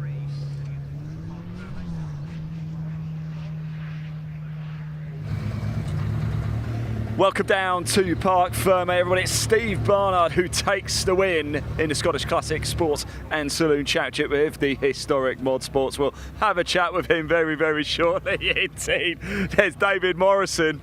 He's giving us a bit of a thumbs up. We'll catch up with him as well. And a Mark II Golf as well. Dean Clayton coming home in 3rd place. We will have a word with them very shortly. What a fine looking machine this is. Steve Barnard's Ford Escort Mark I. Absolutely beautiful, isn't it? He's just getting out of the car, taking his time. It is very hot here this afternoon at Thruxton. There is quite a bit of a breeze, which does help cool things down a little bit. No doubt when you sit in the cockpit of one of those cars, it gets hot, hot, hot indeed. So we will just wait for Steve to get out. In fact, Dean is jumping out now. We'll let Mark Werrell have a chat with him. David Morrison is a very happy man indeed, just off to my right side. In fact, you're looking at him right now in the number 45 in the MG Midget there. Very happy man indeed. Steve is just climbing out of the car now. We'll let him get out. We'll let you get out, Steve. Don't you worry.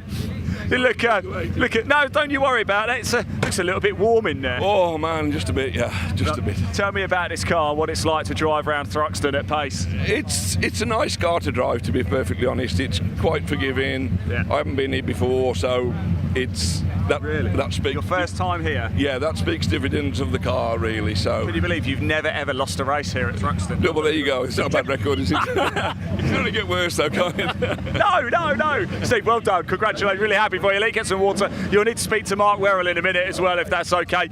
Let's go have a chat with David. David came into Park Ferme, gave us a thumbs up. I think you're a happy man, aren't you? Oh yeah. Talent and lack of weight. They say there's no substitute for horsepower. Yeah, well, talent as well. 1460. You've got plenty of talent, by the way, too. Have I? You know? Yeah. Oh, that's it. You don't finish in P2, do you, by being a slouch? No. I give it plenty, you see. Flat out round here, that.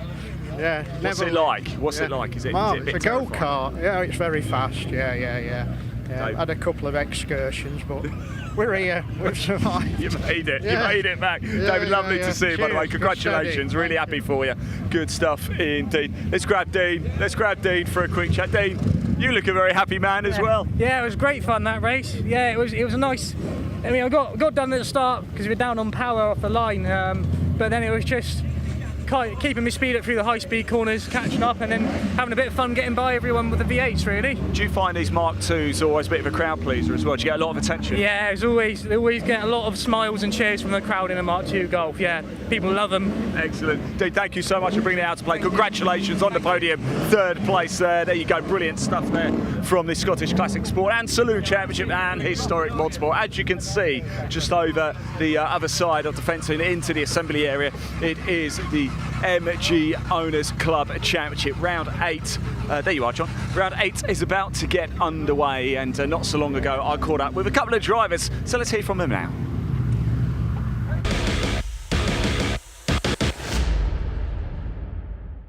Right, everybody, here we go. It's time for round 8 of the MG Owners Championship. We had a cracking race a little bit earlier today. It was Matt Harvey who took the win from Scott Bugner and Connor Lawson. John Copland taking the A-class win.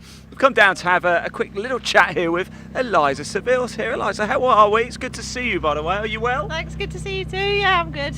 Good. Thruxton, what do you make of it? Oh, it's very fast. It's in 10 years of working in motorsport, it's my first time at this track. Is it really? Yeah, so... Wow, so a bit of a baptism of fire then this week. Yeah. How was race 1? Yeah, it was okay. We had a bit of a contact, someone spun me out, unfortunately, but until then we were making up a good few places and bringing the time down, so yeah, it was good. So we're excited for race 2. You just mentioned there a decade of working in motorsport. Tell me more. Tell me more. Yeah, well, I've been a motorsport mechanic for 10 years now, worked trackside for many different teams, and I work for Red Bull now. So do you work for Red Bull? Wow, yeah. Okay. Building the F1 engine, so... Yeah, what are you doing here then? The British Grand Prix going on. I know. This comes first for me. Eliza, best of luck. Thanks for talking to us. I didn't know she works for Red Bull. Unbelievable. Cheers, guys. Thank you. Stay with us a little bit as well. I just want to move down here. I just want to say very quickly hello to Ashley Barnes down. It cuts in a bit of a lonely figure at the minute in the number 59. More cars still waiting to come in. Not long to go before round 8 gets underway of what is proving to be once again a brilliant MG Owners Championship. Ashley, I've just come to say hello. Really, how are you? Are you well? Are you good? Very good, thank you. Yes. How are we feeling ahead of this race? Hot. Hot, yeah, you look hot actually. It's hot in here. It's very nice and toasty, isn't it? Bit of winds, that makes it. No, that's good, yeah, the wind helps a lot, but yeah, it's windy out the back, so it pushes your car sideways when you go through the... So you can't really race with the window open, can you? No, and, no. A little bit, but yeah, you're not allowed to. So. Actually, thanks for coming out to play. Best of luck out there. Really appreciate it. We'll see you soon. And yeah, here we go. Time for round 8 of the 2026 MG Owners Championship. Dave Goddard, over to you.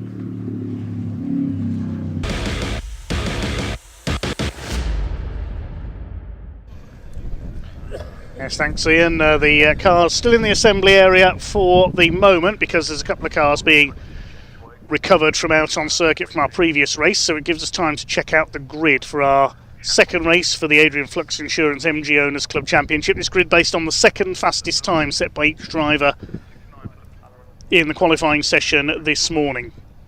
Matt Harvey, our earlier winner, finds himself on pole once again ahead of Rob Addison, who went off in race 1. Race 2 is Jake McDermott and Connor Lawson in their ZRs.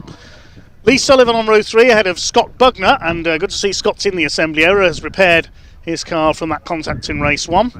Simon Byrne starts on row 4. Watch for him, a flying start for him in the first race, remember. Starts alongside Lee Pearce, who was second in the ZR points behind Rob Addison coming into this meeting. Row 5 is 149 Andy Firth alongside 431 Chris Lawson. And then we've got Martin Wills, number 44, alongside 215 Reese Lawson. Row 7, James Wade, number 22, and 117 Josh Byrne. And on row 8, number 3, Adrian Olsen, and 49 Aaron Chappell. He failed to finish race 1. Then we've got the first of the classics, 39 Will Sharp, who was pretty angry at the end of the first race. You'll remember he'll channel that aggression into looking to get back to winning ways here. Starts alongside Eliza Sevilla, we've just heard from in her ZR.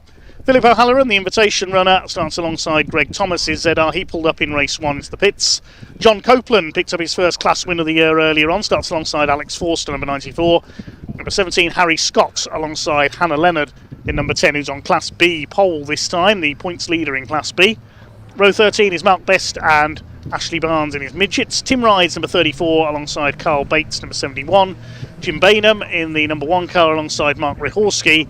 And the 2 cars on the back row have changed drivers, so I have to start from the back. The Maestro is 1.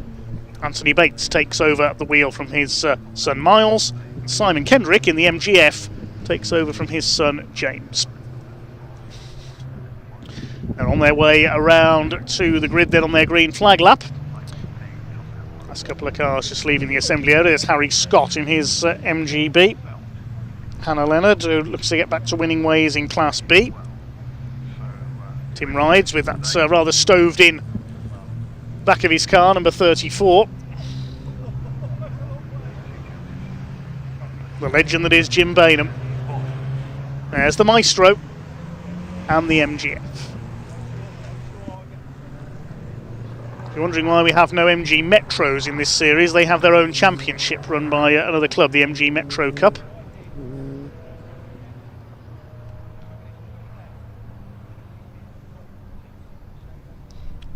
Do keep your comments coming in. We've got 2 more races to come after this. The heroes of Formula Ford 1600 are back out. And then the classic and historic Thunder Saloons, along with the Blue Oval Saloon Series for everything Ford. We go racing again tomorrow. First race due off at 10:40 AM, which is our Scottish Motor Racing Club Championships. Pre-66 touring cars will race after that. We also have the Historic Racing Drivers Club, the Jerry Marshall Trophy Series for 1970s touring cars. The Dunlop All-Stars for pre-66 saloon and GT cars, plus the classic Alfa Romeo Challenge.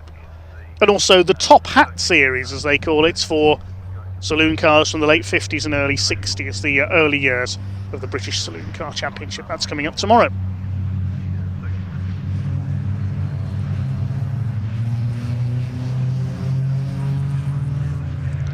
MG's on their way to the grid then. Thanks again to Adrian Flux Insurance for their sponsorship of this burgeoning championship. Numbers have really gone up in the last 3 seasons. I don't think that's an MG making that noise in the background. I think that's one of our dragsters on a demonstration run.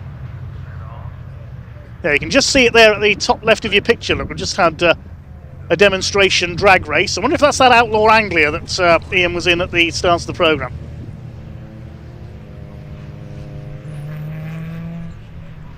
I don't know a lot about drag racing myself. I've got a couple of history books. A lot of the info I have on the sport comes from my fellow commentator Jerry Cookson, who was the voice of Long Marston for many years. All I do know is that is a stunning looking coupe.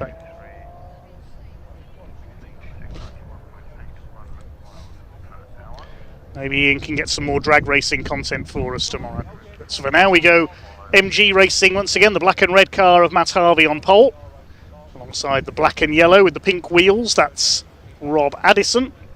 Jake McDermott on row 2 alongside Connor Lawson. First ever podium for Connor earlier on. Desperate for a first win here.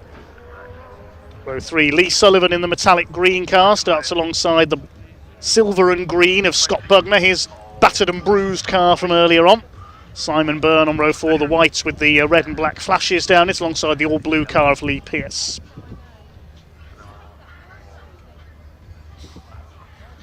I'm not sure if Will Sharp is on the grid, actually. Let's have a look. Where should he be starting?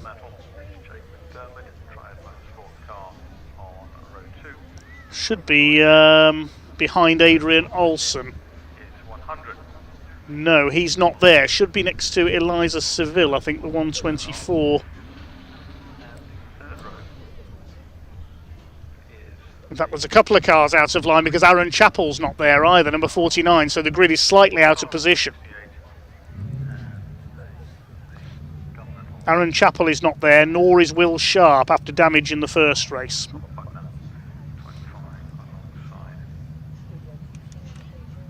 So that's why 69 Philip O'Halloran there is not quite sure where to line up, because Will Sharp's car is missing. So this is John Copeland's opportunity to close the gap in the championship. So about 30 MGs out there. The green flag will be waved once the marshals are satisfied at the back. So everybody else is ready. The red lights will come on. Round 8 of the Adrian Flux MG Owners Club Championship. The red lights are on. And we're underway. Decent start by Jake McDermott in the 77 from the second row. The grid. Good start by Lee Pearce as well. Pulls across to the inside. Not such a good getaway for Connor Lawson. The rest of them string out behind. The size of that grid heading towards the complex for the first time. There's the maestro of Anthony Bates at the back. Simon Kendrick already making progress through the classics in the MGF. But it is Matt Harvey who's held his lead. Up on the curb there, Lee Sullivan on the inside. Jake McDermott's through into second. He was disappointed with his performance in the first race, so looking to make up for it here. Rob Addison is in third position, side by side for fourth. Could be three wide. Lee Pearce trying to get up the inside there. Three wide further back in the pack. Josh Byrne, Martin Wills and James Wade in the black 22 car. It's Harvey that leads. McDermott in second. Scott Bugner trying to go through for third. Josh Byrne, I wondered if three wide was going to work through there. It didn't, and Josh Byrne got spat out onto the grass. Adrian Olsen goes through. Greg Thomas, number 70, in there as well. Sort themselves out around the opening lap of this 8th round of the season for the Adrian Flux Insurance MG Owners Club Championship. It's already absolutely frantic towards the front of the field among the ZRs. There's Elijah Seville under fire from John Copeland, who leads Class A. Class F, led by Simon Kendrick, is already through all but one of the classics. Class B is between Hannah Leonard and Anthony Bates.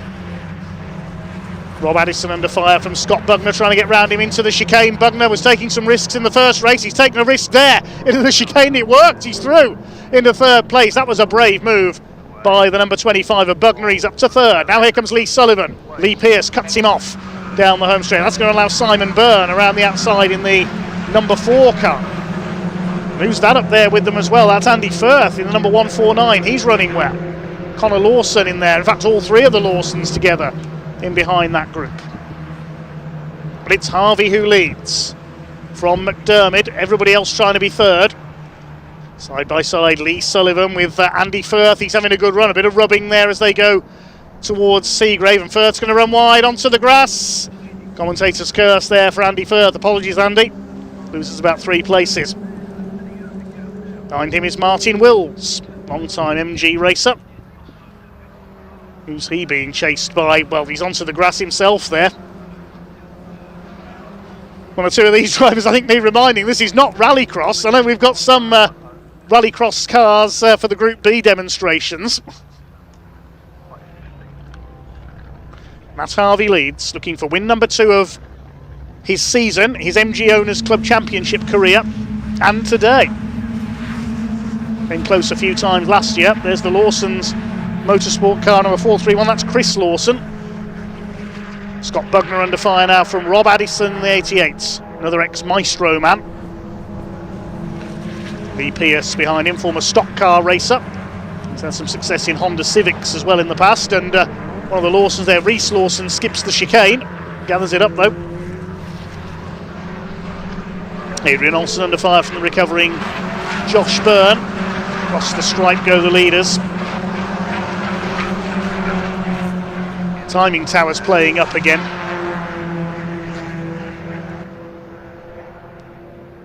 We'll wait for the live timing to sort itself out, because my screen here in the commentary box has stopped working as well. And Matt Harvey is still your leader. From McDermott in second, and off goes James Wade. He did that in race 1 up at Church. He got forced wide there by Martin Wills, I think. Rejoins ahead of Josh Byrne. Scott Bugner still there in third place, only just over half a second off Jake McDermott, who's 3/4 of a second off our race leader. Main movers on that last lap were Connor Lawson up to 7th. Simon Kendrick making up a couple of spots. He's up to 16th from the back of the grid. So he's got past half the field.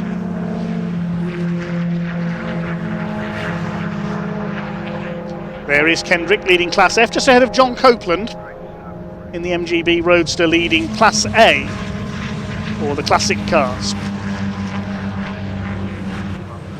He's ahead of one of the ZRs there, that's Eliza Seville, I think. Just behind him, indeed it is. Philip O'Halloran is next, the invitation class runner. Through the chicane they go. Fastest lap of the race has been recorded by Reese Lawson, back in 10th place, 1:33.02.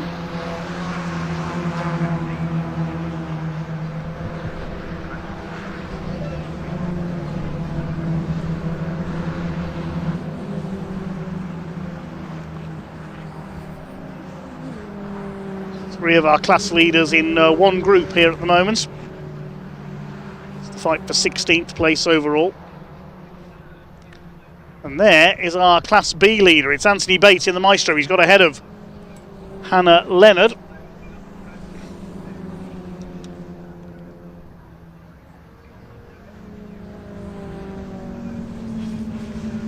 "14 minutes of this 20-minute race for the Adrian Flux MG Owners Club to go. Still your leader is Matt Harvey. Pick up the Class ZR battle in a moment, looking for our other class leaders further back in the order right now. There is the Tiger, Simon Kendrick's MGF. Novice cross on the back, of course not for Simon, but for James. Simon's been racing this car for many years. Still having a few problems with our timing screen here in the box at the moment, just trying to fix that. Apologies there for the pause. Yes, 4 laps completed now for our leaders. Here they are. Lee Pearce has just done the fastest lap of the race. Rob Addison, I can tell you, was pulled into the pits, so problems for him, possibly a legacy of his off in race 1. 4/10 of a second separates Harvey from last year's Z-Class champion Jake McDermott, who's attacking for the lead. Bugner is in 3rd, Pearce 4th, Simon Byrne in 5th position. Matt Harvey's confidence will be improved since that maiden win earlier on.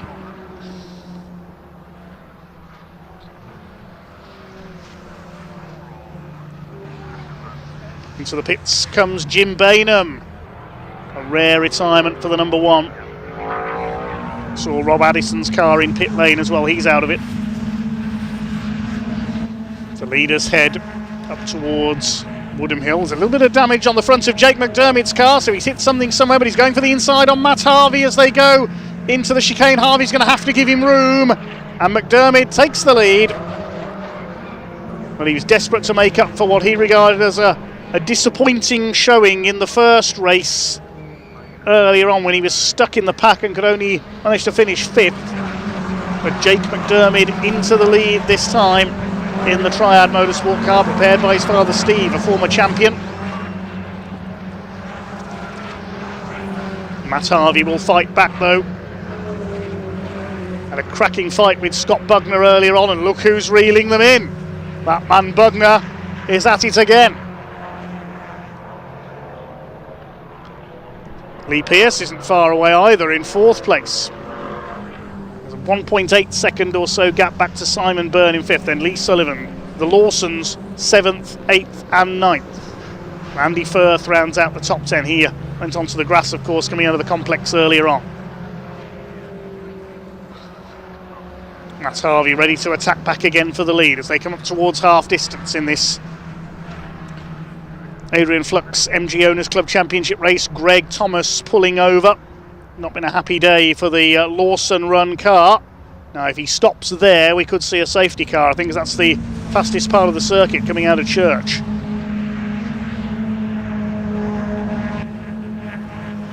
There are the leaders. Down the inside, here comes Scott Bugner. Matt Harvey again is going to have to give him room. That's twice in 2 laps he's lost places at the chicane. And Scott Bugner up into second position. Their rivalry renewed from the first race. Bugner will now go after McDermott for the lead.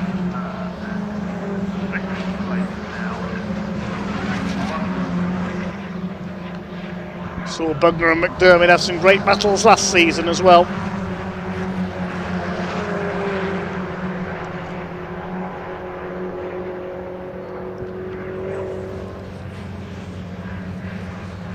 Matt Harvey will make it 3 here. Here's the leader in Class A, John Copeland.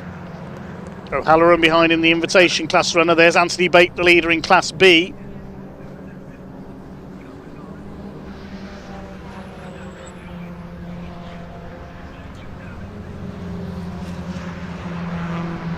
Here goes Bate coming through from back of the field.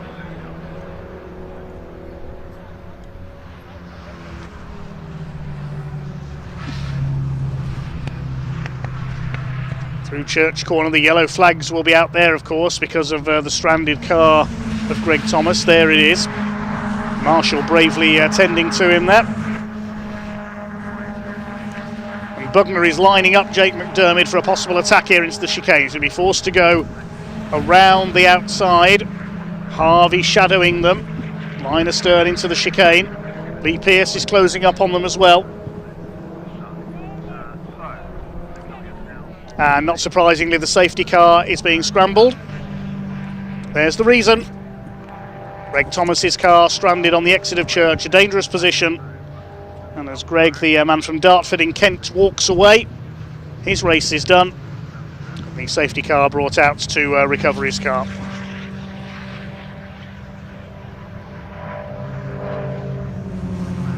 Greg Thomas certainly looking a bit peeved there. Safety car out for the second time today.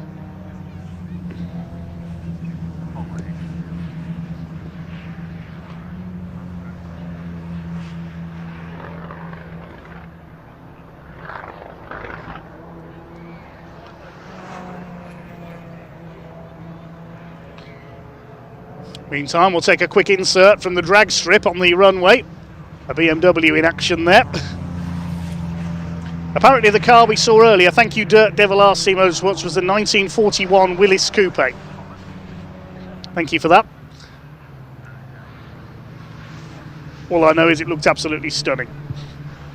Looks a bit like the car from the California Kid, certainly the same paint job. Like to Dave Spears, or Spires, apologies if I mispronounced that. Yes, you will remember me from Brisker F1 stock cars, I was the voice of them for a few years. All the fun of the fair at trackside as well. While the safety car is out. With Jake McDermott in the lead, ahead of Scott Bugner, Matt Harvey and Lee Pearce. Safety car out with Greg Thomas's car stranded on the exit of Church after he pulled over with mechanical problems. In our second race of the weekend for the Adrian Flux Insurance MG Owners Club Championship.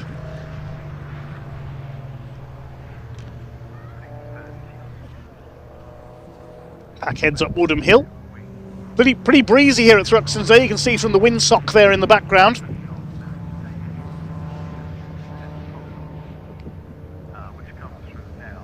Certainly a warm day. Plenty of ice creams and cold drinks required. We do it all again tomorrow, of course. First race due off at 10:40 a.m. Qualifying interspersed with races through the morning because we've got the Historic Racing Drivers Club here. Charging down the infield is the Ford recovery vehicle. Looks quick enough to compete in the races, doesn't it? Truck racing's already been to Thruxton this year. We had the pickup truck racing championship here, that was in May. And they're out at Snetterton next weekend. We'll have coverage from that one on BARC TV. And I'll have Andy McEwen and Henry Burdett here to cover you through the TCR UK races. TCR and trucks on the same bill on the Snetterton 300 circuit. We've got the Audi TT Cup, the Civic Cup, the Mini Challenge as well. Great feast of motorsport coming next weekend in Norfolk. After that we go to Alton Park on Saturday the 18th of July.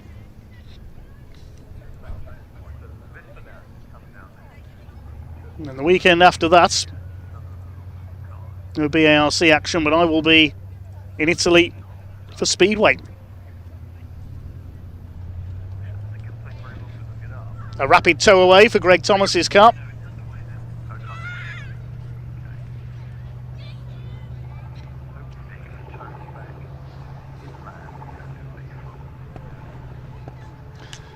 To Pinocchio. Thanks for your comments.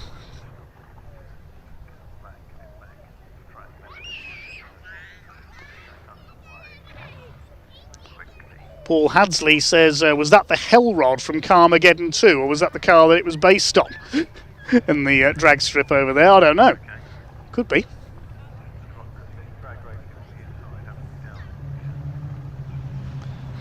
Drag racing started, of course, in the 1960s in Britain, when Californian hot rodding culture became popular in the UK, thanks partly to the music of the Beach Boys, among other things. It was Sidney Allard, after whom a corner at Thruxton is named, who built the first British dragster, the Allard Chrysler. That's now on display in Hampshire at the National Motor Museum.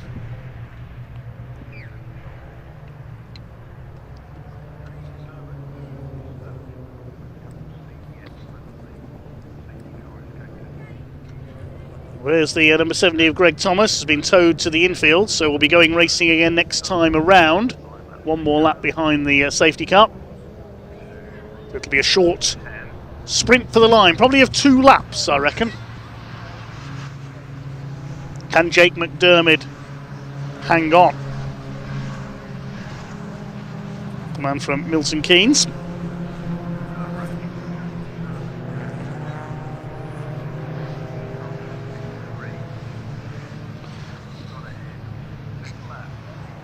No change among the class leaders.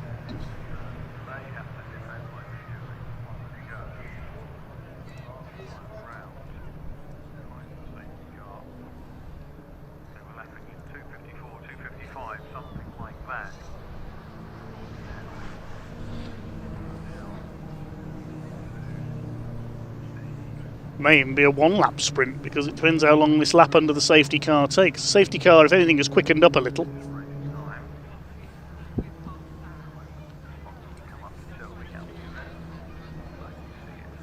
They're getting a good view of the racing.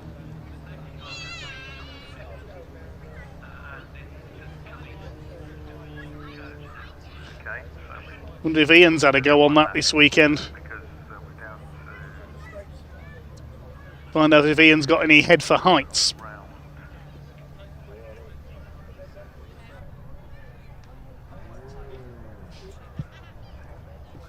Just over 2 minutes on the clock as they come down.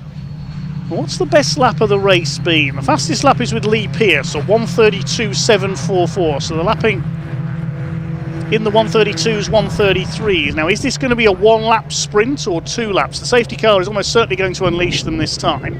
So the track is clear on the run out of Church Corner. We may be in for, I think we're going to be in for a 1-lap sprint.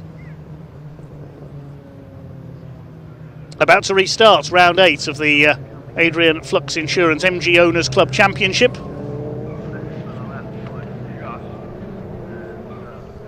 Yes, the green flag waves and across the line they go. It is going to be, I think, just 1 lap to the line. Away they go. McDermott gets away well, so does Bugner, so does Harvey. Simon Byrne battling it out with Lee Sullivan there. Sullivan gets a wheel on the grass. Simon Kendrick well up among the ZRs now, started dead last on the grid.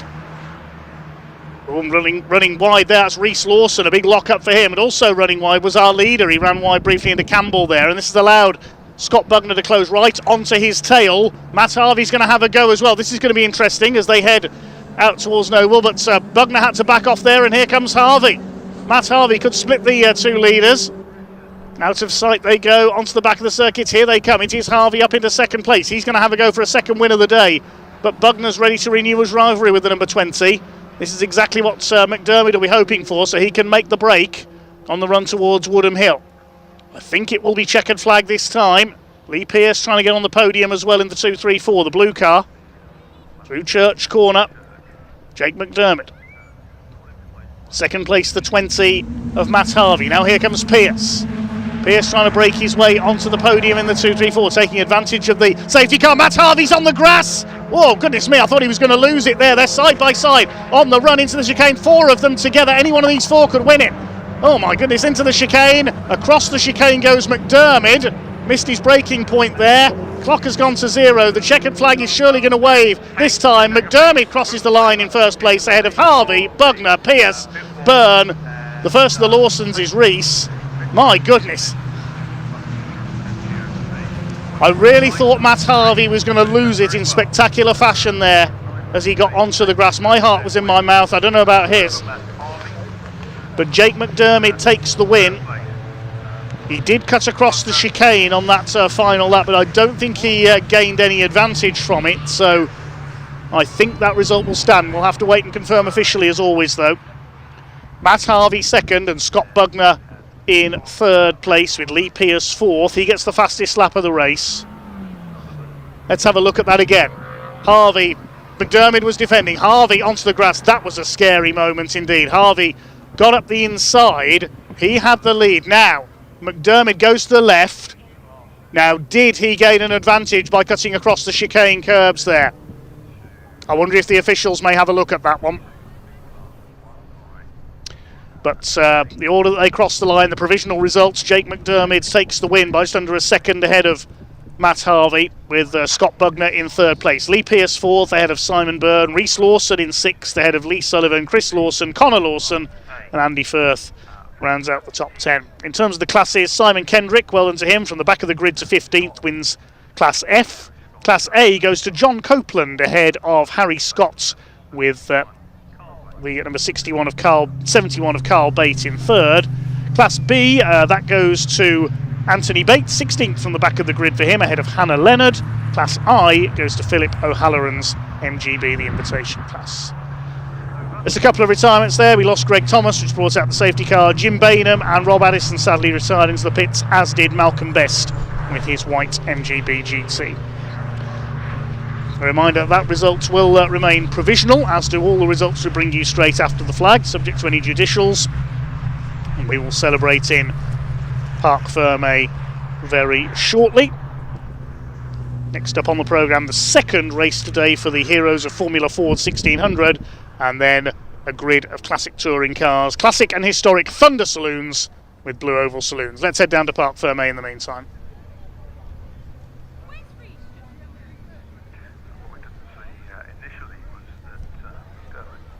Well, this is very nice to see indeed. Jake McDermott takes top spot. He wins round 8 of the Adrian Flux Insurance MG Owners Club Championship.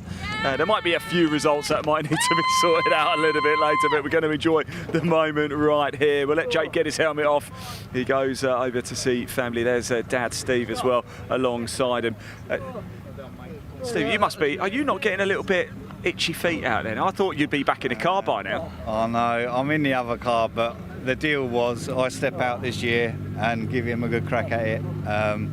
So, yeah, he's doing all right, and yeah, it's something different. He's doing all right. Let's grab Jake. Jake, congratulations. That's better, isn't it? I know you weren't overly overjoyed about the race earlier today, but that makes up for it, right? Yeah, I mean, I've had a slip of form over the past 2 meetings anyway as well, so today really was, I need to win if I want to go for the championship again. And this morning it didn't really come my way. I was quick, but I knew if I got off the line this second one, I'm going for it, and that's it.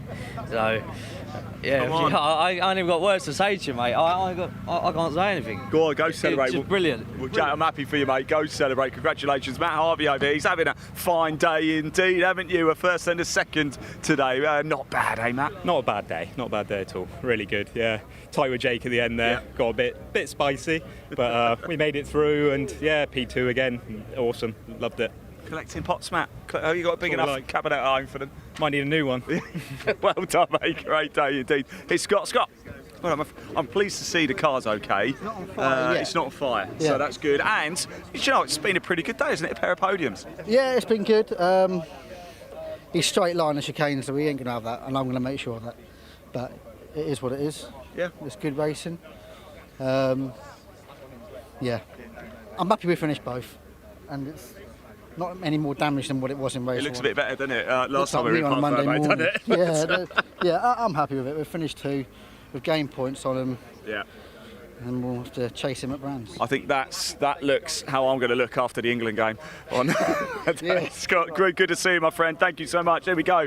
We say bye actually to the MG Owners Club, and yeah, like I said, I think this one actually there might be a bit of a twist in the tail. This one will no doubt go to the clerk of the course. But here we go. We've got more racing action coming up for you. The heroes of Formula 4 engines are firing up. They're about to head out on track a little bit earlier. I spoke up with a couple of drivers, so let's hear from them now.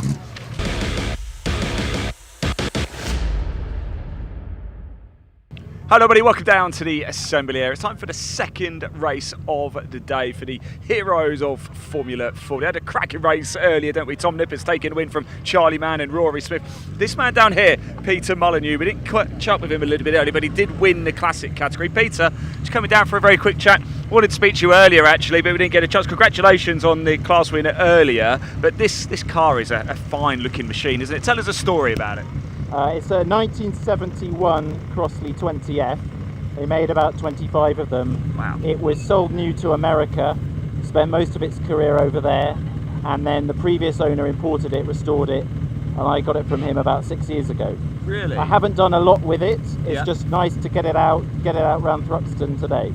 It's quite a circuit to come around as well. What's it like driving? Because you're so close to the ground here. It must be terrifying, isn't it? It's very intense, yeah. It keeps you busy. What can we do with this race, Peter, as well? Are we, what's different from race 1 that you can bring into this one? It's a slightly different starting place. George is behind me, but I'm just hoping to finish, enjoy the car and enjoy the circuit. Excellent, Peter, thank you so much. And thank you for buying it and bringing it out to play as well. We really appreciate it. Thank you so much. Let's move down a little bit, shall we? We've got the number 29 alongside. Let's go have a quick chat. Oh, there's Daniel's here. Let's say hello, Daniel. How are we? Are you well? Good, thanks. How are you? I'm not too bad. How are we feeling ahead of this race? Quite nervous because I'm a novice driver, so but I'll do my best. Yeah. I mean, look, you must have learnt a lot from a little bit earlier today. What's the biggest thing you've learnt so far this weekend? I need to brake later. Okay. I'm braking a bit too early. Yeah, it's quite a circuit as well. There's only like 2 braking points here. It's a tough circuit. It's really hands-on, but yeah, I'm enjoying it. Well, I know it's easy to stand here and say, but do go out there and have a good time, won't you? You know, and do remember to brake. Okay, please do. Top man, Daniel. Thanks for coming out to play. Really appreciate it. We really do indeed. There we go. Second race of the day for the heroes of Formula 4. About to get underway. A lovely array of cars, isn't it? Only one thing left to do. That's hand over to your commentator, Dave Goddard, who will take you through the action.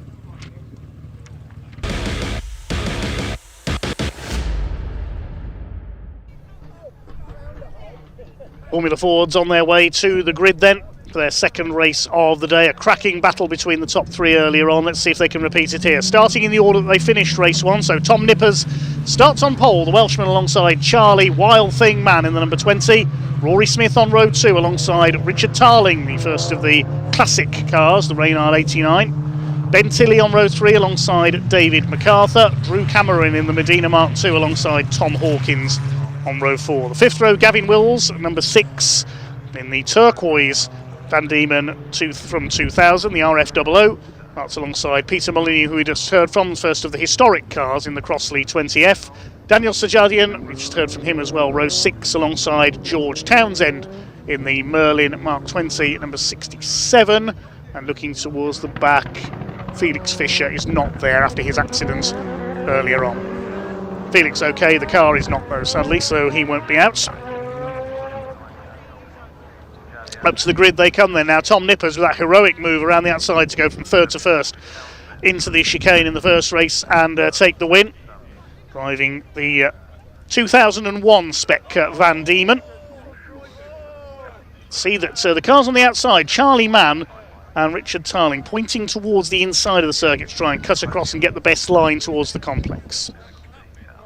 Charlie Mann, car number 20 in the Ray GR20. 7 cars entered in the modern category today. We're missing one of them, Felix Fischer, of course. It's the one day of action for the heroes of Formula Ford 1600 at Thruxton Retro this year. Let's see what they can do in race number 2 then. Red lights are on. Heroes of FF 1600, race 2 is go. Straight across come Charlie Mann and Richard Tarling from the outside, but it is Tom Nippers who's got the best start, and he leads towards the complex for the first time. Not the best of starts for Rory Smith from the second row in the 45 car, and it is Richard Tarling who will slot into third place. Charlie Mann trying to get around the outside of Nippers as they enter the complex on lap number 1.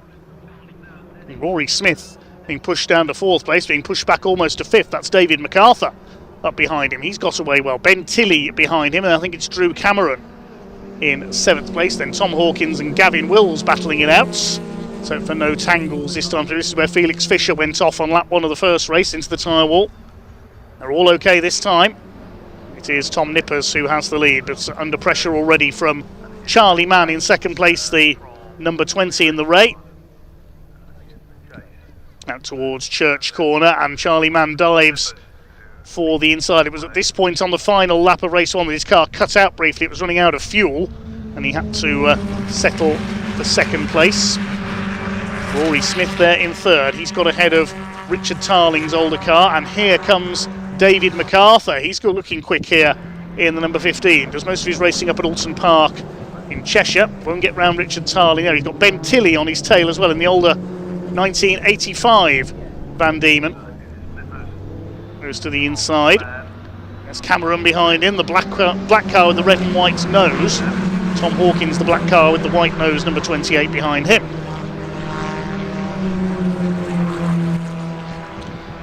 Down the outside goes Rory Smith in the 45. He's going for 2nd place on the back of Charlie Mann. It'll be music to Tom Nippers' ears. If those two start fighting each other, he can break away at the front and go for a 2nd win. Onto the grass goes David MacArthur. Oh, that's spoiled his rapid start to this race. He loses 3 spots. Through go Tilley, Cameron, Hawkins. Tom Nippers holds off Charlie Mann for the lead.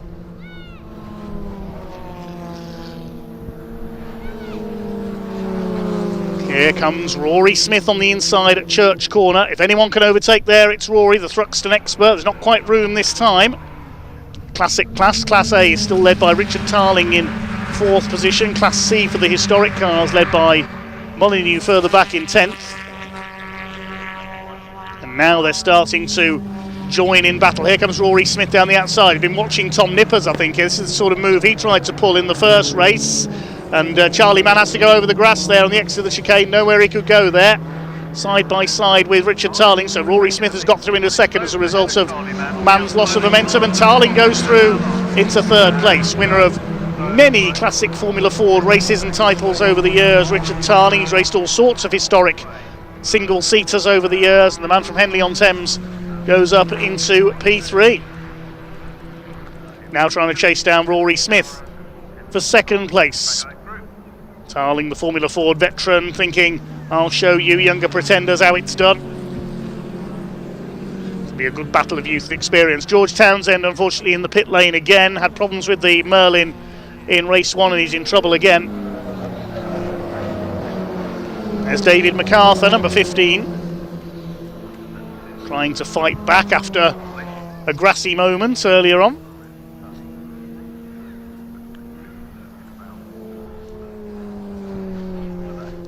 Charlie Mann sliding his way up the inside there, and he's got through on Richard Tarling. Great move at Church Corner. Excellent piece of driving from the number 20. Maybe it's not just because of his musical connections in his family that they call him the Wild Thing. That was a pretty wild piece of driving. Tom Hawkins up the inside, David MacArthur on the outside, Drew Cameron being swamped through the chicane there. He nearly lost it. Goodness me, they're all over each other now. Cameron back up the inside on the exit past Tom Hawkins in the 28s. Tom Hawkins, another regular in the Castle Combe Formula Ford 1600 series over the years. Bob Higgins and Pete Dickox, the longest serving drivers in that series. Luke Cooper, the king of Combe, along with Felix Fisher over the years. Of course, the driver that dominated club level Formula Ford 1600 for so many years in the modern era was the Cornish Express, Joey Foster.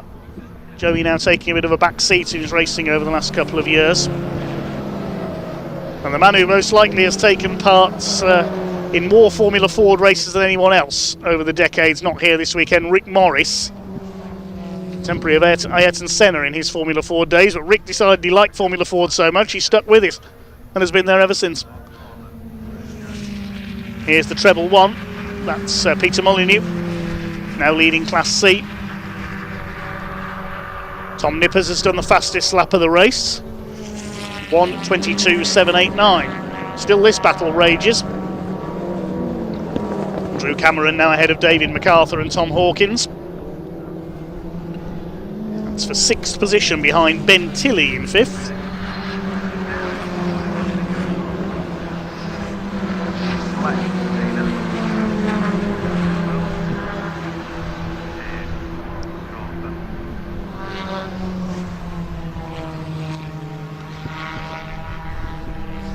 New fastest lap of the race though by Rory Smith in 2nd, 1:22.253. All the top 3 did personal bests last time through, so they're really starting to up the ante here. MacArthur under fire from Hawkins. Average speed 103.4 miles an hour for Rory Smith. Mr. Thruxton trying to go after Tom Nippers out in front. 0.8 of a second was the gap last time through. Nippers and Mann both did 1:22.4 on the last lap. Tarling back in 4th now, then Tilley and the Cameron, MacArthur and Hawkins battle.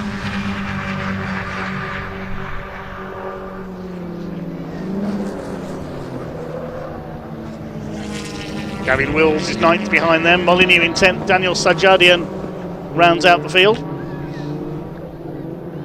And we've lost George Townsend, unfortunately, into the pits.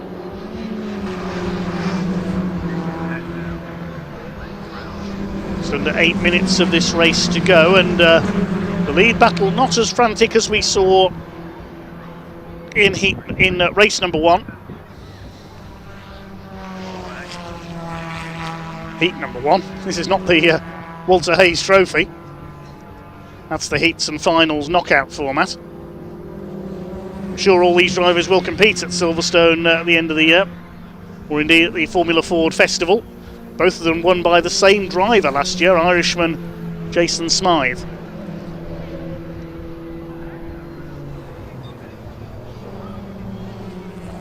Chicane goes Sajadian running at the back of the field. 11th place.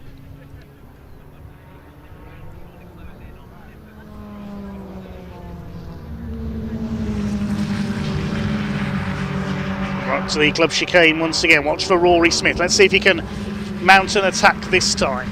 Goes for the outside line. Can he be late enough on the brakes? He squeezes Tom Nippers to the inside. Oh, he had to brake again there as Nippers came across to take the apex, otherwise there would have been a collision, and Tom Nippers able to keep his lead as a result. Here comes Charlie Mann. Now that's backed Smith up into the range of the number 20 car. Here comes Charlie Mann for 2nd place. Another absorbing battle between these 3.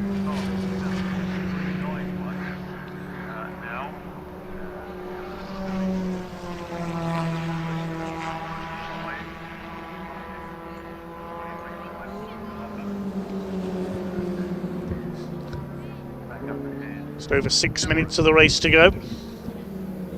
Oh, Rory Smith, you can see, is driving right on the limit here to try and keep up with Tom Nippers out in front. What a fantastic weekend the young Welshman is having.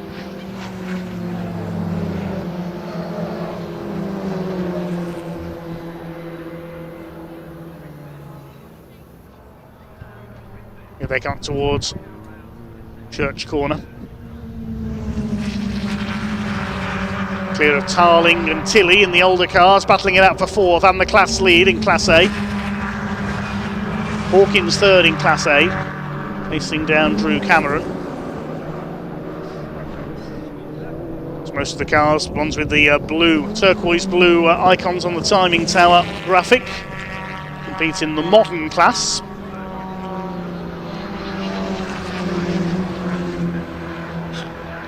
Includes everything from 2000 onwards. The late 90s cars are in Class A.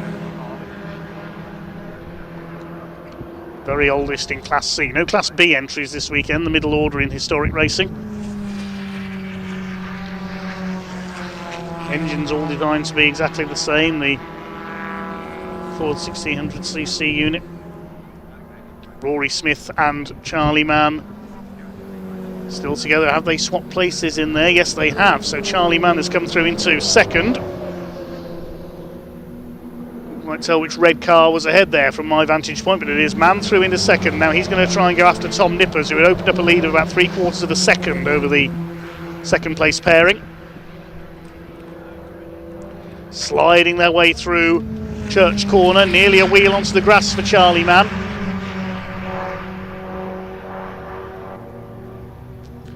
Rory Smith attacking back again for second place.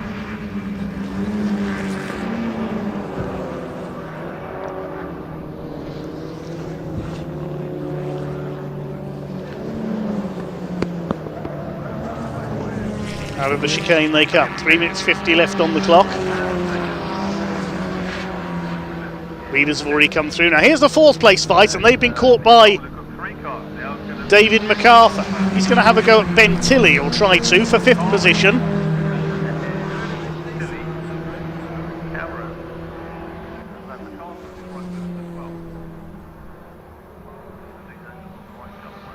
Now there's the fight for...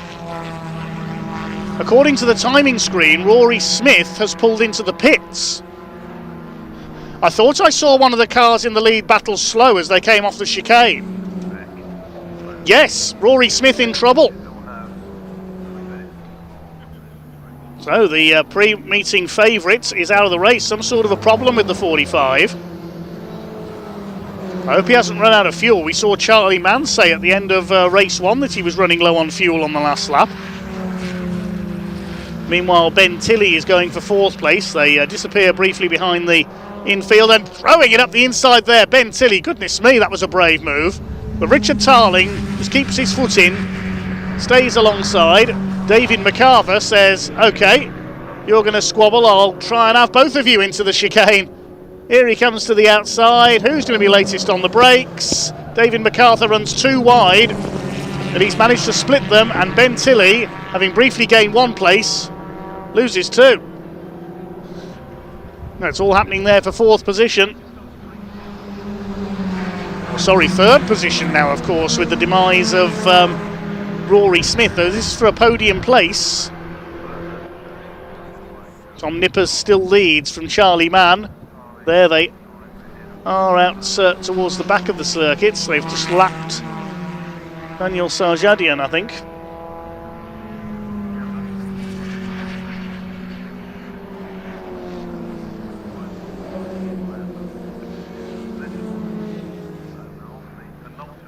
Very much in the closing stages of this second race, the heroes of Formula Ford 1600 Race 2 here at Thruxton.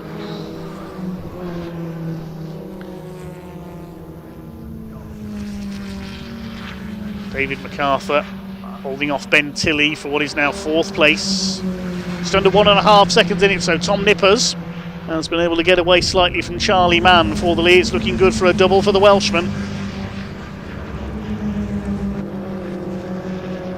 Who's going to complete the podium? It's Richard Tarling in third place at the moment. Can David MacArthur catch him? He's got the more modern car. Richard Tarling has got decades of experience in Formula Fords. Over the line, the top 5 have gone. Still just under 1.5 seconds is the lead margin. They're now over 10.5 seconds back to the battle for third. Going to change further back as well. Tom Hawkins got ahead of Drew Cameron. We see them there in the background. Wills still 8th, Molyneux 9th, Sajadian the final runner in 10th. Don't know what went wrong for Rory Smith, but he's out of the race. Sajadian just moving out of the way to let the quicker runners through. And, Ben Tilley and MacArthur side by side. MacArthur around the outside holds 4th place for only just.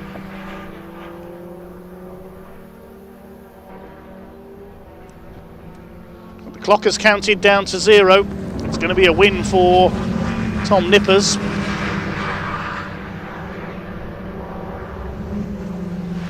And there is the checkered flag. Nippers wins it ahead of Charlie Mann. The lead battle calming down with the departure of Rory Smith into the pits. Now, who is going to be third? It looks like it's going to be Richard Tarling. Any last effort from Ben Tilley for 4th? Tarling wins the battle for the third from MacArthur. Tilley 5th. 6th is Drew Cameron. 7th, Tom Hawkins. Gavin Wills will be a lonely 8th ahead of Peter Molyneux. He wins Class C. Daniel Sajadian the final finisher.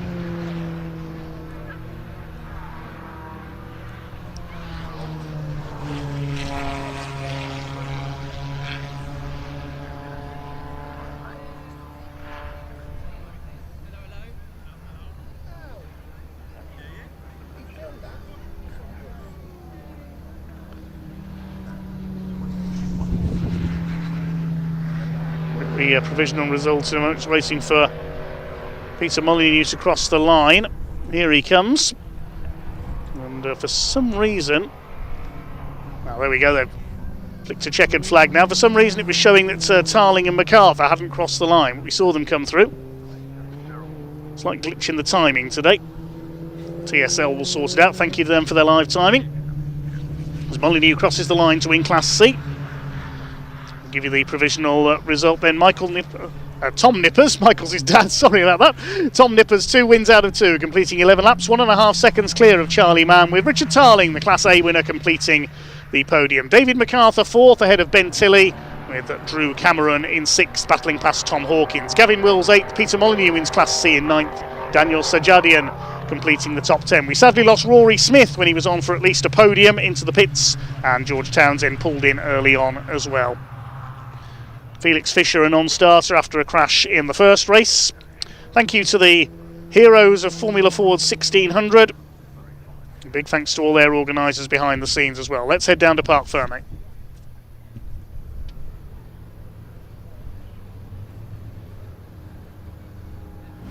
Well, here he comes. Tom Nippers makes it a pair of wins for the heroes of Formula Ford here this weekend at Thruxton. He's got a big smile on his face, although he did have Charlie Mann nippering at his heels. See what we did there. He's going to make me walk. He's going to make me walk, Tom. You're going to make me walk. I've got number 9 as the winner. Oh, I've got Tom as the winner as well. 9 I've got, not 189. Let's ask Mark Werrell. He's the man in the know. I've got Tom as the winner. Mark, have you? Yes, I have. Yeah, Tom, we've got you as the winner. I mean, you'll probably know better than anybody else. I guess I got a penalty or something, but I didn't see it if I did, but yeah. We'll let you get your helmet off, then we'll have another quick chat again, because I imagine the heat is very, very warm today, although there is that breeze. But Tom Nippers, a pair of wins for the Welshman. Well, Tom, you were very happy earlier. You're probably even more happier now. I am absolutely. Someone gave me a beer right now, like as quick as possible. I am absolutely knackered, but that was I was fighting for my life. I thought if I can break the toe, I might have a chance, and that was I managed to had a bit of a went side by side with Rory. That was close, but at the same time, it's one of those places. It's one of those where it's gonna it's always gonna, if I was side by side going into a corner that tight, it's always going to be a bit of a touch and go one, and then I just managed to, I don't know what happened to Rory, but the second he dropped off, I sort of seemed to have a big gap, and and that was that. So yeah, no, I'm over the moon. I'm like too knackered to like express how over the moon I am right now. But I am over the moon. I like it. I can see it, and I think you've earned that pint as well. In fact, I might come join you in a bit. Well done. I might have 10. Might have 10. You might have 10. Right, I really wanted to. Oh, here's Charlie, man. Let's go have a quick chat with Charlie. Charlie, Tom Nippers takes the win, second time today. A decent day for you, though, isn't it? And you were Nippers ring at his heels a little bit there. Yeah. So what I tried to do. Right, I saw it. Well, stop. Yeah. Yeah, it was an okay race. Rory went for a move around the outside of the chicane, which held us both up and ultimately lost us the toe, but we haven't got the power to stay with him in clear air, so the second we lost the toe I knew we were in trouble. Tried my best, but yeah, that's all I could do. It's been a good day. It's been a good day. I know everybody wants a top spot, don't they? But you've got a couple of pots. Yeah, no, I love racing around here. It's been good fun. Yeah, I enjoyed it, but yeah, I would have preferred if I won. Thanks for coming out to play, Charlie. Really do appreciate it. We'll we've got Richard as well. Richard Tarling coming home in third place.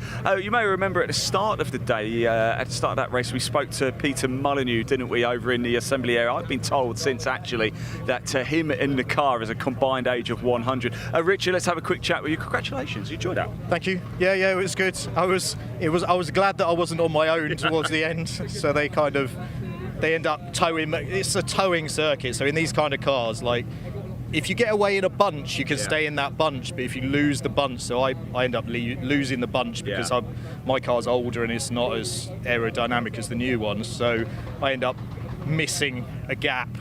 And I couldn't stay with them, and then I had a few laps on my own, and then they towed up behind me, then had a bit of a fight with them, and then they caught each other up, I think, into the chicane, and it gave me a bit more breathing room again to get into third. But I don't know what happened ahead though with Rory Smith. I didn't see any of that. I don't know what's going on. Well, I think Charlie ended up going a little bit wide, and Rory unfortunately came in and retired. Oh right, I see. Okay, yeah, I didn't see that. They were a bit further ahead than me, but yeah, so happy with third class win as well. Can't do much more than that. Can't do much better than that, can you, eh? Exactly, yeah. Nice one. Well done, Richard. Congratulations. Really happy for you. Great stuff. Thank you for the Heroes of Formula 4 coming out to play. Really enjoyed that. We're not quite done yet, so don't go anywhere. We're so close to 41,000 subscribers on the BARC YouTube channel as well. So if you haven't already, please do hit that like button and that subscribe button as well. We've got so much live motorsport still to bring you throughout the course of the 2026 season. And remember, it's all completely live and completely free for you to tune in. But if you hit that subscribe button, it does just help us, and maybe we might be able to bring you even more cameras and more coverage. How good would that be? But as you can see, just off to the other side of the fence here, it's time for our final race of the day, the classic touring cars. It's the classic and historic Thunders about to take to the circuit. So only one thing left to do, and add his hand over to myself actually, because I did catch up with a couple of drivers just before they head out. Let's hear from them now.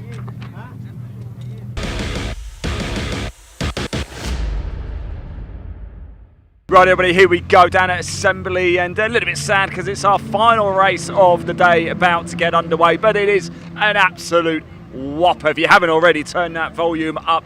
Yes, the classic touring cars. It is time for the classic Thunder Saloons at the Ricky Can Aston Martin Specialist Historic Thunder Saloons. Really wanted to have a quick chat with Simon Collier here. He's just getting strapped in. Oh, he's giving me the thumbs up. Thank you very much. I'm just going to jump. I'll go this side. Simon, it's really good to see. How are you, by the way? You all right? Not too bad at all, not too bad. So the being out here, it's been good. We're still developing the car this year, but it's started to show a few legs now, sort of thing. So by the end of the year, we should be on the pace, hopefully. Well, that's what I like to see. I mean, look, you're getting towards the sharp end here. You could do something from here, right? Yeah, I just keep following my son. What I'm going to do is put grappling up on the end of him, and you're going to drag me around. That's the plan. I like that. Good plan. Certainly round here, eh? Yeah, it is. First time we've been here, and Joe, so we're still virgins, but nice, lovely track, fast. Oh, love it. This is going to be a good show, isn't it? Simon, thanks for talking to us. I'll let you crack on. Really appreciate it. We've got Jim just next to me. Not allowed to talk to Jim in the skyline until after the race, because every time I talk to him before the race, he goes and retires. Let's go down. Let's just say hello to. Look, there's Colin Voice. Let's say hello to Colin. Colin, get your hands off. What are you doing? Get your hands off it. Get your hands off his car. That's my old mate. Yeah. How you feeling? All right. You feeling good? Not too bad. Tyres all right? Tyres. I blistered a brand new one in qualifying, but what it is. Yeah, I love it. You're always smiling, Colin. You're always smiling. That's all you can do, racing, smile. Absolutely. Good luck. Yeah, let's say hello to Piers. He's been a busy boy today. Piers, we haven't actually spoken yet. You've been a busy man, haven't you? Yeah, just a little bit. Thruxton, you like it? Yeah. I like it here, it's good. It takes me a while to dial the track in though, because we don't come here very often, so, but I think I'm there now, so. I was going to say, it's good for your cars though, isn't it? Because they're like power cars. So Yeah, that's it. Yeah, well that's it. It should be good, shouldn't they, really? Excellent. I'll let you crack on anyway. Good to see you, Piers. We might be chatting a little bit later as well. Time to go racing then for the classic touring cars, the Thunder Saloons, and the historic Thunder Saloons. Final race of the day. More action tomorrow, don't forget. But let's hand over to commentator one final time today, Dave Goddard. Over to you.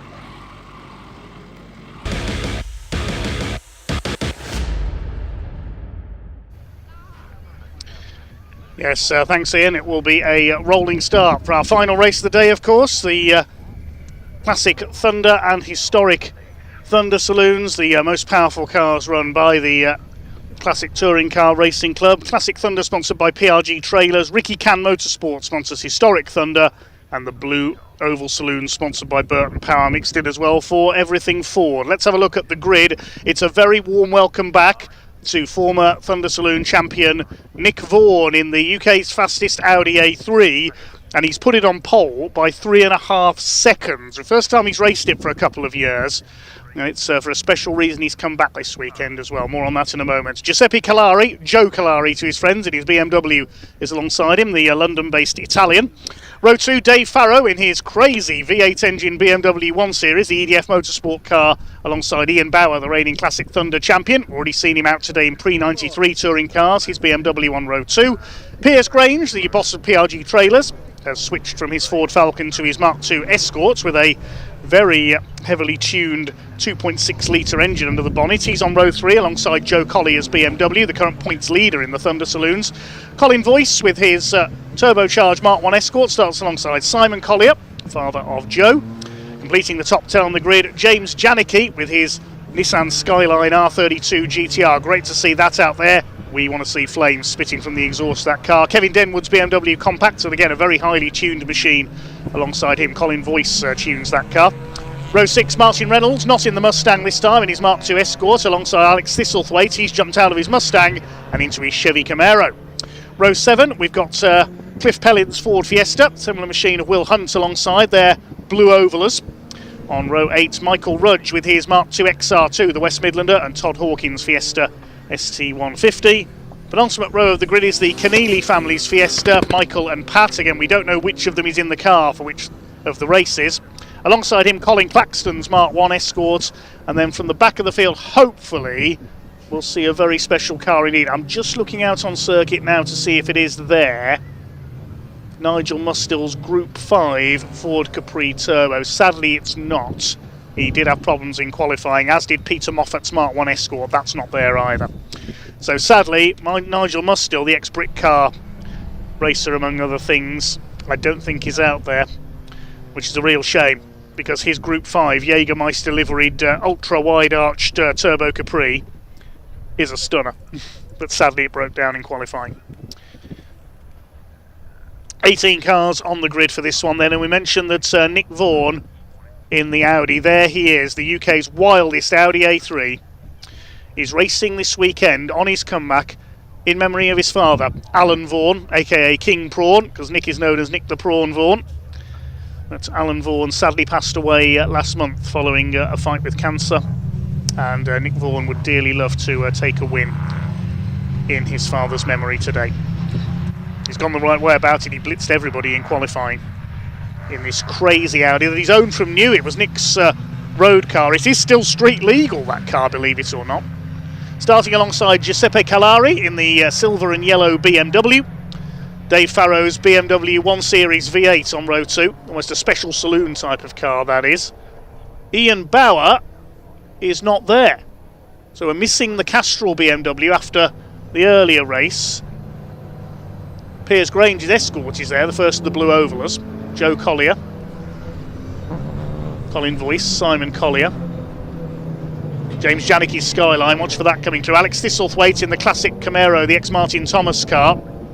As here we go then, the 15-minute race gets underway, and Vaughan the Prawn will go into the lead in that Audi. Good start by Joe Collier around the outside, the white and blue BMW. His father Simon will try to follow in, the black car with the Martini stripes.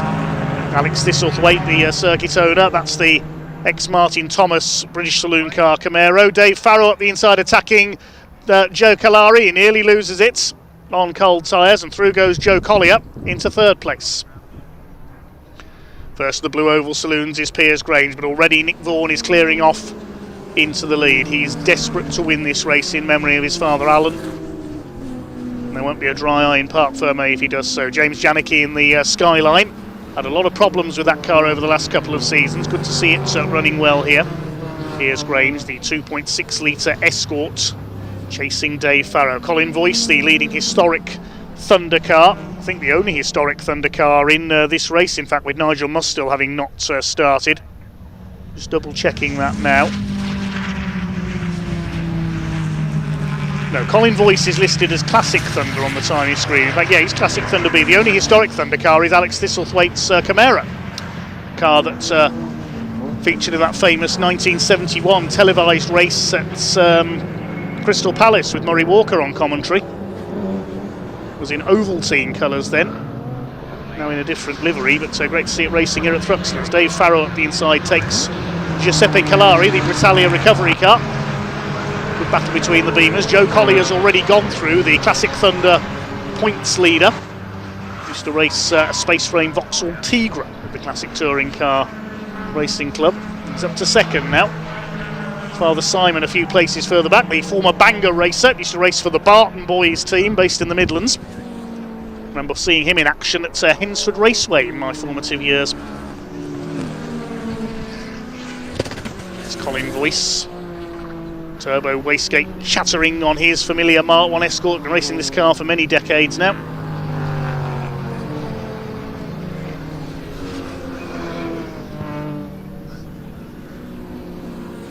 They head out into the country once again. Joe Collier, the big mover on the first lap, gaining 3 places. 17 cars out there on track, so we're missing a couple from qualifying. We know that Nigel Mustill's not there. Also haven't got Peter Moffat's Mark 1 Escort. There's Thistlethwaite's Camaro. Beautiful car that is.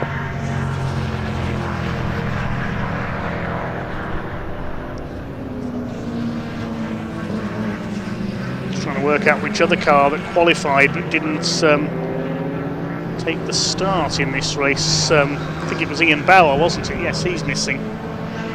Thistlethwaite coming under fire from Cliff Pellin's Fiesta. He's got the handling advantage, of course, the front-wheel drive Fiesta, but Alex Thistlethwaite, as soon as they hit a straight bit, just puts his foot down, and the V8 takes him away.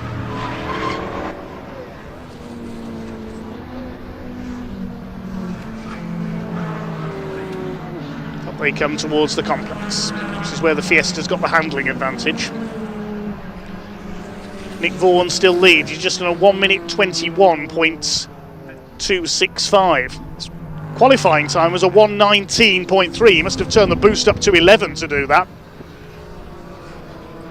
In his incredibly powerful Audi A3.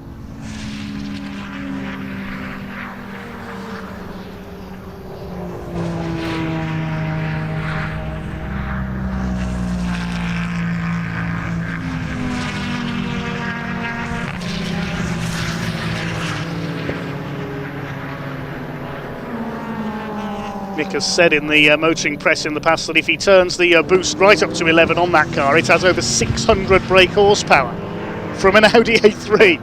Scary thought, isn't it? Pretty scary. That Skyline as well of James Janicki. Used to campaign that with the Nippon Challenge series. Surges past Simon Collier, or does he? No, Collier gets the power down, gets the BMW back ahead. And then the Skyline repasses him again. They're passing for fun, these two. Blue Oval Saloons, led by Piers Grange in the Escort. Second of them is Martin Reynolds' Mark II Escort, further back down the order. Third of the Blue Ovals is Cliff Pellin's Fiesta. Just 8 Blue Oval cars here this weekend, taking on the Classic Thunder Saloons. Now Grange reeling in Giuseppe Calari for 4th place. Thistlethwaite still scrapping away with Cliff Pellin. Cliff began his career at Brands Hatch in the Cannons Tin Top series.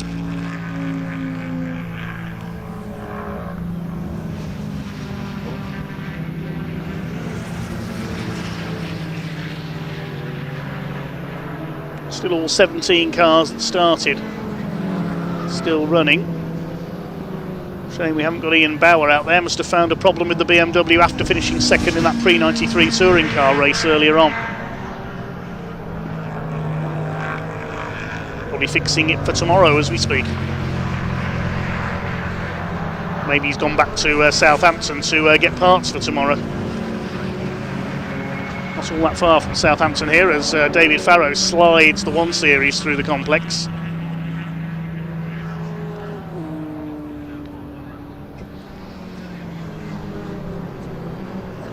Reigning Blue Oval Saloon champion Tim Mizzen, we've not seen out in action in his Fiesta so far this year. Joe Collier, the clear points leader in Classic Thunder at the moment. In Historic Thunder it's Colin Voice, but he's racing in Classic this week. As for the Blue Oval Saloons, Mike Manning's Sierra Cosworth, the Texaco liveried car, leads their points. Also, he's not here this weekend. Got a glimpse of Nick Vaughan's Audi, leading by just over 6 seconds now as Thistlethwaite and Pellin continue to fight out, but Pellin's gone through. Did Alex Thistlethwaite miss a gear there? He was leading in his Mustang earlier on until he got stuck in gear in the pre-66 Fred Francis Trophy. I think he may have missed a gear there coming out of the complex. Tricky to drive these classic Yank tanks. Great to see so much old American machinery racing on Independence Day.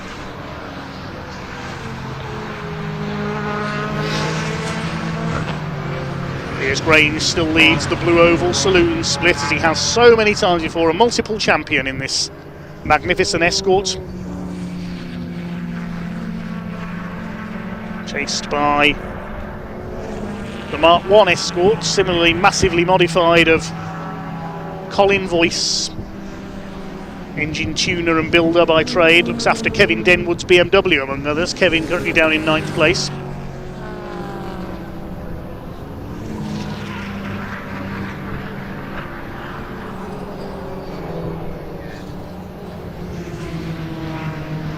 Seven minutes to go in this first of 2 races this weekend for the PRG Trailers Classic Thunder Saloons, the Ricky Can Motorsport Historic Thunder Saloon, because with Nigel Moss still not starting, there's only 1 historic out on the grid. And also the Burton Power Blue Oval Saloon Series, Boss as it's known for short, and Piers Grange is certainly bossing it at the moment. These two still fighting out. Janicki gets the Repsol liveried Nissan past Simon Collier. Smoke out of the back of Collier. Was that a lock-up or was that engine smoke? It looked a little more than tyre smoke there, but he's got the thing stopped. Janicki is through. Bit of smoke out of the exhaust on the overrun. We want flames.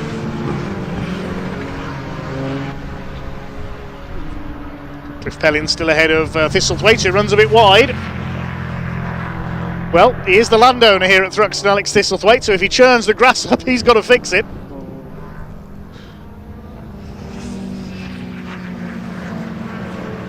In towards the chicane once again, chasing Cliff Pellin's Fiesta ST.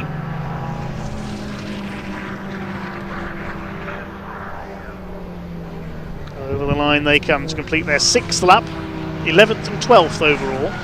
David Farrow has been given the black and white driving standards flag for exceeding track limits. It'll be his 2nd offence. The first one is noted but no action taken. The 2nd track limits offence, you get the black and white warning flag. After that, you risk a time penalty. 5 seconds for your next offence, then 10. And then it mounts on up, and if you commit enough track limits offences, you can actually be disqualified.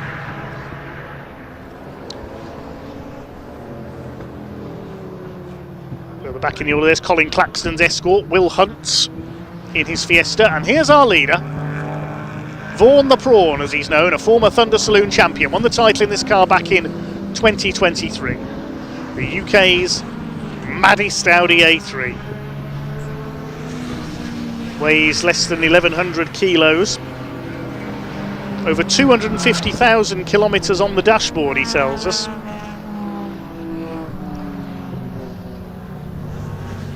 Became a track car in 2011 after doing over 200,000 road miles. He's been driving it since he was 19 in 2006 as a road car. Racing in memory of his father this weekend, Nick Vaughan. What an amazing car, what a great driver. It does look like one of the old special saloons of the 70s, doesn't it, with those massive wheels and wide arches and over 600 horsepower.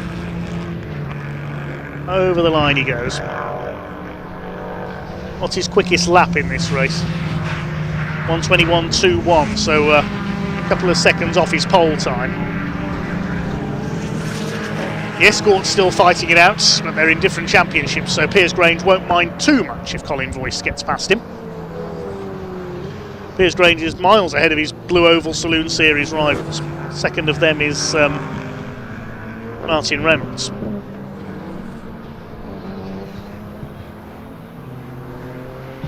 With his Mark II Escort.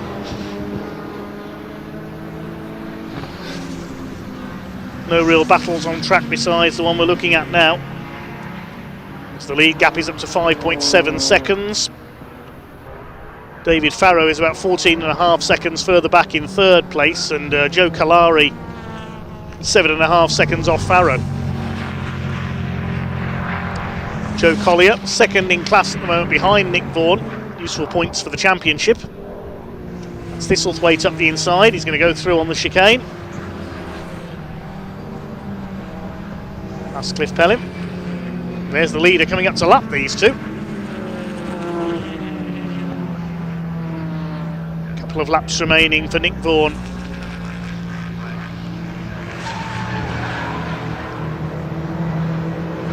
Alex Thistlethwaite power sliding the Camaro. Nick Vaughan will be getting nervous in the car now, I think, just hoping it holds out. He was desperate for a win this weekend in memory of his father. It's going to be a very emotional Parc Ferme after this one if Nick Vaughan comes home to win this on his comeback after a couple of years away from racing. 2023 Classic Thunder champion in this Audi.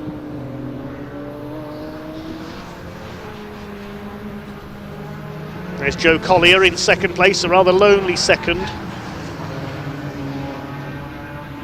in his BMW. Looking to become Classic Thunder champion this year. The leader comes down to start what will be his, I think, his final lap. The last lap of day one here at Thruxton Retro. A great day it has been. This will win Nick Vaughan pole position for race 2 as well. He said it's road legal, you can see the number plates on there. Across the line to start his last lap. His family will be willing him on.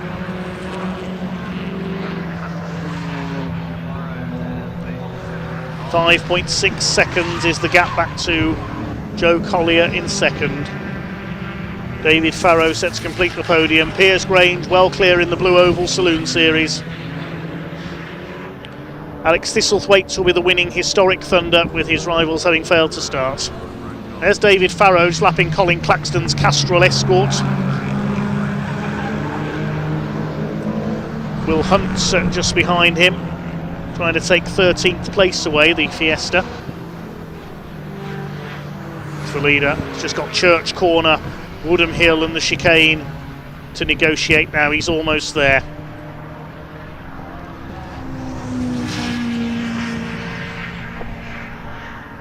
He wanted his father Alan to see his comeback here at Thruxton, but sadly it was not to be. But he's raced in Alan's memory, and he's going to take the best possible result for him. Pole position by 3.5 seconds, and now he's coming in to win the Classic Thunder Race 1 here at Thruxton, out of the chicane for the final time. Nick Vaughan wins on his comeback at Thruxton. Joe Collier comes over in second in the BMW. David Farrow should come home in third place, but all the plaudits will be with Nick Vaughan. Alex Thistlethwaite wins the historic Thunder Split in that beautiful ex-Martin Thomas Camaro. Here's David Farrow coming in for third in the 1 Series. Then it will be Giuseppe Calari in his BMW in 4th place.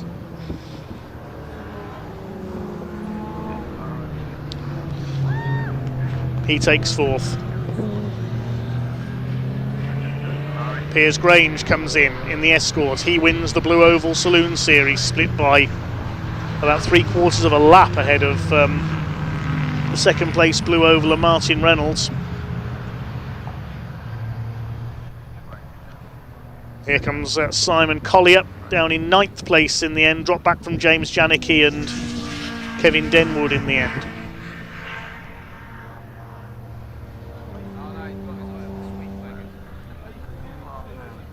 Just waiting for Martin Reynolds, will be the final finisher. Here he comes.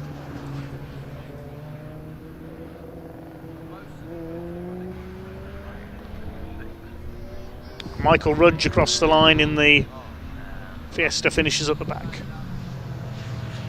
An emotional victory on his comeback for Nick Vaughan in the Audi, just over 5 seconds clear of Joe Collier in 2nd place, with Dave Farrow completing the top 3. Calari next. Grange wins the Blue Oval Saloon Series, then Voice, Janicki, Denwood, Collier and Reynolds, with Alex Thistlethwaite in 11th winning the historic Thunder class.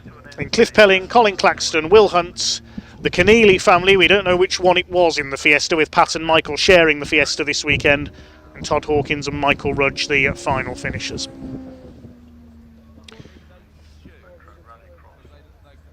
We'll hand down shortly to what is going to be a very emotional presentation to Nick Vaughan. That one was for his father.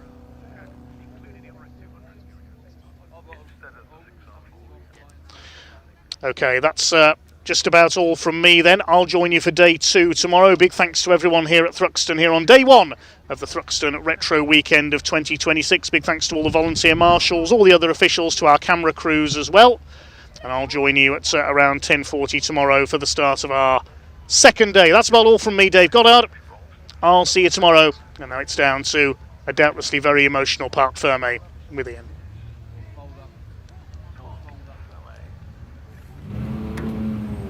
Yeah, welcome down everybody to Parc Fermé, and I think this is going to be a very emotional Nick Vaughan here.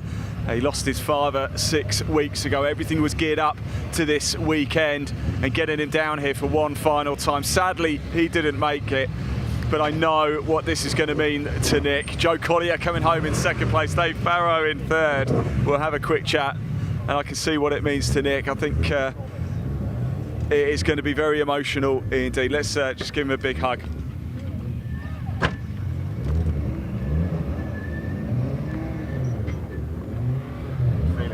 You okay? Yeah, I'm all right. Yeah.